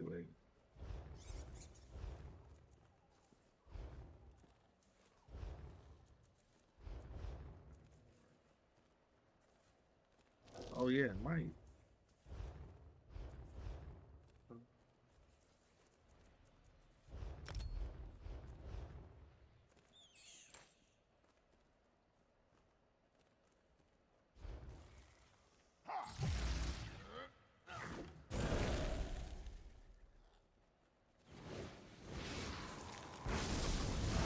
Oh no, I'm not a big fan of this ring, bro. I ain't like everybody else, bro.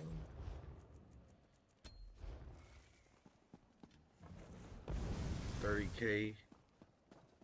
I got a lot. Oh, that's why. I'm tripping.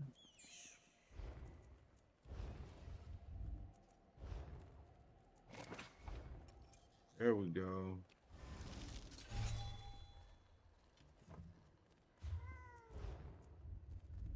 There we go. That's the change.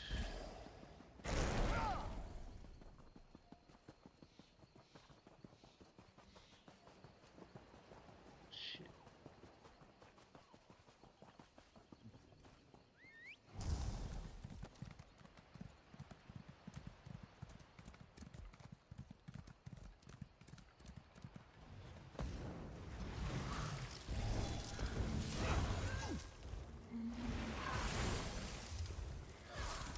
Nice.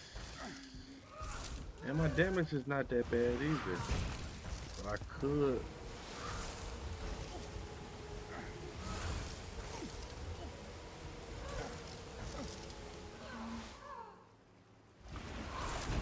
Alright, yeah.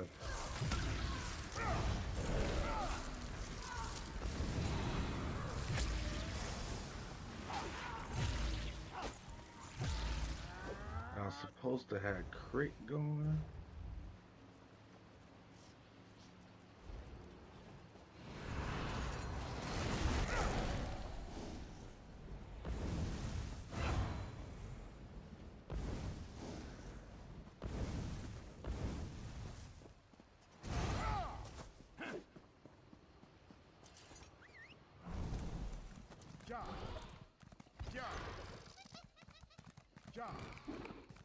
Oh shit, I'm tripping. Oh yeah.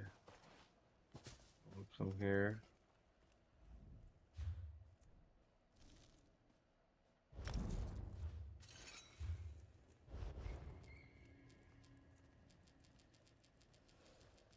This at least 21.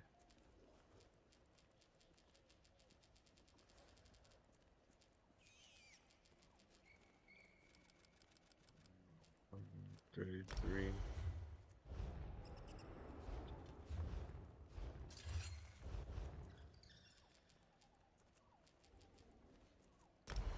Good.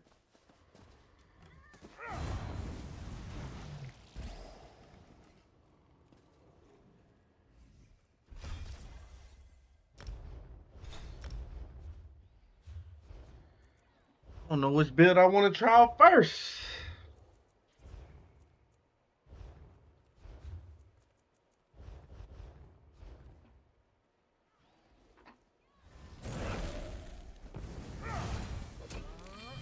Well, I already know how the basic build gonna go. I've been doing this for what, 5 years now, 7 years, 8 years now. I already know how to hit somebody with a fucking Beatles.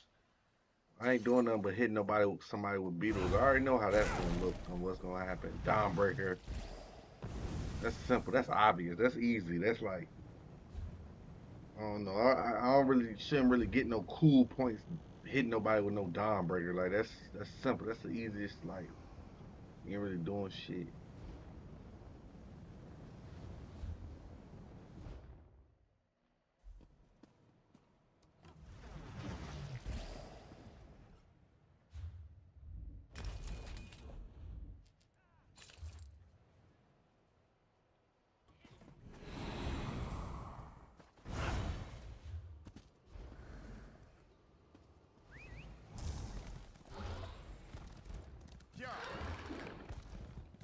About to go down up there.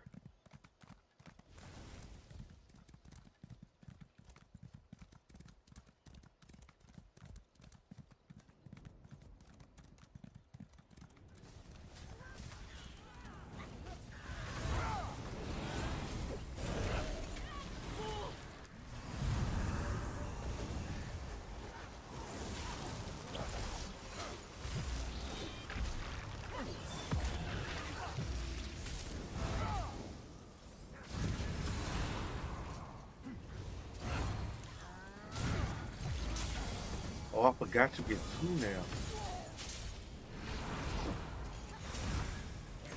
God damn, he just do way too much. He's taking all my shit from me. I can't fuck with that dude. Thanks for the death spawn.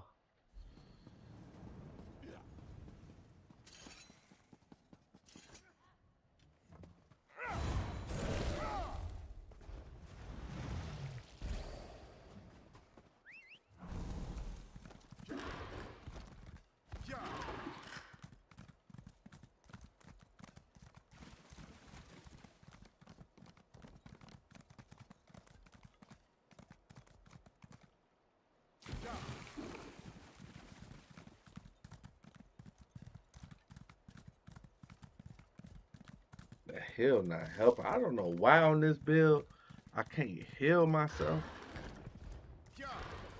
Heals don't seem to be working on this shit. Maybe it's because I'm using a bad heal. I want to use it because of the visual effect, but I don't think that should really help. 10K, that shit still should be healing me. Maybe I'm not pressing the button correctly. I don't know.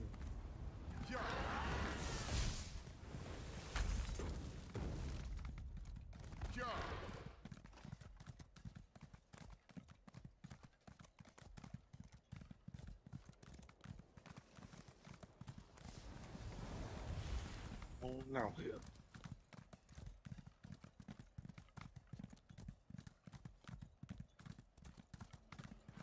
They put this shit right here in front of everybody. Okay.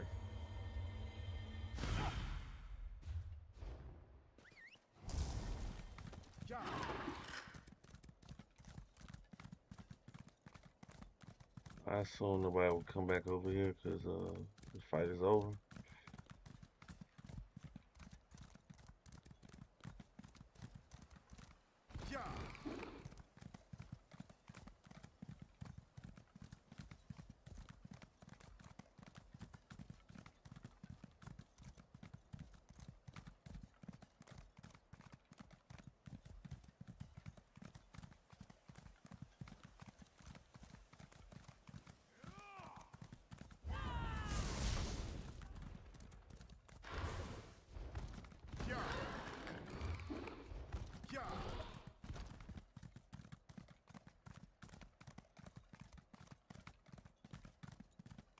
How much this shit do on my back bar?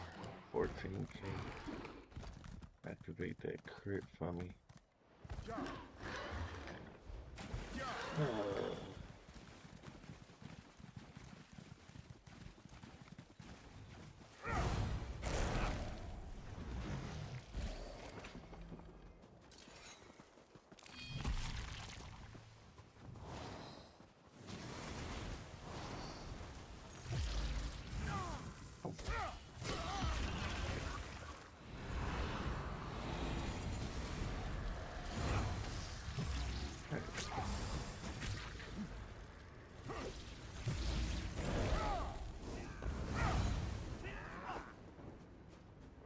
What the? Bro.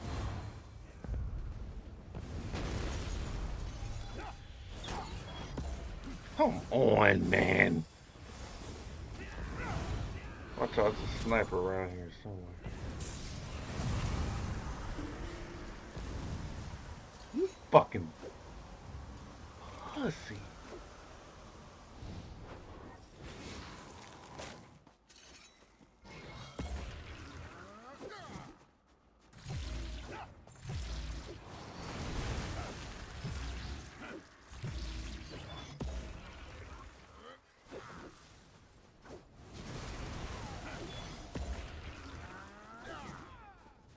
This build ain't catching nobody.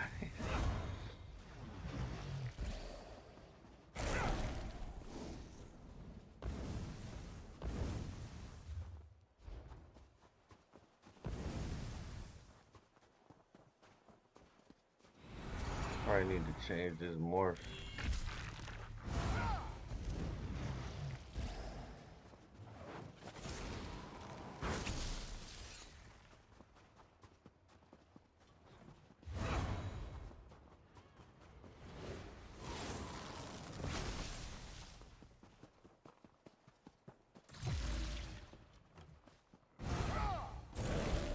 Could change this ability to give me some type of heal back ability.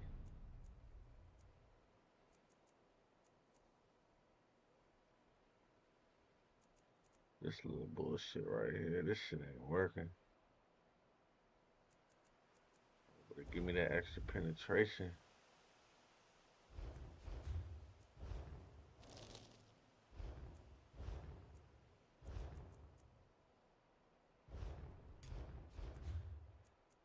I don't think the penetration worth it, bro, cause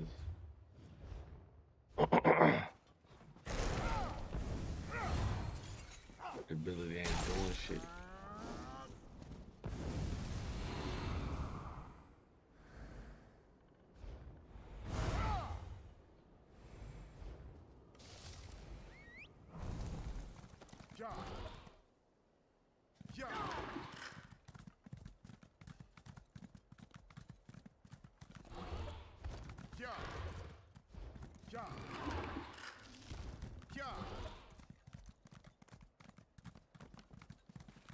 This shit come with damage over time.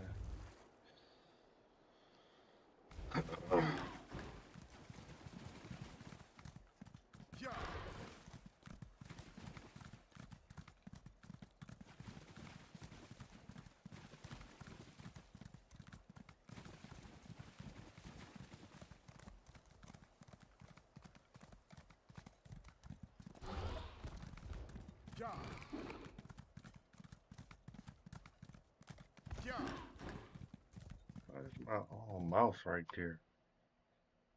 Okay.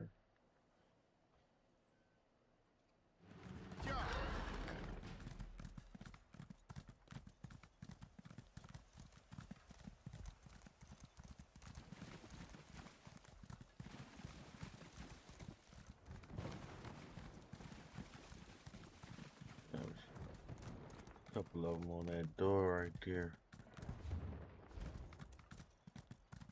Fight them if I had a just put on the cancer.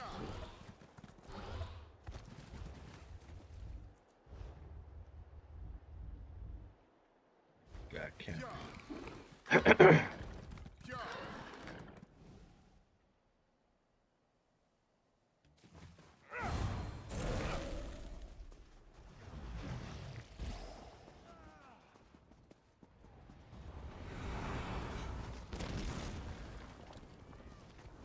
Tight. My only opportunity to fight these dudes will be literally on the guards. Realistically.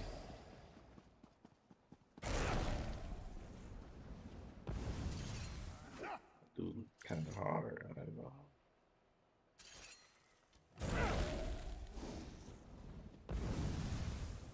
Tanks. Y'all tanks. Oh, hell? I ain't gonna kill not one of them.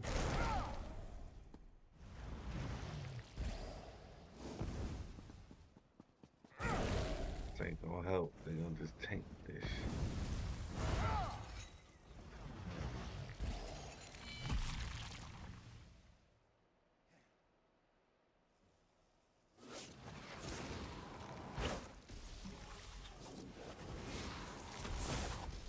There it goes.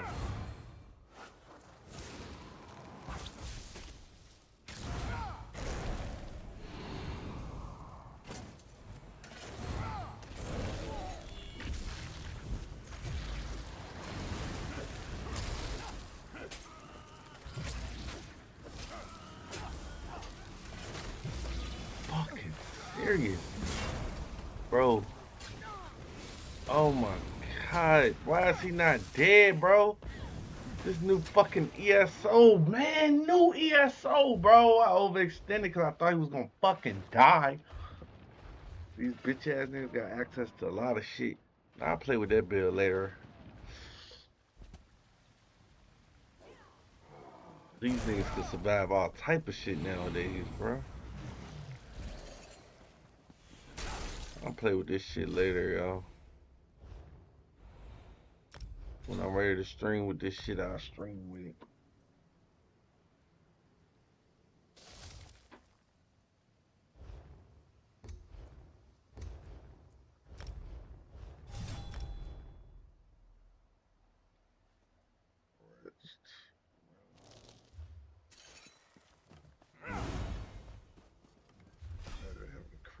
This build too.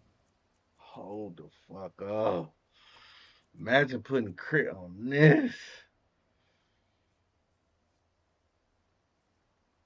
I got this shit set up. Get ready to put crit on that.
Fuck me. It ain't ganking.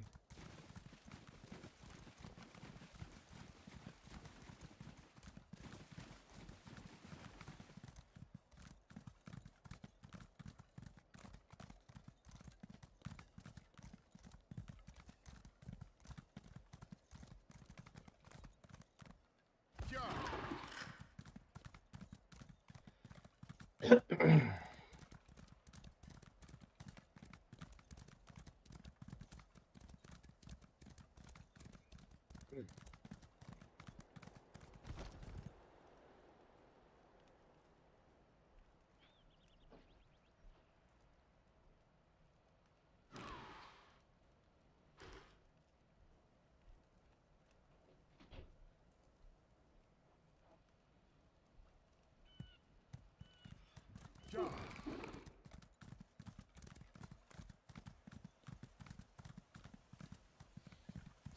John. John. John.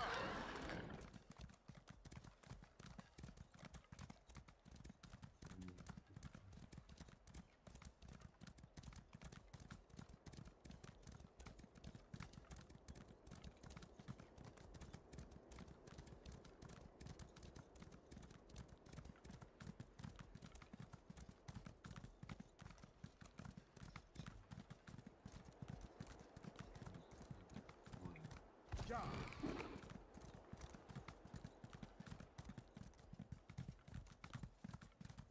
Just John. John.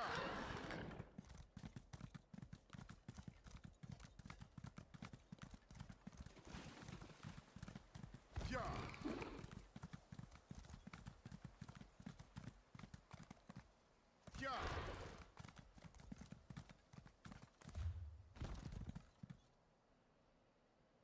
John. John.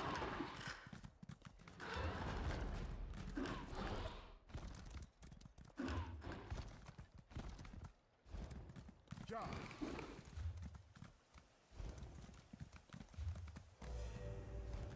John. John. John. God damn, bro. John.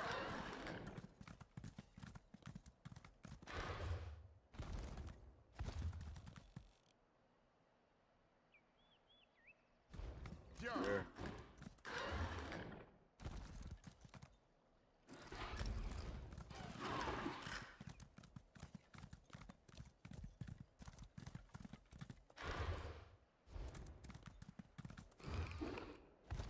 John.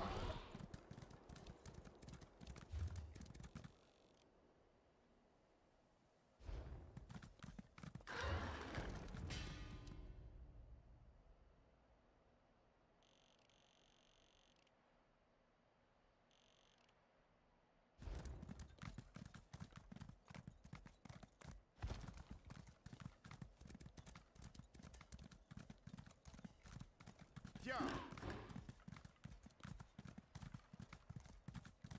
John.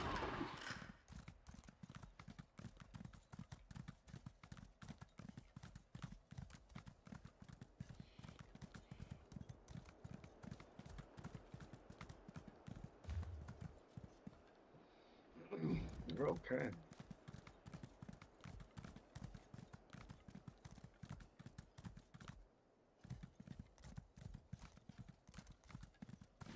John.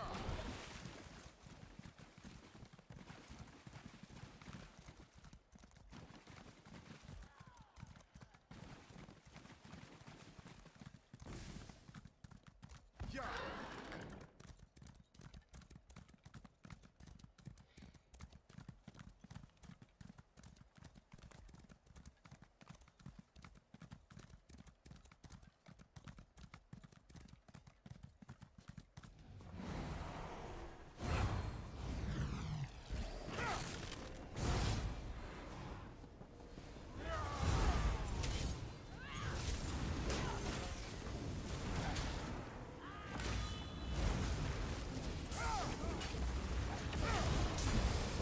Fuck. God damn it. Just blipped it.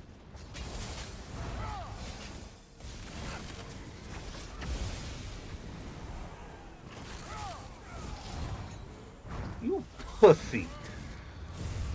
What a fucking pussy. We ain't even get a chance to fight yet. You fucking Pussy. You just tried to jump on me?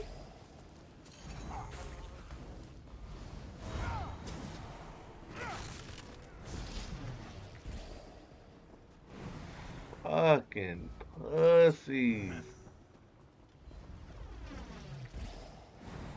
Holy fucking pussies.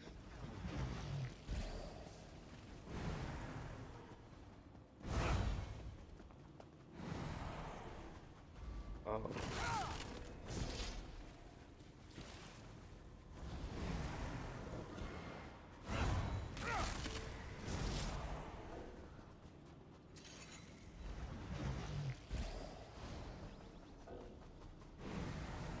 Oh, I got myself stuck in combat. Ja.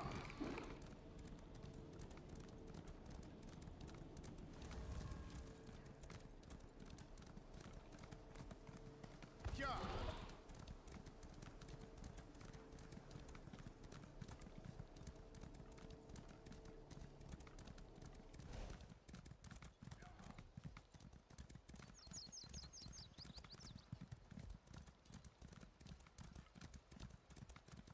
Ja.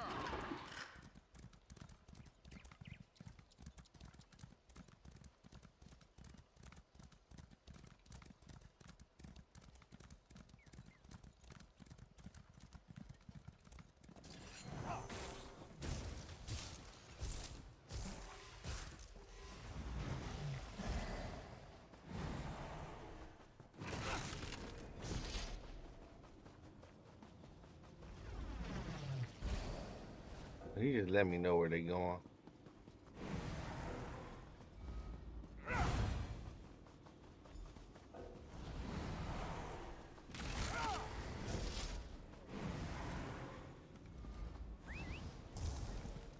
Ja.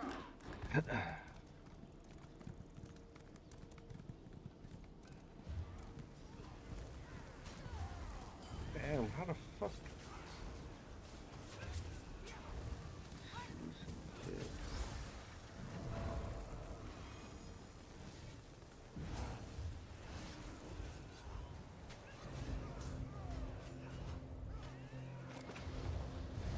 Oh, I still got the fucking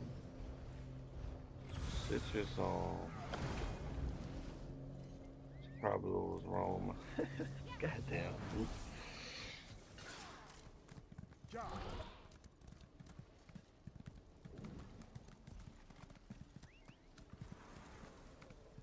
Ja.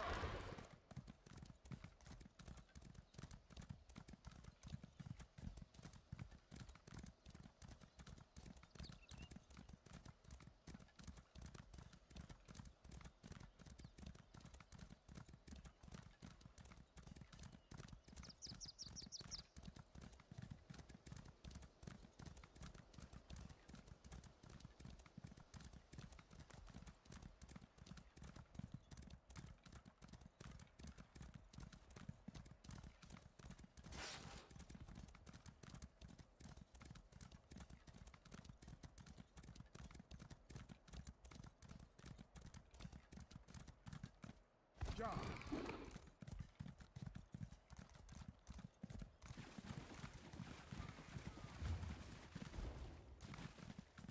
Ja.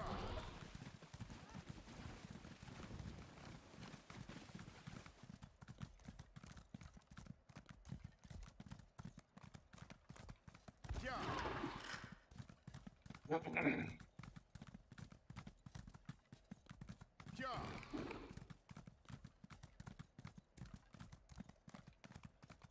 Ja.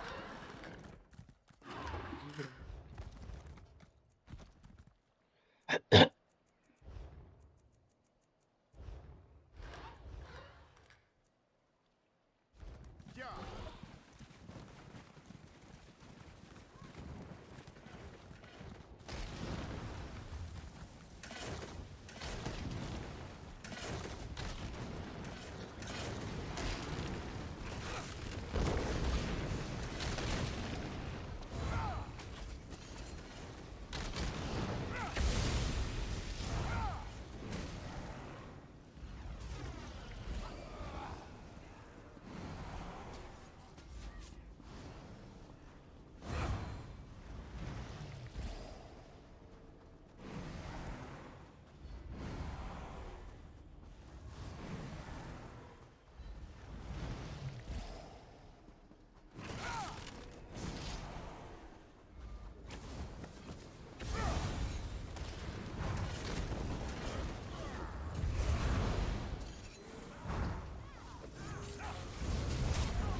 up.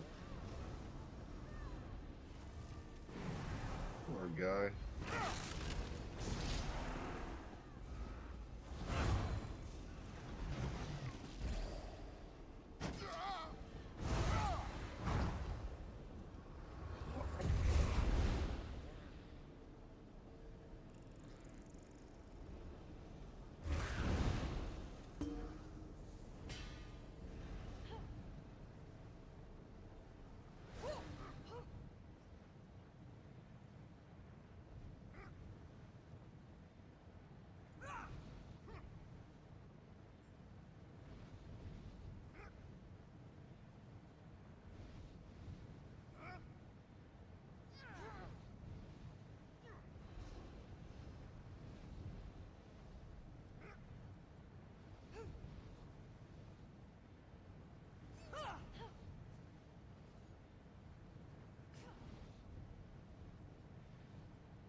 fuck, that's what I forgot to do.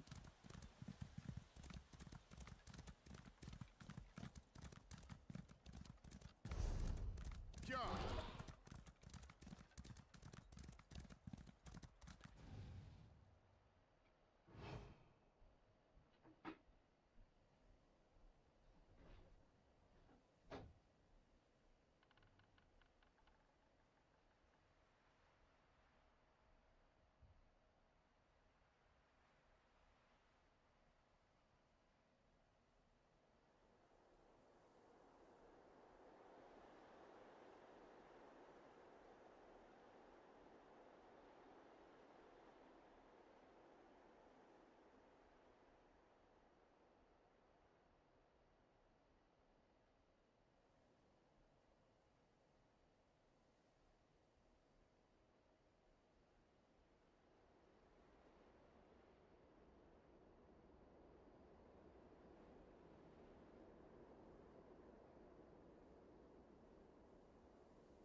Jump. Jump. Jump.